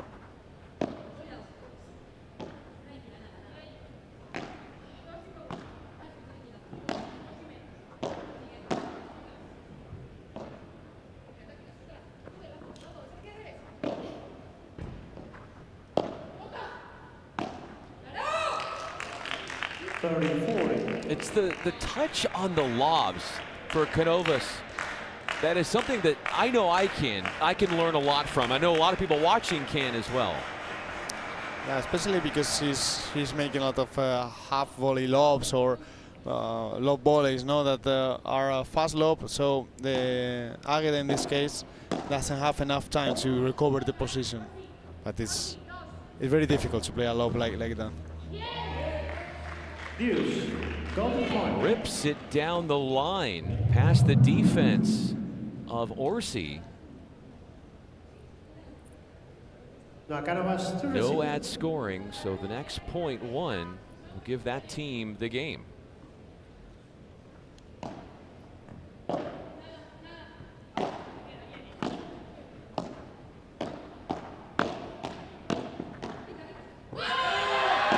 Quick reflexes, and Velasco has the upper hand. When the exchange sped up, she knew how to handle things, and she does in fine form. You know what happened there, Brian? They play all the ball to her backhand. You can see over here she was ready and prepared. When you are at this exchange at the net, it's important that you play one ball to the forehand, because she was waiting all the time with that kind of preparation, or playing to the field or to the middle. But if you repeat the same ball 2-3 times, then it's a point for your opponent. It's a huge advantage for her. It could have been going in the wrong way, and an advantage in the second set for Florida. If they would have won that game, they would have gone from down a break to up a break, but now it's anybody's second set at this point. Yeah, absolutely. I think the key for Las Vegas will be to reduce the numbers of errors and continue putting pressure with the first ball. Y en defensa, lo mismo que antes, un puntito más. Vamos, venga, concentradas, puntos largos. Va. ¿Por qué? Porque Orsi al final lo que hace es te la baja, tú se la bloqueas y ella te la sube la moneda. Trata de cambiarla la moneda. Si mueves las piernas, o sea, si estás súper atenta y activa en el momento que van a pegar, tu volea va a ser mejor. Actívate más, porque nada más estás como teniendo.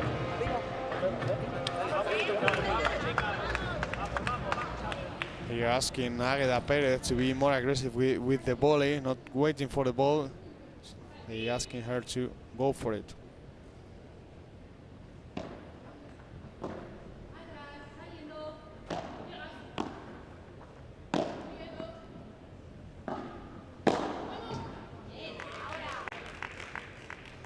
A late move to handle that second to last response from Perez on her side, then allowed her to be a little bit more vulnerable after that. Especially when your opponent attack a ball because it's above the net, then it's when it's more difficult for you to defend. When it's above the net height, then you have problems. No, it's important that your opponent volley from below the net, so then you are more in control.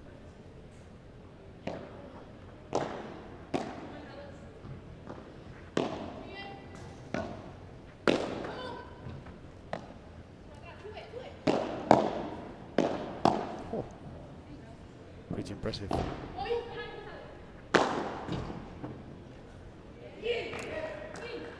All the credit to Águeda Pérez, because 2 blocks in a row were so difficult, especially the one that she said to switch the direction to the other side, no? Because the ball was coming from the cross court and then she blocked it to send it down the line. One thing is to block a ball, another one is to control the block.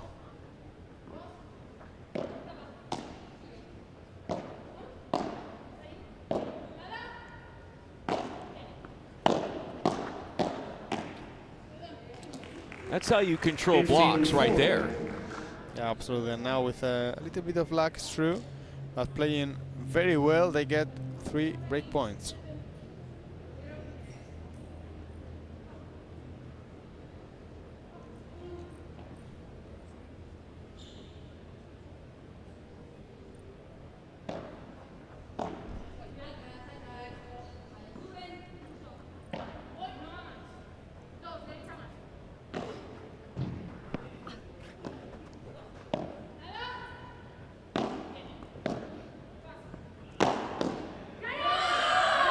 Game, Las Vegas smash. So many twists in this second set, from going up a break to being in danger of going down a break. Now Vegas is up a break and can serve for the third set.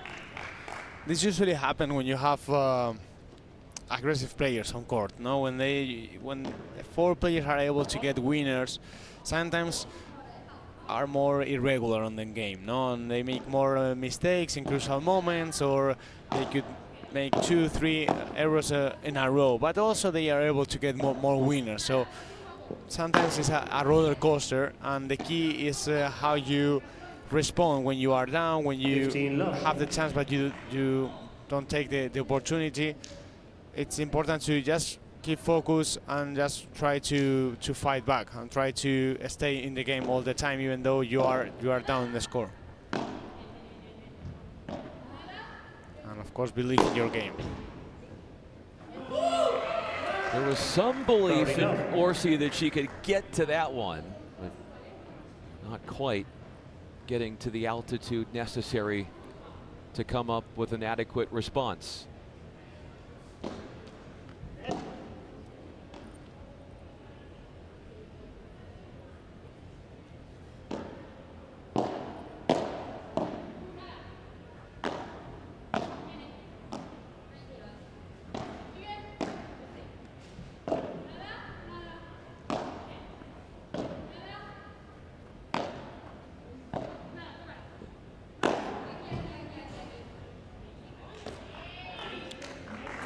Constantly being put on the run, Orsi, and dictating, controlling these attacks, these points, has set points up for grabs for Vegas.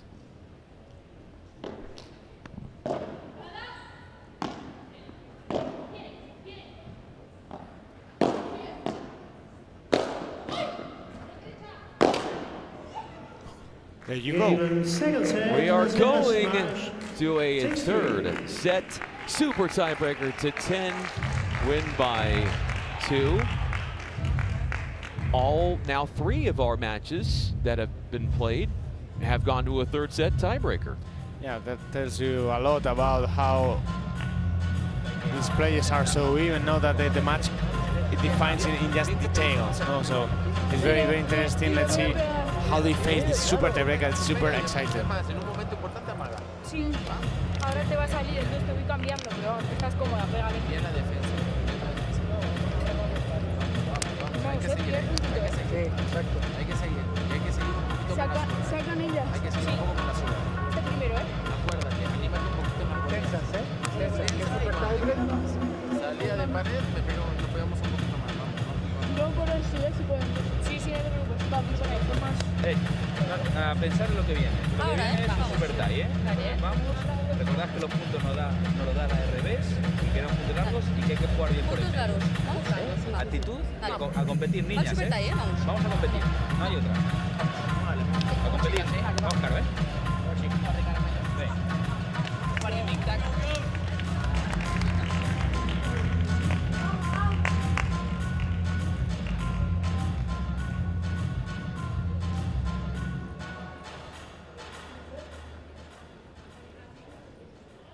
So off we go to a third set super tiebreaker.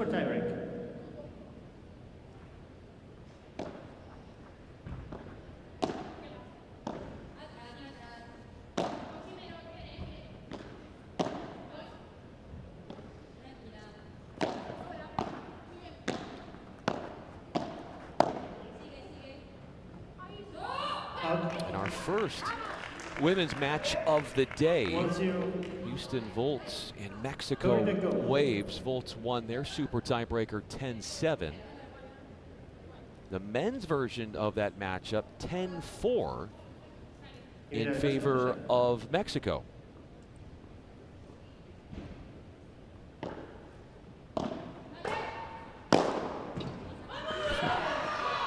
Powerful smash after a poor return by Conavos.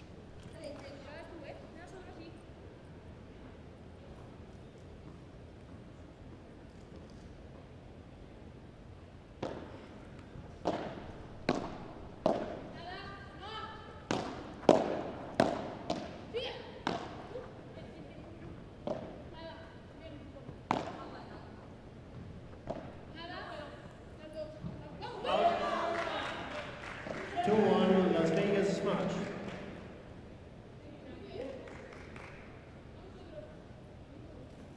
Florida Goats went to a super tiebreaker in the finals at Hammerstein Ballroom last month on podium day.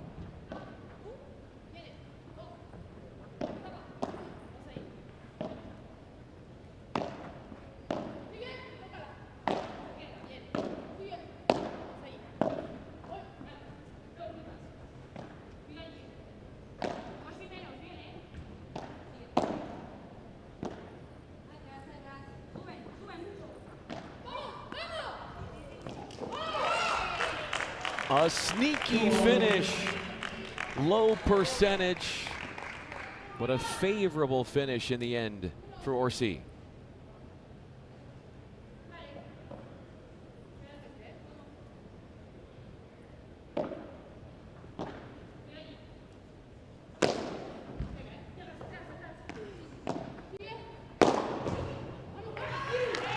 Killing that point was Perez after the setup smash from Velasco. Everything changed with the ball from Carolina Orsi. Once the ball touched the side wall, then everything changed and you allow your opponent to regain control of the net.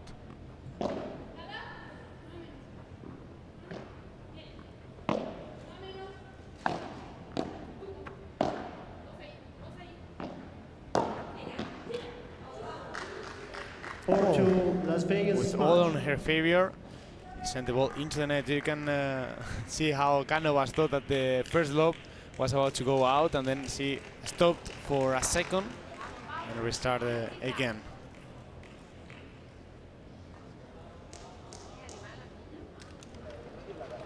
Vale. ¿Qué pasa? No, no te lo metía, pero no. Vale. No puedes, es imposible. La que me pienso. Es buena. Es imposible. Vale, vale, vale.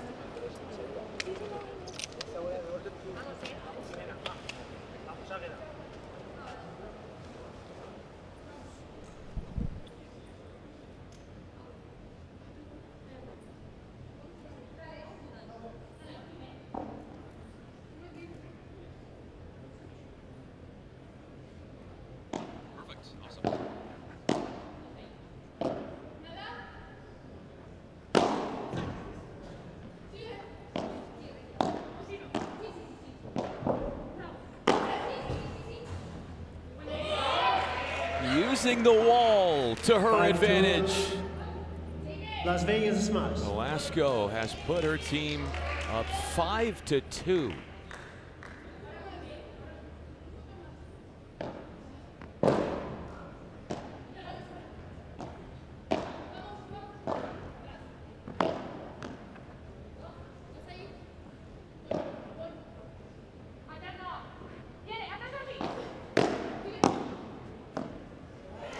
Confident is key. Now it seems like they can't miss a ball. Well, if you look this match at the first set, they were missing, they were making out of unforced errors, or at least a few of them, and now it's like they are able to pass every complicated ball to the other side. That tells you a lot about how mental is this sport.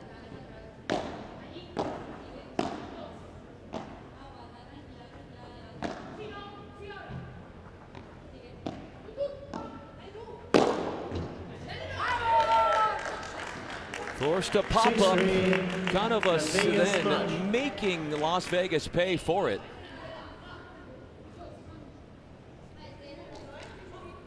This is, regardless of the outcome of this match, this is not the same Las Vegas team as yesterday. They're playing so much better today.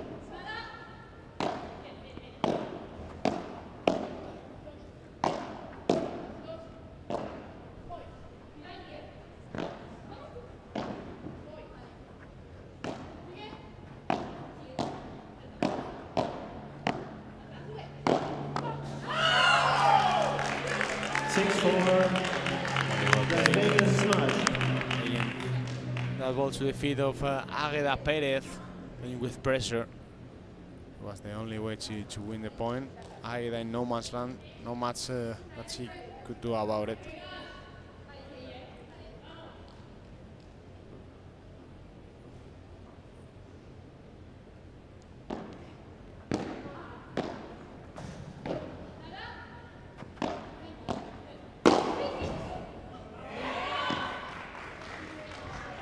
It all started when she attacked the fence and then came in and easily taking care of it. Yeah, and also it's key how patient she was with the second ball. No, instead of going for the kill, she waited and for another one, and then she decided to increase the speed of the ball. You can see a different player now, the more one that we recognize more in Águeda Pérez.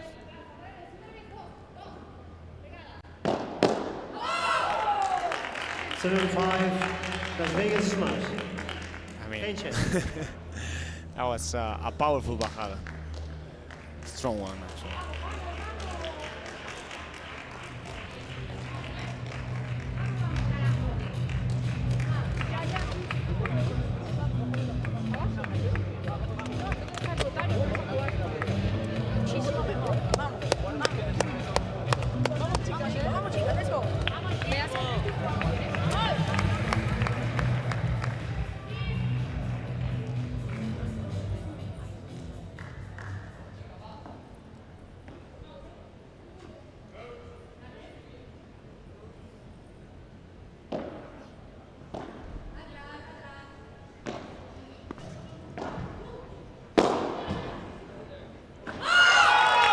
Gave it an effort, Velasco, but Canovas, the power behind the overhead, helped her salt away the point. Seeing a bit of a resurgence here for Florida. Well, it's just one mini break difference, so they could make it. Águeda Pérez.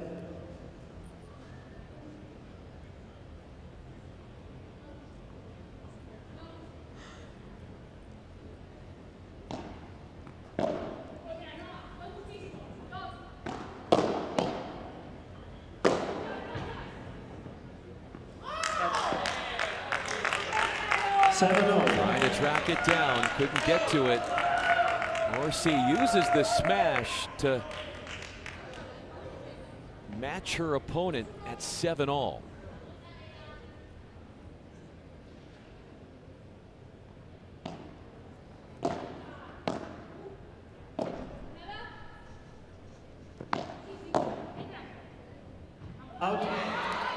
Again, faking the smash, Águeda Pérez. Las Vegas smash. Clever idea over there, and now it's 8-7. Well, no mini breaks, but just 2 points away from victory. 3 points away from victory, Florida.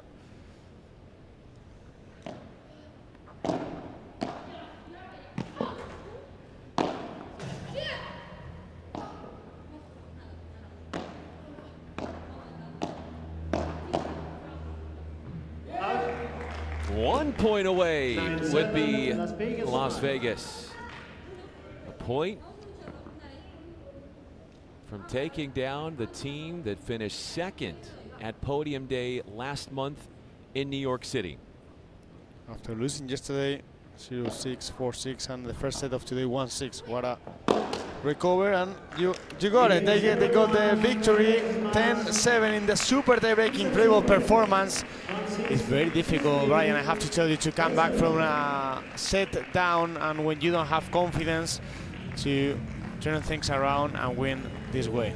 A humongous bounce back after, you said it, dropped the first set. Not only did, but the way in which it happened could have been demoralizing. Instead, they turned it around. That would be the Las Vegas smash, and have a token win at their behest. Yeah, this team, well, they have something special. We said it at the intro, no? That Águeda Pérez and Jimena Velasco, they are actually a very, very good players. And yesterday they couldn't show to the world how good they are. Also today, at the beginning of the match, it was rare for myself, like, to see how Florida was winning 6-1 the first set. I would expect for Florida to win the set, even the match, but not with that much difference, no? And the second set, and especially the super tiebreak, was more close to what we have thought at the beginning, no? With 4 players that usually look more for the winner. And it's true that Águeda Pérez and Jimena Velasco, they made several errors, unforced errors in the first set. Once they reduced the numbers of errors, I think they started playing better and better, and we've seen a version of themselves that was very good in the last part of the match, because they play with confidence, they were very solid, they were attacking and also deciding better. The perfect example is the fake smashes from Águeda Pérez, how she built the point and how she waited for the perfect opportunity to increase the speed of the ball and to take the risk. That she did, and we're going to have the winning team catch up on how they had their winning ways with a conversation on court with Chelsea. Congratulations, you lost the first set 6-1, but you made a huge comeback. What went through your mind at that moment? Bueno, first of all, I'm very happy for being here with Las Vegas and with Jimena. It's a pleasure. And in this moment, we thought that we can win. We thought that we can play better, and that's it. In what moment did you realize that the game took a turn? ¿En qué momento sentiste que el partido cambió el ritmo? Bueno, creo que el primer set las dos estábamos un poco más incómodas, pero el segundo ya hemos empezado a jugar mejor, hemos roto y creo que desde ese momento las dos hemos ido empezando a jugar mejor y a confiar más en lo que estábamos haciendo. Y creo que hemos terminado jugando muy bien, así que muy contenta de estar aquí, darle las gracias al equipo por animar, a Alejandro por la confianza y nada, muy feliz. Really happy to be here. The first set we started off slow, but as time started to progress, we ended up gaining a little bit more confidence. We were able to rotate and we ended the match really strong. Muchas gracias. Guys, stay tuned because we have the men up next.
and gentlemen, please turn your attention to center court as we get ready for the official coin toss. No, vamos directos. Chicos, igual que para vosotros la novedad es el cambio que es 5-7 de bolas, ¿vale? Nueva revisión de vídeo y sorteamos. Azul o blanco.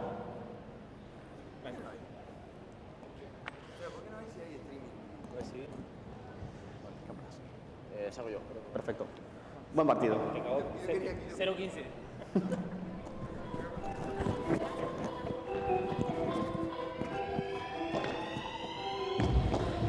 This is what is coming up next. The Las Vegas Smash taking on the Florida Goats. And one of the two on the Smash, Guille Cagigas, joins us in the warm-up. Welcome.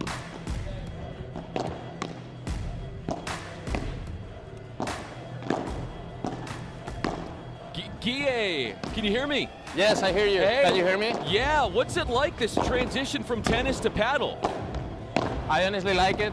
I like to play with a partner next to me, so I like it. It's good. And Guille, how are you? How do you feel to be here in the Pro Padel League in this main event? Nada, me están entrevistando ahí a la vez. Sorry guys, I was talking with my opponent. The PPL experience is very nice. I like to play these high-level matches. For me, it's great experience. It helps me a lot to keep growing as a player, so I feel super grateful to be here now. How grateful are you to go up through the PPL2, the development pathway, to now be in this position that you are now? Well, it happened really fast, but honestly, it's good that the team trusts me and they gave me a chance to be here now, so I'm excited to prove the team that I belong and that I can keep increasing my level. And Guille, talking a little bit more about the game, what will be the key for today? Well, I think yesterday we kind of showed our style, and we're going to try to do kind of the same. Be very solid, be careful with the lobs that we play, and grind and fight like we do. We're aggressive players, so we can attack at the net, but we need to be solid in the defense first. How much does playing at the net transfer from tennis to paddle for you? It gives me an advantage, I think, with reflexes and the touch, but it's obviously different. And what do you think about warming up while you are talking with us? How do you feel? This I have zero experience, completely new. I don't know how I'm doing, but yeah, different for sure. You're doing phenomenal. What's the LA experience been like for you coming to Southern California?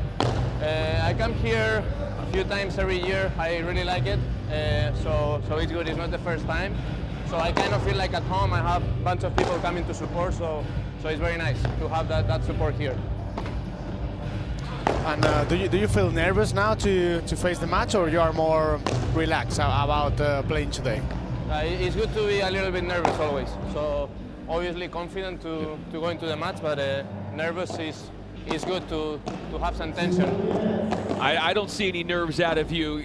Guille, we'll wrap up with you. You got a big match ahead of you. Thank you so much for taking the time with us and speaking about the match and the warm-up. That's always a fun story, the transition. So he comes over to the United States, Cagigas, on a tennis scholarship to Longwood University in Virginia, and then becomes enthralled with paddle, only for that now to become his full-time job. Yeah, it's it's a very good story actually, coming from tennis, and you can see, that a player that used to play very, very well at one sport, a racket sport, well, at tennis, the transfer between tennis and paddle, So it's very interesting, but what he's doing is very difficult because he's not used to play at this level, but he's doing great, especially yesterday. In New York, we saw another version from Guille Cagigas. He was a little bit nervous. He had to get used to his partner. That is not easy at all, because also he pushed him very hard because he tried not to do the best for the team, El Loco Torre. So Guille Cajigas is handling better the situation. Yesterday he saw what he's capable of. Actually, they got 2 set points in the first set, 3 set points in the second set. It's true they ended up losing 5-7, 6-7, but they played a great match, no? And Guille Cajigas was telling us that well, they found a way to play. They found how they should play. So let's see if they are able to do it today as well, because it's another great couple that they have to face today. Juani de Pascual, Luis Hernandez. Luis Hernandez and Álvaro Cepero, they did great in New York. Now they changed, another different lineup, a completely new couple. Juani de Pascual, a lefty that will give Luis Hernandez an extra offense from his side, no? Because Álvaro Cepero is a completely different style. He's more about building the point. He's more a tactical player, while Juani de Pascual is more aggressive. He loves to play from the middle of the court to the front. And Luis Hernandez, he also likes to smash pretty hard, but he's a complete player. I think Luis Hernandez is not just about power, it's not just about attacking, it's also about constructing it's about building the point and knowing when you have to take the risk. We mentioned tennis. There are some similarities in terms of the scoring. No ad scoring, though. That will be a golden point in place of that if we get to a deuce point. Best of 3 sets is the format, and after 2 traditional sets, if we split the first 2 sets in one of these matches, then we go to a 10-point super tie break to 10, win by 2. We've had a 10-point tie break in every match today so far, in what is our 4th, this one coming up today.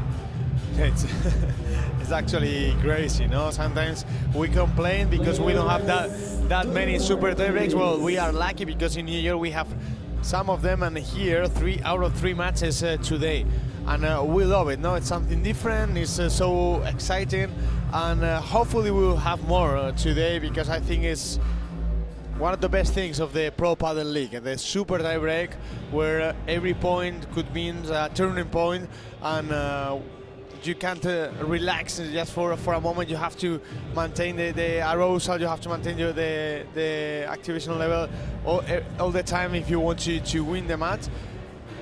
I have to say,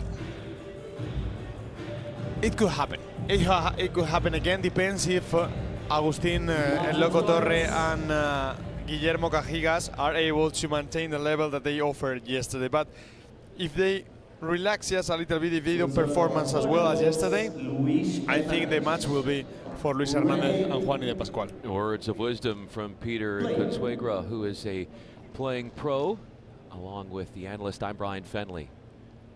The Goats are serving.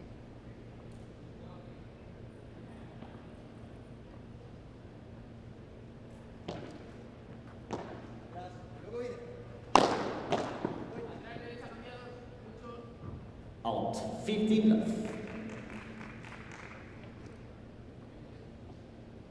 The Goats on the women's side had a set lead earlier today, only to get beaten by the Vegas Smash in 3 sets.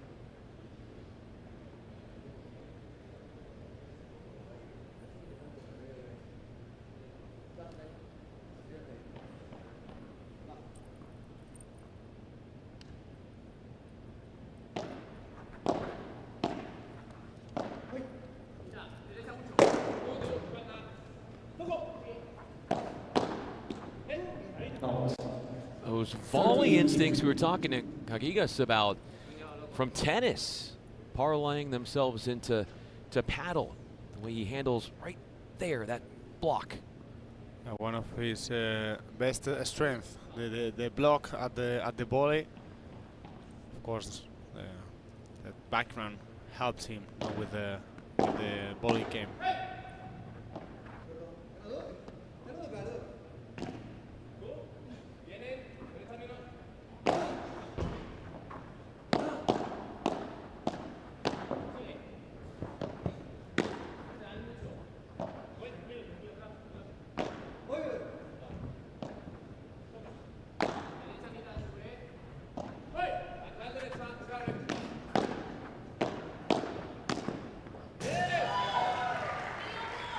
A really special 1-2 punch. Callejas and Torre in synergy to make it 30-all with fine shot making in the forecourt.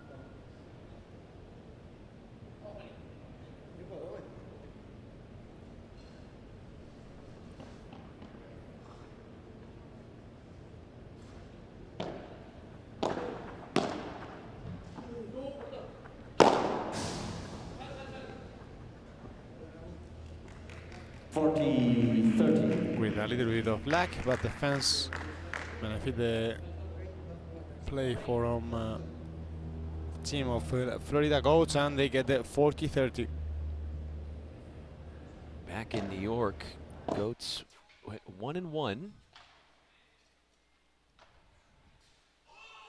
What a ball from Agustin Torre. Torre, you go back to 2023. He was a finalist with the Cancun, then the Cancun Waves. He's been with PPL since 2023. Golden Point.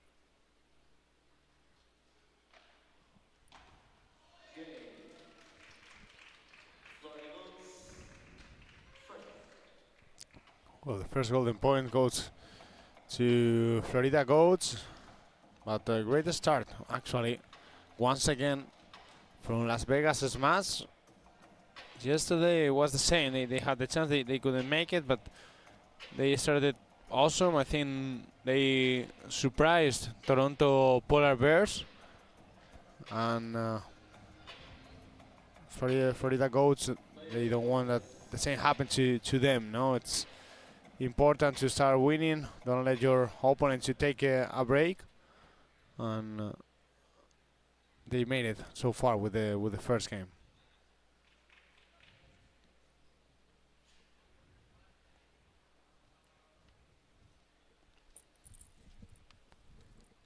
Toronto Polar Bears, they started out yesterday by sweeping the men and the women in their first matches of group stage play.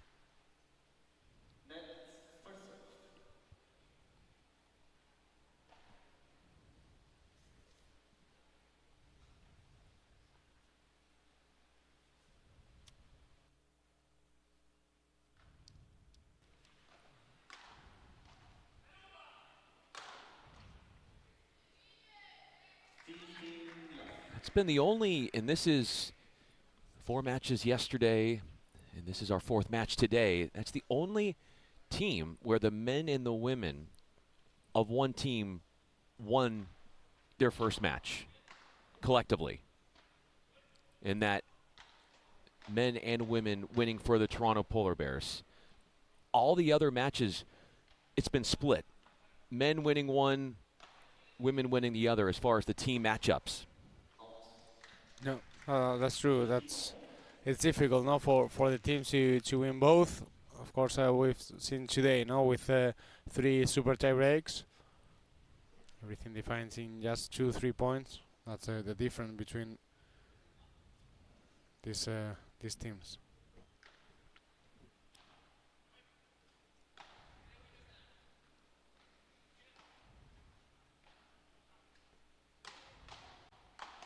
Wow.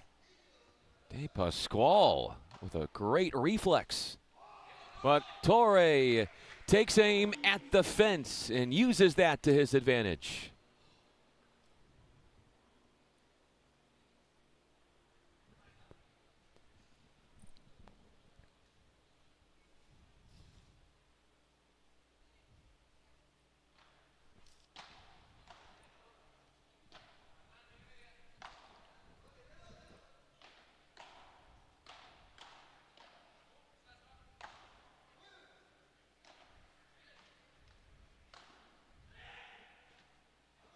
Net charging De Pasquale, handling things well in transition and finishing on his terms.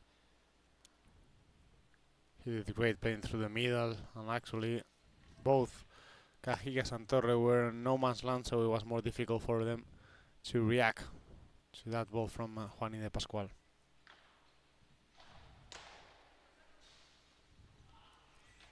Reacting was Luis Hernandez to the overhead that would ultimately end in a point for Torre. Poaching to the other side once again, Torre. We will see this play a lot of time.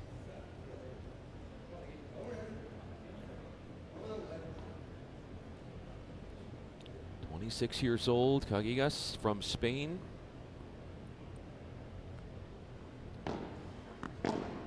At the line.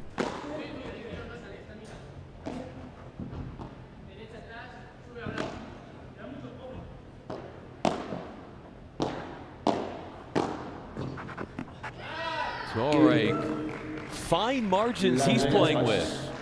Actually, I thought the ball was out. It was completely in. And you can see how they play together, because Guille Cajigas play a strong ball from the back, and Torre knew about it, so he anticipated what his partner was about to do. He stepped forward, and for that reason he was able to reach the ball in time and win the point. Out 15 left. Torre had said media day just how important it is to have a partner out there that has your back, that can support you, and when you have that, it allows you to play at your best.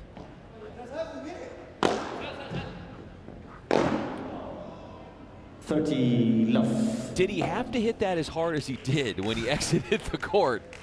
Well, he saw that Luis Hernandez was waiting for the ball from him, so he knew that he needed to play a strong shot. I don't know if that strong. But yeah.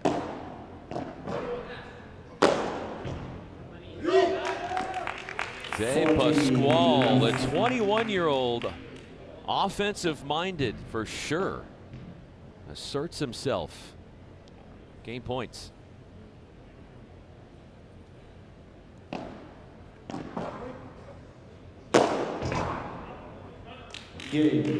How do you stop that? Florida goes. Playing a better lob. By 2 games to 1. That's the thing. 3 games in, 3 holds. Yeah, sometimes it's more about the previous ball than to try to reach the following one. No, when you don't play a good lob, then everything gets more complicated. And when that was the case, was short lob, Juani De Pasquale will punish every chance that he has. Mejor que vaya yo al medio, que sigo cruzado, antes capaz que él tiene que acá y el bloque está metido en medio. De repente, no, seguro. Claro, ahí se le deja un poquito más en medio. No, pero esperá, lo mismo se va el loco. Si me tira el loco, capaz que yo me quedo mal a paralela y el medio tuyo, lo como quiera. Claro, ahí para mí, cuando cierra hacia adelante el loco, hay que evitar esquivarlo. Sí, total, escúchame, le damos la responsabilidad al zurdo de fondo, tiene que hacer algo. Luego en defensa yo creo que podemos intentar jugar un poquito más al pádel. ¿A qué me refiero? Es decir, de intentar manejar un poco más, tirar 2 o 3 que voleen, que ahí no sale nada, tirar mejor globo, si no es bueno del todo, quedarme, y ahí generamos un contraataque mejor, no ir todo el rato hacia adelante. Sí, porque ahí lo que quieren es. Claro, lo que son fuertes es el choque, entonces jugar un poquito más al pádel, que toque, no le tiro en el globo al zurdo, le bajo, tiro que voleen 2 o 3. Vamos un globito alto a ver qué hace, si nos podemos entender un poco. Y alguno hay que tirarle al loco igual. Le hemos hecho un punto jugando la Se la pongo para ir. La tiro cruzada, flaco. Para mí el manejo de la defensa es libre, pero es no ir más hacia adelante. Vamos, chico, va. Agustín Torre to serve. Well, David García Campos, the coach at Florida Goats, told them to play with long rallies, that they don't need to hurry, and they need to avoid Agustín Torre, especially when he's close to the net, working more with Guillermo Cajigas. Love 15. The thing is, they don't need to play everything at such a high tempo. No, sometimes it's important to slow things down, construct the point, and wait for the right ball to accelerate.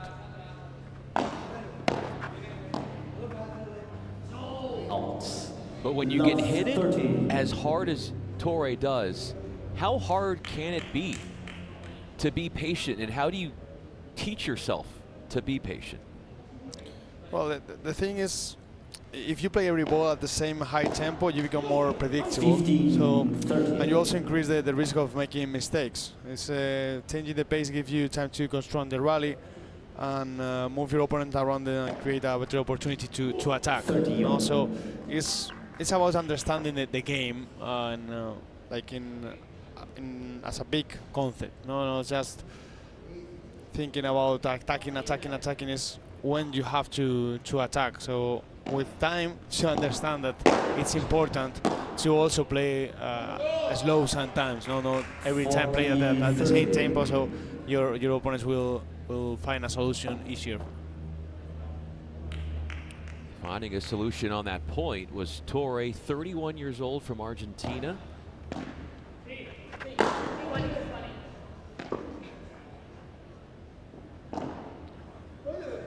Laid it off the sidewall. That was impressive.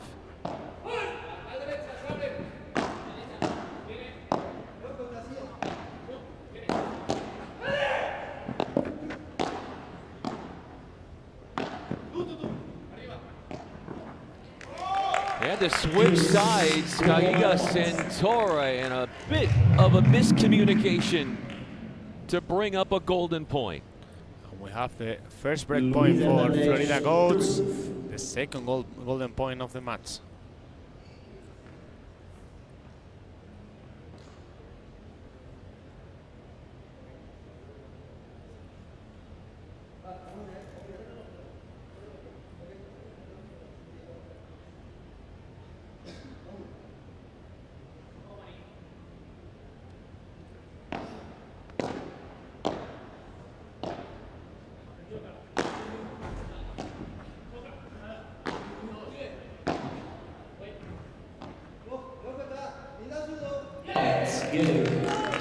Not the right touch on the defensive lob. Callejas put on retreat and can't get it to stay in.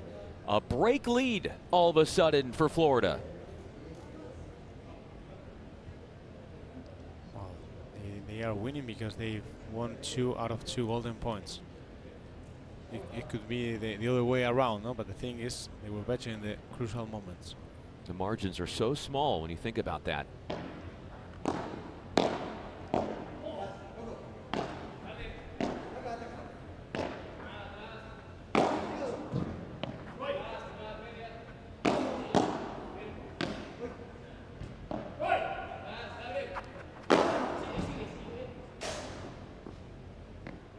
Didn't get the touch. No, he didn't touch it. He thought that maybe he could make it, but I think the ball touched the fence. And he acknowledges that.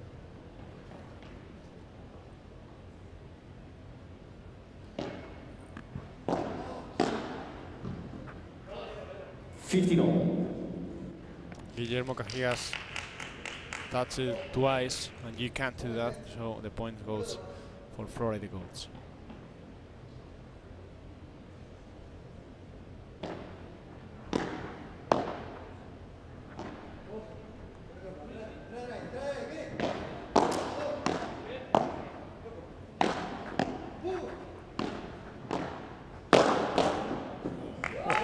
Changing locations with the overheads, and as the point developed, injecting more power and pace, Hernandez.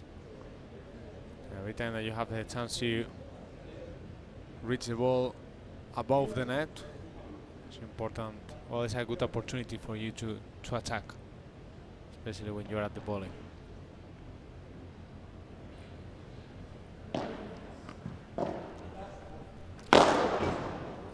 Absolutely obliterated. He said 2 years ago in an interview that he has seen a lot of improvement in his aerial game, the overhead play, and you're seeing that here contribute to now game points.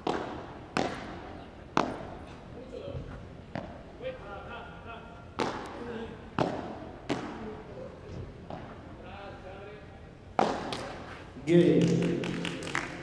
Florida Goats. Well, they confirmed the break with a very good game at the offense. And now the error from Torre. It's true that it's just one break, but when you see that the scoring is 4-1, it's more difficult for you usually. Now let's see what they talk about it, how they will face the rest of the first set. Saque cuando tú le sacas a la derecha siempre te va a restar aquí. Lo sacas menos, o sea, está nunca a la derecha. Vale, atención, fijaos que la manera que hemos roto es aguantando más tiempo atrás. ¿No? Es decir, le tiro arriba, le tiro abajo, pero me quedo, porque ahí ya no entramos a choque lo que quieran. Y ahí... Incluso, o sea, para mí lo hiciste de loco. Después vos lo identificás como vos quieras. El gancho del loco es muy difícil que de atrás te tire un portero. A lo sumo también lo podés esperar para no siempre agarrarlo de sobre todo eso, que todos los puntos que les hemos hecho jugar, 2 víboras, 2 goles así, subirles, al final nos queda para contraatacar, la tiran fuera, etc. Entonces, que juguemos ahí al pádel, ahí en defensa, ¿vale? Y el ataque muy bien, ¿eh? El saque ahí al revés de lo mejor, que a la derecha. El zurdo la toca así en punto clave. Si nos metemos, cambiamos el ritmo ahí. O sea, punto clave ahora si nos ponemos 15-30 al zurdo. Eso es, que no digo que no haya que cerrar, pero que hay que cerrar, hay que contraatacar después de haberles hecho jugar 2-3 bolas antes. Dale, vamos, volumen, hacemos de vuelta. Dime los dos. Vamos. Bien, Juan, igual las nuevas, ¿ves? Seguimos para adentro. Igual las nuevas, así que vamos. Players to the court, please. Well, they were talking at the bench of Florida Goats. There is no need to rush or force the pace. They need to be patient, use the lob a lot more, and make their opportunities constantly move back and forth between the net and the back of the court. No, so it's not just to play low balls and try to go for the transition. Like, it's something that we've seen several matches. That what benefits them is more to stay at the back and wait for the moment to go to the front. But they can insist with the lob, especially against the Guille Cajigas, and they are feeling comfortable when they stay at the defense, so they don't need to rush.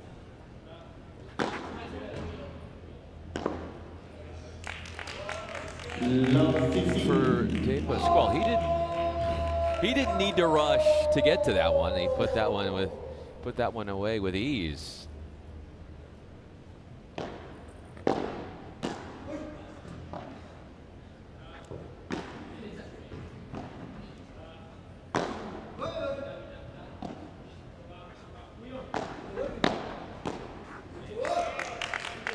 Love 13.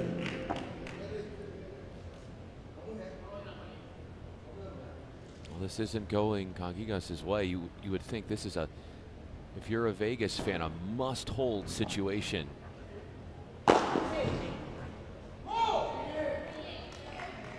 It's crucial for the Minters to win this game.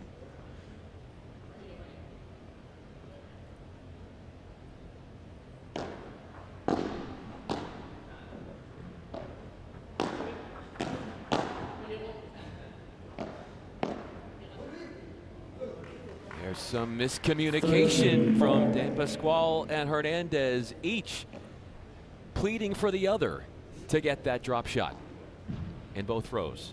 Yeah. So it's very important to have a good communication. Of course, it's the first time they play together, so in things like this is when you realize that. They are professionals, they know, of course, how to play, even if it's the first time. But sometimes this happens.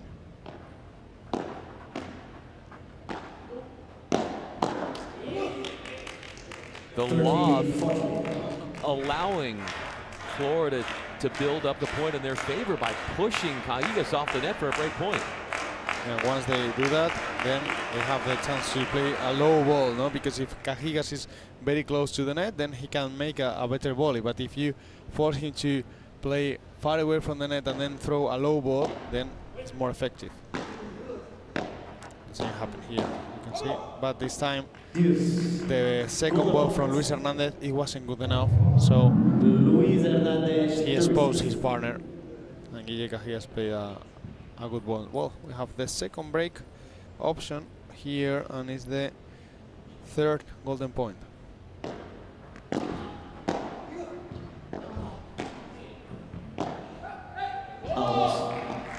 Forced to play uncomfortable shots tight to the sidewalls. Las Vegas bears down and avoids what they would think the unthinkable in giving their opponents a chance to serve out the first set. That is not going to be happening because of that hard-earned hold.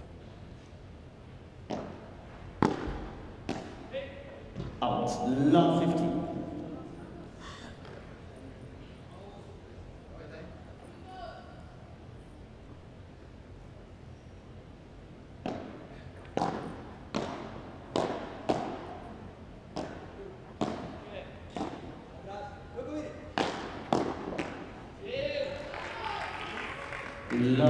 Well, Luis Hernandez, instead of switching the direction to Guille Cajigas, who was at the back, he decided to play to Torre, that was at the front. That's the risk that you take, you know, when you play to the one who is at the front, then you have less time for reaction. Torre blocked the ball well, and Juani missed the ball.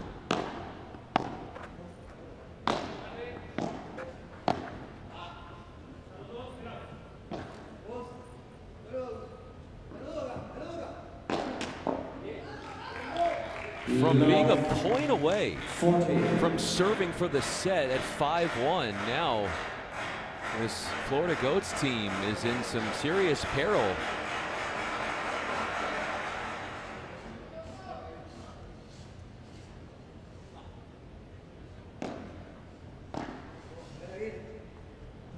Out, 15-40.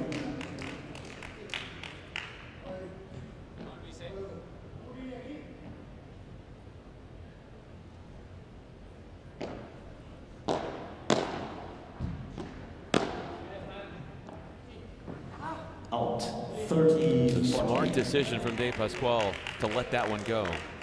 Yeah, of course, I think Torre in this case tried to look for a down the line shot with a difficult ball. Well, they saved 2 break points so far.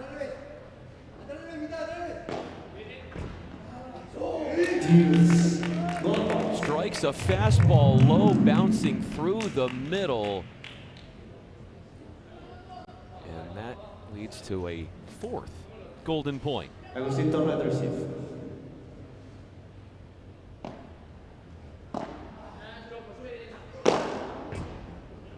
What a smash from Juani De Pasquale to secure the game and save the 4th consecutive break point. It's 5-2 for Florida Goats. So close to being back on serve and a game separation, but 5-2, a mighty hold from, as you said, down love 40.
Players to the court, please.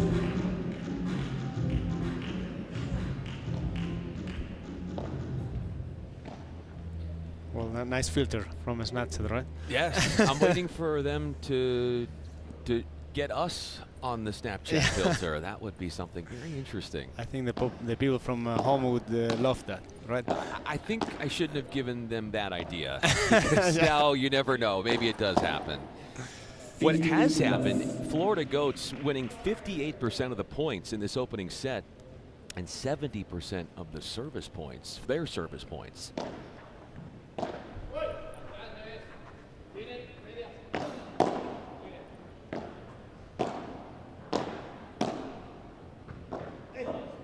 Out.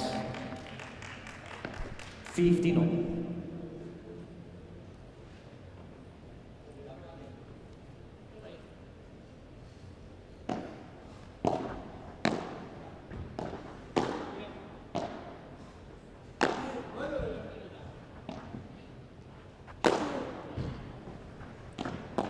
Ooh, what an answer by Juani de Pascual. Very fast, quick reflexes.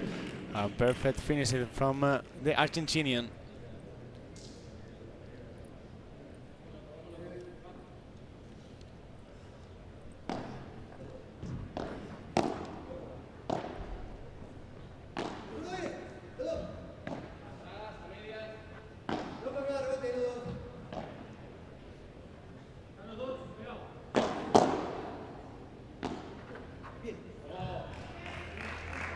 Very well played by Ige Cajigas, waiting for the perfect moment when Juani and Luis Hernandez were leaning backwards to play that low ball, surprising both and winning the point.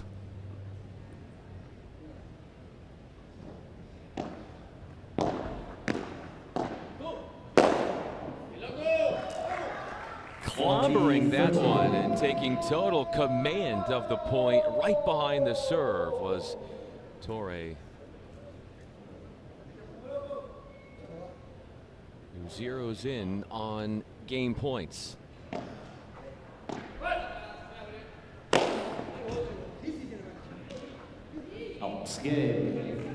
Hernandez off the court, but caught the side fence in his hopes of bringing it back in. Torre does what he needs to do, protects his serve to keep the first set afloat. Well, it was nicely done by Torre in that case. It's true that he needs to take risk. No, he needs to post to the side every time that he has the chance. Every time that it's a short lob or medium lob, I would say, he needs to go for it. Help in his partner to win more points. No, so far he's doing great. Yesterday he did amazing. And the key is Guillermo Cajigas. No, how solid he is in the game. I think he's also playing a very good game, but also Juani de Pascual and Luis Hernandez, they won the win. They are playing 8 out of 10, I would say. So it's pretty difficult for them, but they will have to give them chances. No, they already have 5 break points. The thing is, they are not taking advantage of the opportunities that they generate. That's the only thing that I would say if I've been in the Las Vegas Smash bench. It's something that you can't control, of course, but something is happening. Because yesterday they had 5 set points and they couldn't make any. Today they had 5 break points and they couldn't have any. So something is happening in the minds of the Las Vegas Smash. What they can control in that situation is the fact that they're at 7 unforced errors in this match, which is 3 more than Florida. Those are things that you more or less have control over. The thing is, they need to risk more than Florida. Whoa, look at that, Brian. High risk, high reward from Cajigas. Oh, that's pretty impressive, actually. Not much that he could make. He decided to play to the sidewall. And, well, it was an impressive shot to save the first set point from Florida Goats. But then could not return the serve. When I saw two points ago the way he went off the sidewall, that reminded me of you out there on the court. More or less.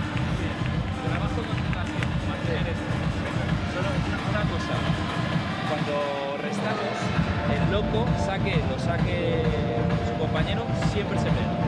Yo creo que el resto,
Entrar por la derecha y si no, tenés que entrar para abajo. Sí.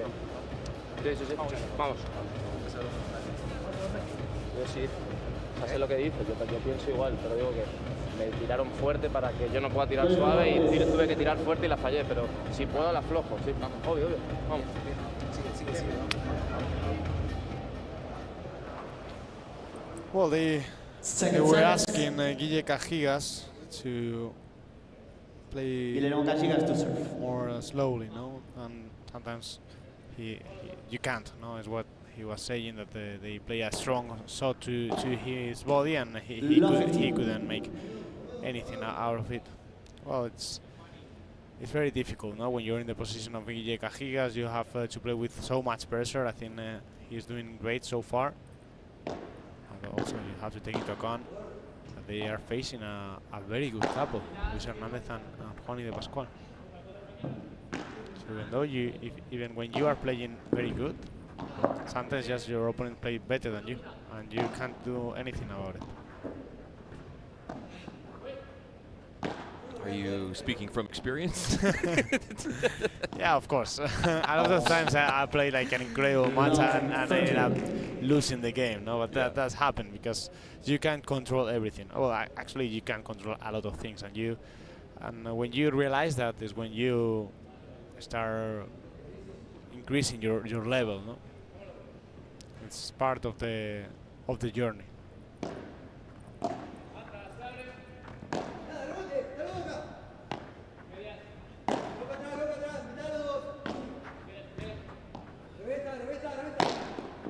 Love 40.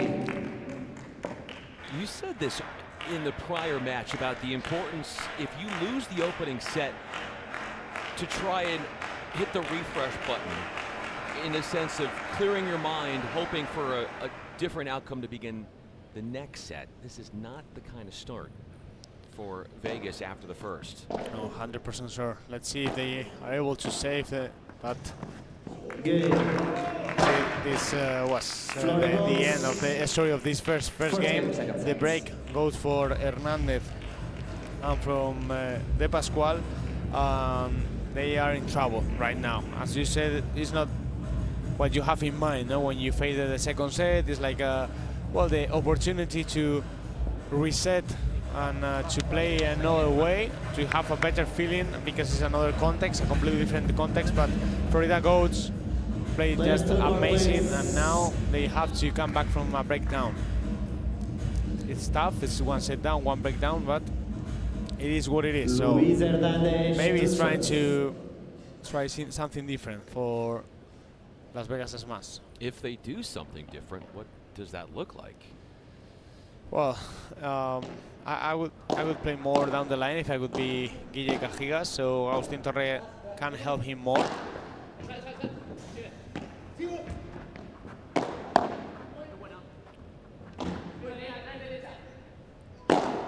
Out.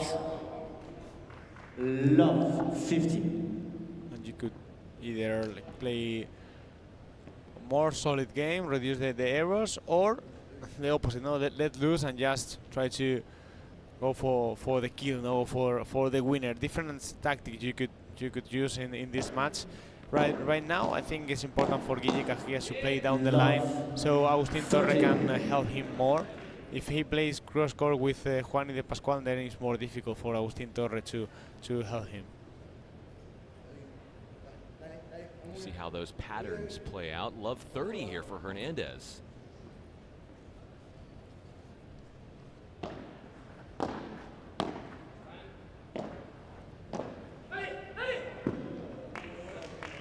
Beautiful drops. 50-30.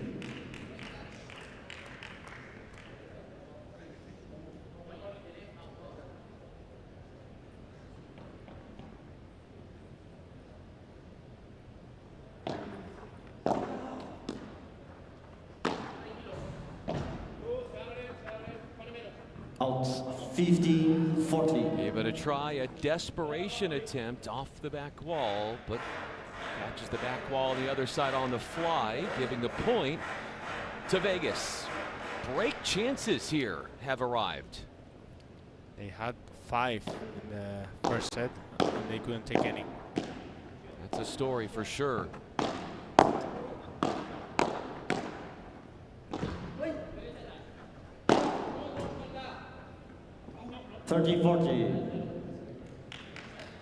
Torre touched the net, so the points goes for Frida Goats. There was that key game in the opening set where Florida held, but they were down love 40, and that's where a bunch of those break points you were talking about were saved.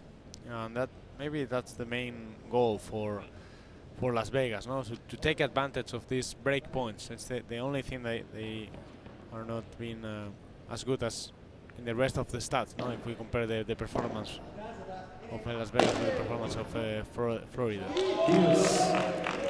But the inability for them to take advantage of those breakpoint opportunities has them faced with a golden point. One more try here in this game to try and break. I think they are rushing to take control of the net, and sometimes you need to wait for the perfect moment to play the lob. No? So.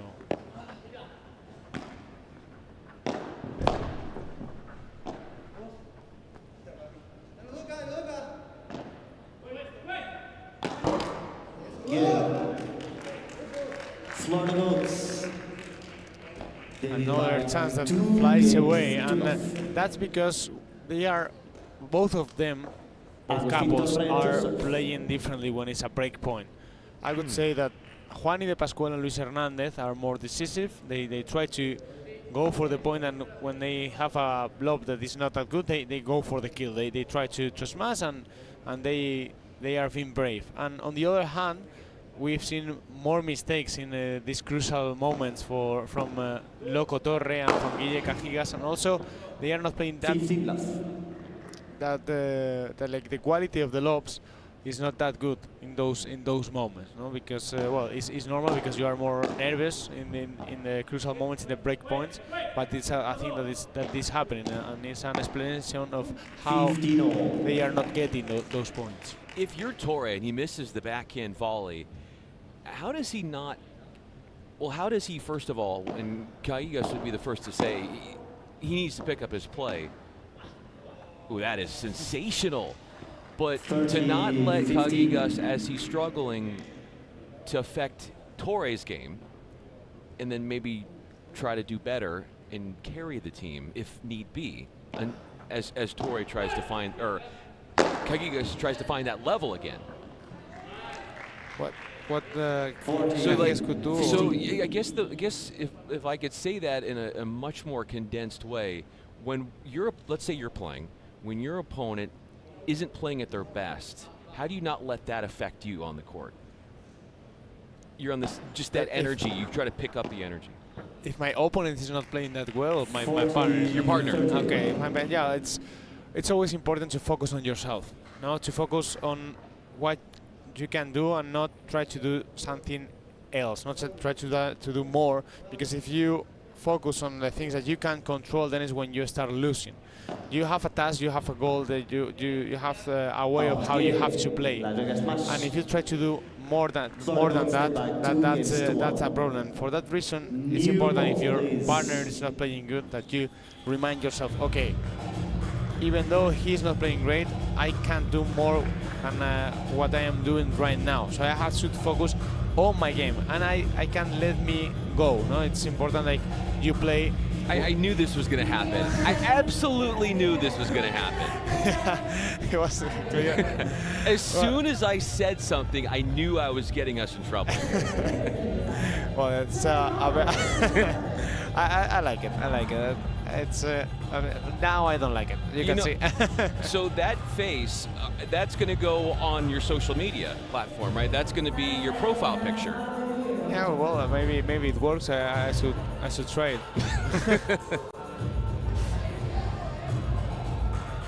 But yeah, it's always important to focus on yourself.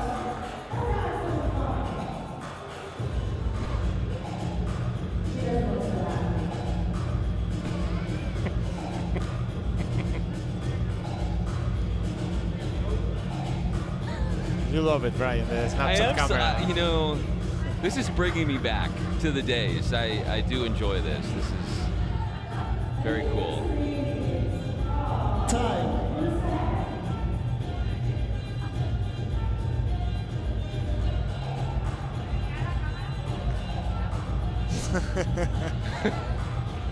What's going on? Players to court, please.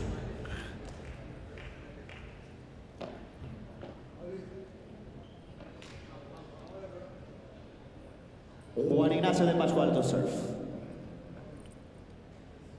From Snapchat to a snapshot of how this match has gone, it's one in which break points have come and go. The lack of converting for Vegas has them Net for serve.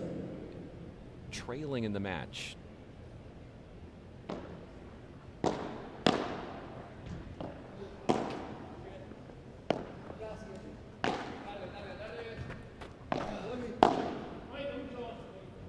Out. Love 15.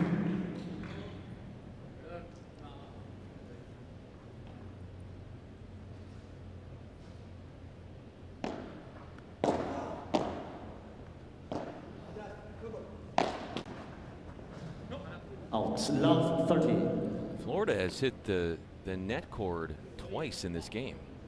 Back-to-back points. They are, well, playing with like a ball with a little bit of risk, no? Trying to be more aggressive, and this usually happens, no? When the ball pass close to the net.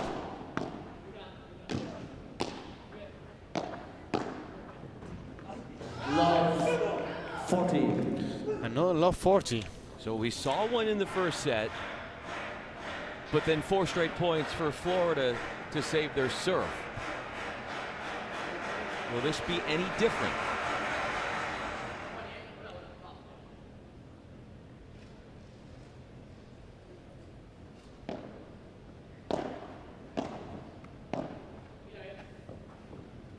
Out. 15-40.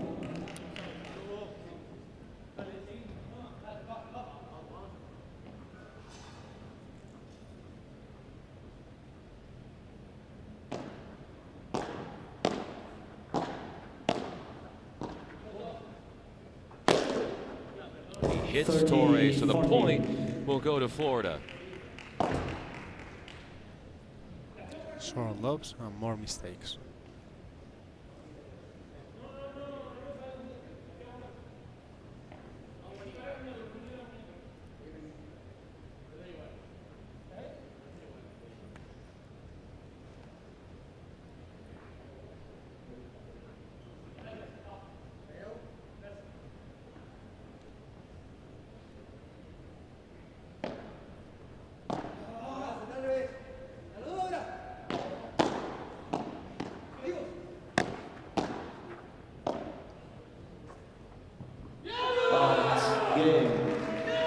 The breakthrough happens, and after so many missed opportunities, Vegas breaks for 2-all. Well, they allow Las Vegas Smash to have so many opportunities. So even though they weren't playing that great in those moments, it was clear, no, that at some point you have taken the break.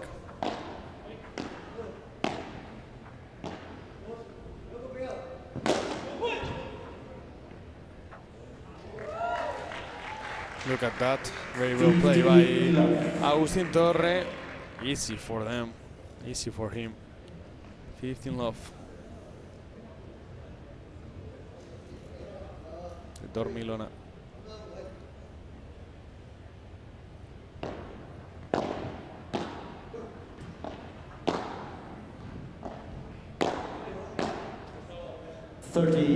On top of that point, by being on top of the net, Cagigas, he knows that the Florida pair force-feeding shots to him more so than Torre, and how does he handle that added pressure? He is trying to do what he has to do. Focus on play solid and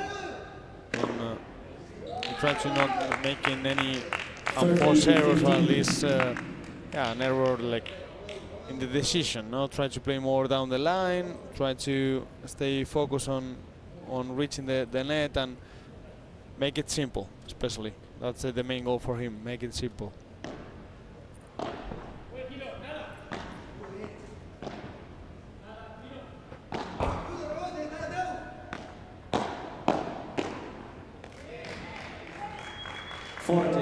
Exchange of blocked volleys, and having the leg up was Kagigas.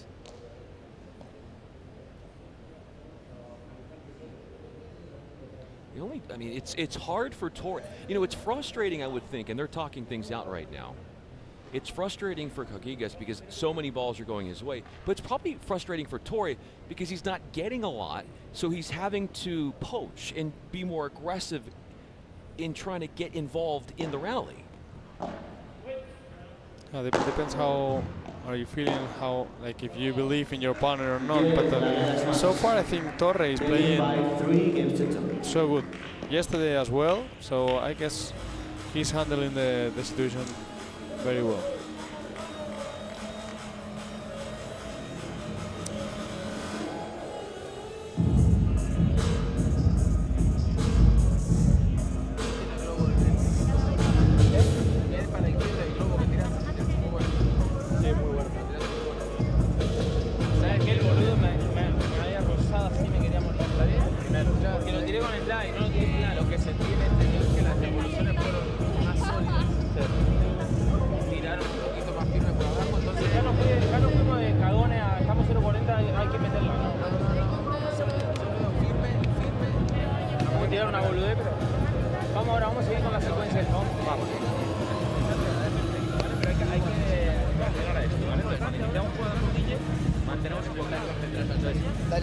Hay que cerrarse todo, no tirarle todo a esto, pero no supone tirarle todo a los dos.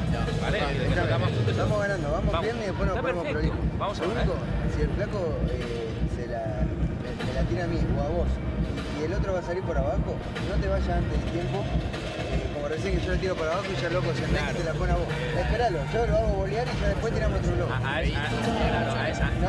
está perfecto. Pero eso es lo que voy, que igual en otros sí, pero en este partido hay que jugar más fácil. Pero escuchá, todavía no jugamos un punto que tiramos 2 o 3 globos seguidos. Y haciendo eso capaz que quebramos. Vamos a estar.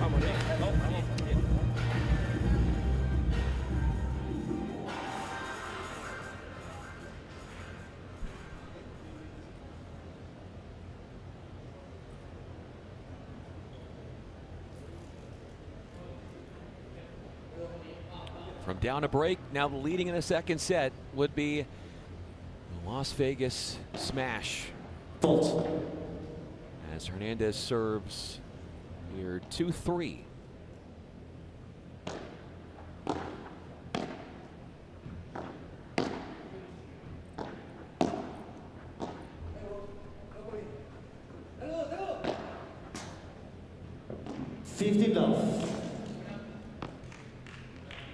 That was a very good shot, actually, finding the defense and faking the ball to the middle and throwing cross court.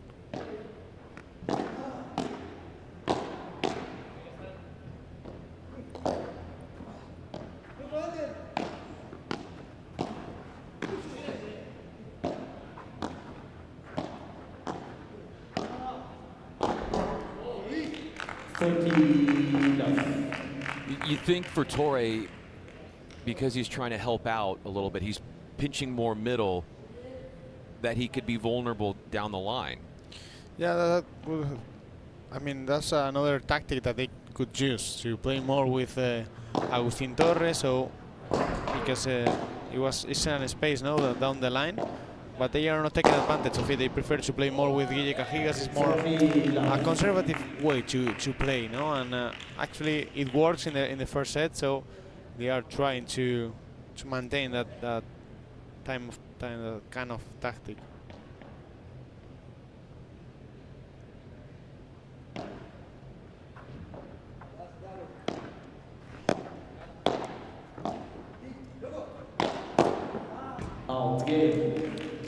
A brisk hold at that for Hernandez, who doesn't give up a single point, working through that game in 4 points. After considering a lot of break options, they were able to win with a love game.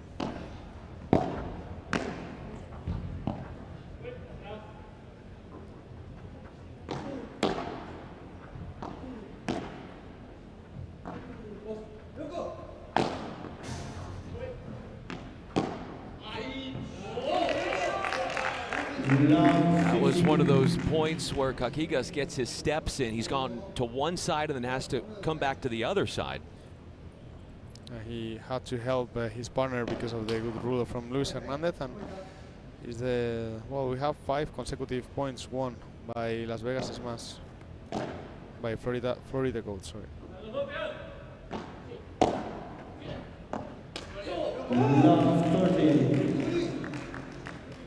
A look of disbelief on Torre's face, who was in that transition zone.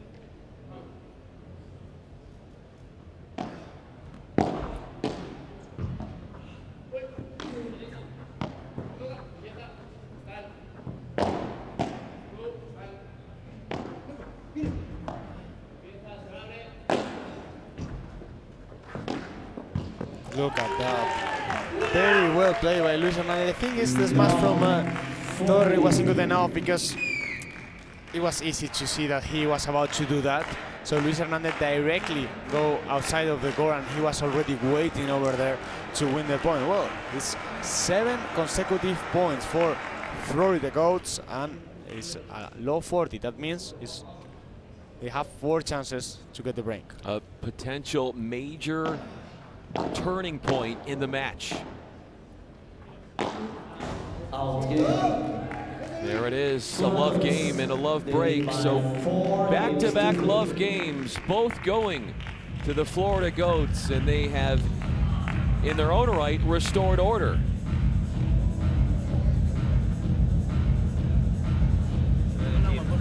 Fijaos que nos hemos ido de la línea 2 juegos y no nos ha salido bien, hemos vuelto a la línea y han sido 8 puntos seguidos. Claro, si el tema es que este juego no he fallado rulos seguidos. Pero más allá de los errores, el hecho de quererlo y de la actitud y de la pierna no pasa nada. Eso seguro, me refiero. Acá sabemos que la teníamos que tirar para arriba, sí o sí. Tácticamente está claro que repetir las 2 primeras voleas vayan ahí, ya cambia todo el punto. Uno se desordena más, el otro juega con menos calidad o menos veces, etcétera. Muy bien. Al saque, Juani. Sí. Primeros saques, Luis. Cuando empiece por Guille, si es de volea, mantiene. ¿Vale? Y acordaos que nos da más ahí. Y en defensa, paciencia. Lo que estamos haciendo. El loco cada vez se pega más con el rulo. Sí. Toca plano paralelo también. Vale. Pará. Si no te queda para tirarlo, a mí me encanta que lo tires. Eso es, porque se llama atento que está. Sí, es que se tira así. Mira, en la última es que se pega demasiado. Pero el otro se queda atrás, que le hagas así. Le pasamos el problema. Lo que pasa es que yo estoy entre que estoy adelante, porque ya estamos adelante, pero si el loco se pega tanto, a lo sumo yo tengo que dar un paso más atrás y vos tirás el rulo. El loco en 2 segundos se pega. Es que va a sprint ni se para. Pero para mí lo importante, Luis, es ahora la primera volea, si viene de Guille, repitamos ahí.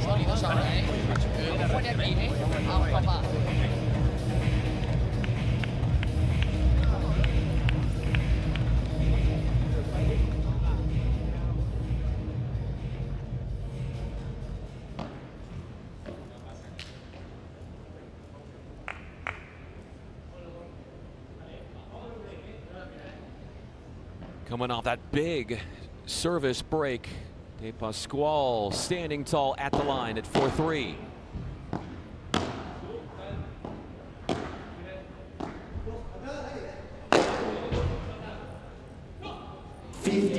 Just out of the reach of Torre. Flat smash, flummoxing the Vegas pair.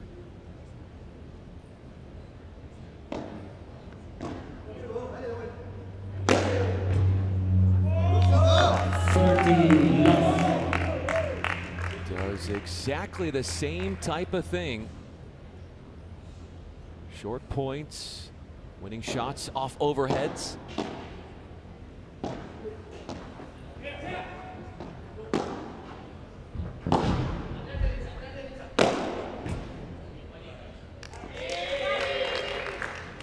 Put on the run.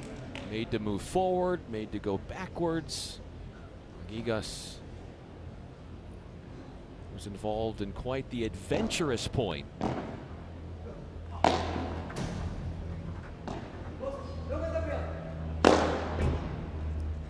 Great smash, incredible, and it's, you see, 12 consecutive points. You're absolutely right.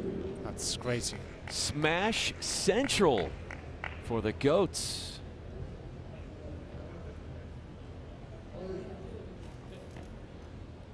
Finding an elevated level to their play when they need it the most.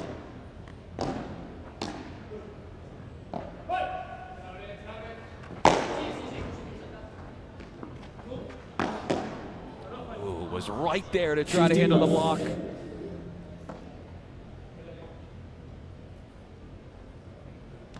But when you're so tight to the net, there's just no room and time to react. Look at that. There's the run you're talking about. So many consecutive points. 12 to get 3 games in a row. 30-love. What are your expectations for this Florida team this week and what they potentially could do? Well, I think they are one of the favorite ones to be in the podiums day. I believe they will be in the final. That's my Look bet. at that. Are you going to tell me if they win the final? Are you going that far? No, but I mean, I don't know who they are facing, but it's just I think it's a good bet. No, I mean, to be like to say that they will be in the final, it's enough. Oh, but who made those rules? Just kidding. But that was a need that they got, and that would be a hold for Vegas. They continue on this match by doing that. The key is, can they break as we eavesdrop now on the conversation? Vale, concentrados. Sacas tú. Primero saques. Saco derecha, presionamos. Eso. Y la directriz, la que hemos hablado. La primera, cuando me lille, a partir de ahí, lo demás estáis haciendo lo permiso. Dale, vamos a quererlo en actitud. Eso es, eso es. Con hambre y a morder, Dale, pierna y cerramos. Lo estamos haciendo, estamos empezando arriba los juegos al saque, el 80%, vamos a ir. Bien, dale, vamos. Muy bien, pero hay que morder, ¿eh? Ya, a mí cuando le repetí medio paralelo, el zurdo tiene que hacer algo bueno sí o sí, porque si no, tiene que salir de esta. A mí me parece perfecto. Vamos.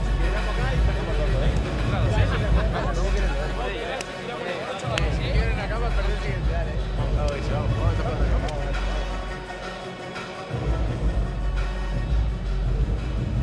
Time.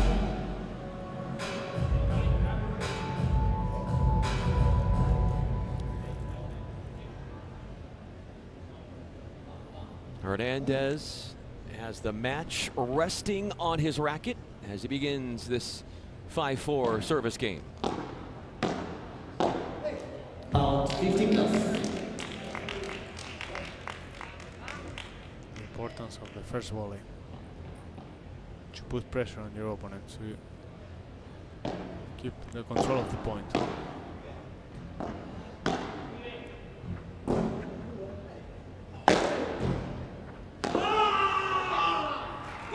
He had an answer and a poor quattro for Torre. 15 all off of 1 foot and one explosive finish.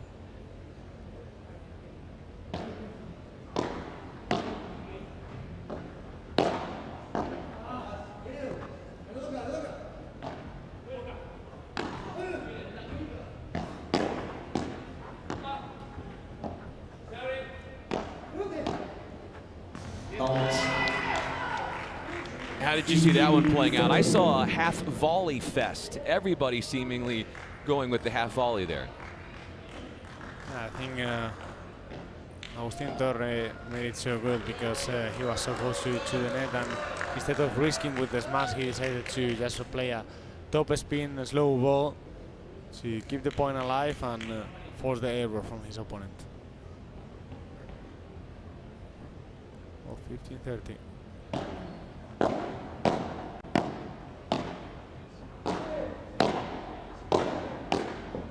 Oh, what a ball. ball from Guille Cajigas. 15-14. Another break point. Incredible how they're playing at the return.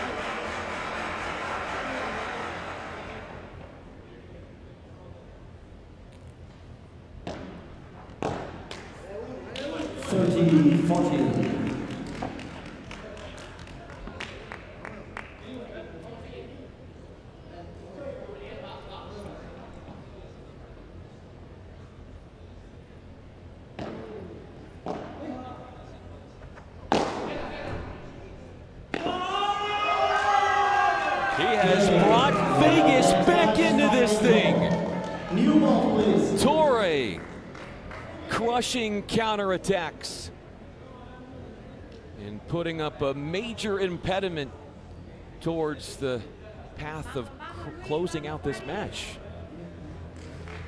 Well, I think Juani de Pascual made the mistakes over there because he was far away from the net, trying to finish the point with the smash. And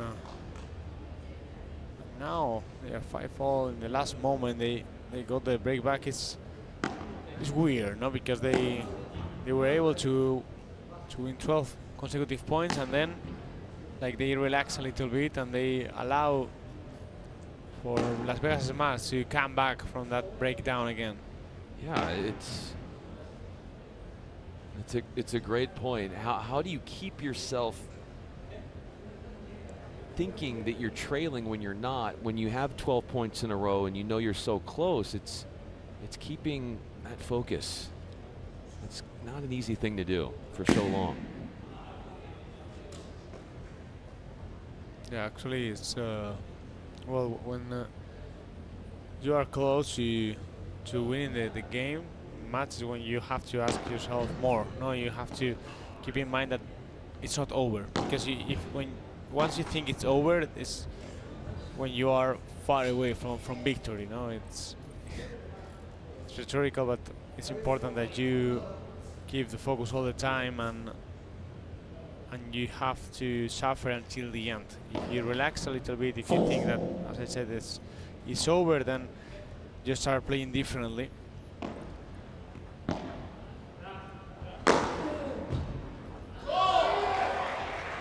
A +1 off of a second serve. Cajigas finishes the job after the serve acted as the setup.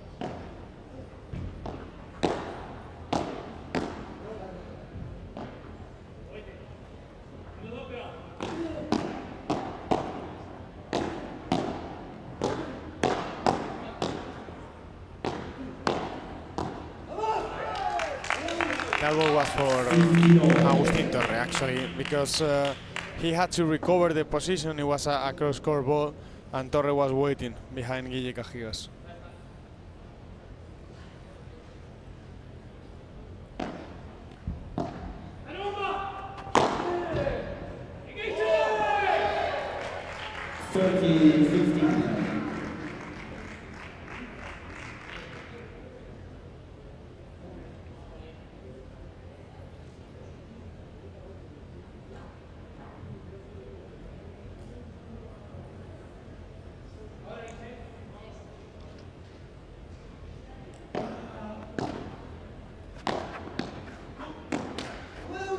That is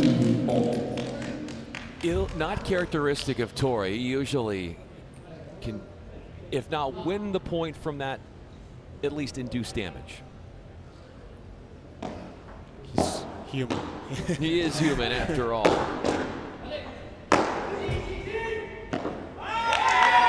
The wing spin coming to the rescue. De Pascual hammers it home to try to instill instant revenge as Torre is up against the side glass looking for answers.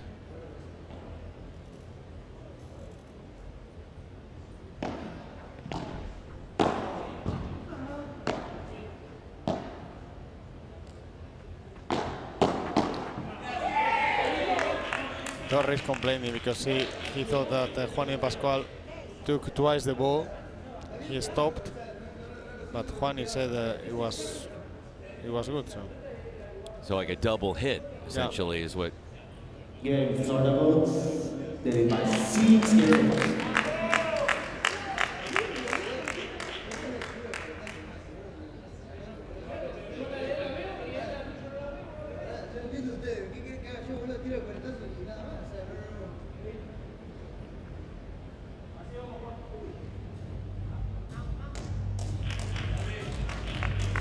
He's making his point known, Torre, but the chair umpire didn't see it that way. Yeah, if the umpire don't see it that way and the player doesn't say anything, so you have to continue with the game. No en tierra, le estoy queriendo pegar más fuerte, me rebota más y nos contraatacan más. Entonces tengo que tirarlo un poco más justa. En vez de dar más fuerte, más justa, en paralelo. Porque ¿has visto la primera bola que le tiro por delante? Que hace así, ¡pum!, la tira a la valla. Sí, que era un medio moco. Exacto. Y luego hay un punto, por poner un pero más allá de que antes tenía una cinta y tal. Y igual la primera, y con la segunda cambias al otro y entonces te daño. This is what we're looking at here. There was a double hit. Torre immediately assumes that there was, but then they keep playing, and it was as if Torre thought the point was already over. He was complaining, actually, but I mean, if they continue the play, you have to continue. Here Are you seeing anything there? For me, I think it's good. Actually, if Juan is the one who feels better. You feel it when you make a double hit. You feel it. Redemption here for Florida, hoping to serve out this match. They had that chance at 5-4. They got broken. They break right back. Everything is in front of them at 6-5.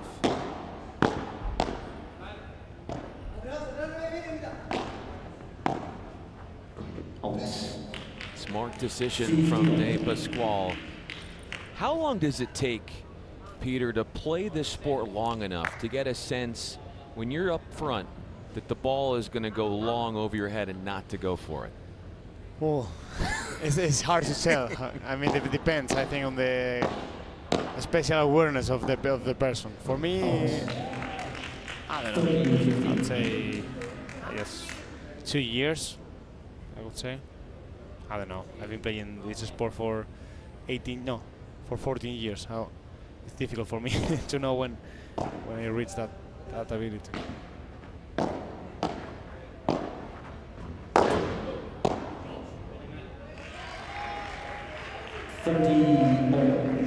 Total command from Torre. 30 all.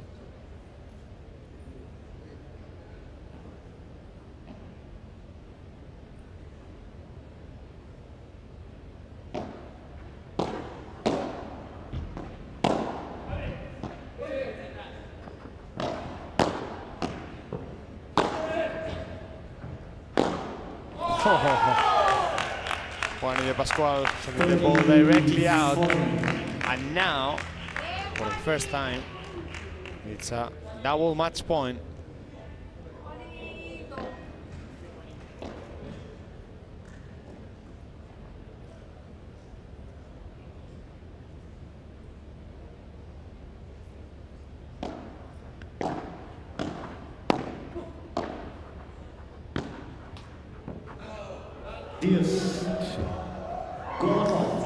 The ball stays in, and Guillermo Cajigas telling that he's sorry, but it's a sorry not sorry situation. Yes.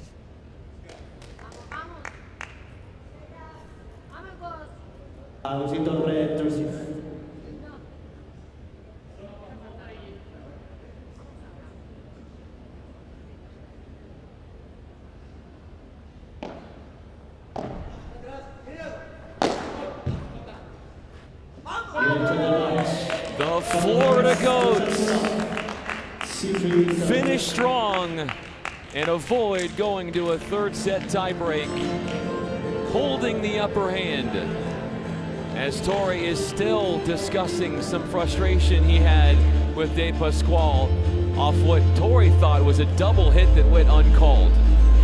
Well, if we compare the performance from Guillermo Cajigas and Agustín Torre in this event with the performance of New York, I think we can say that it's a very good improvement for them. I think they play very well today. They had the options yesterday to win a set. In both sets they have the chances, and here, even though they lost in 2 sets, was the same feeling, no? That they were close enough to maybe win a set and fight for the match, but in the end, De Pasquale and Luis Hernandez were the ones who get the match, and they keep them options to be in the podium day. I told you that for me they will be in the final, but well, they were close to lose a set.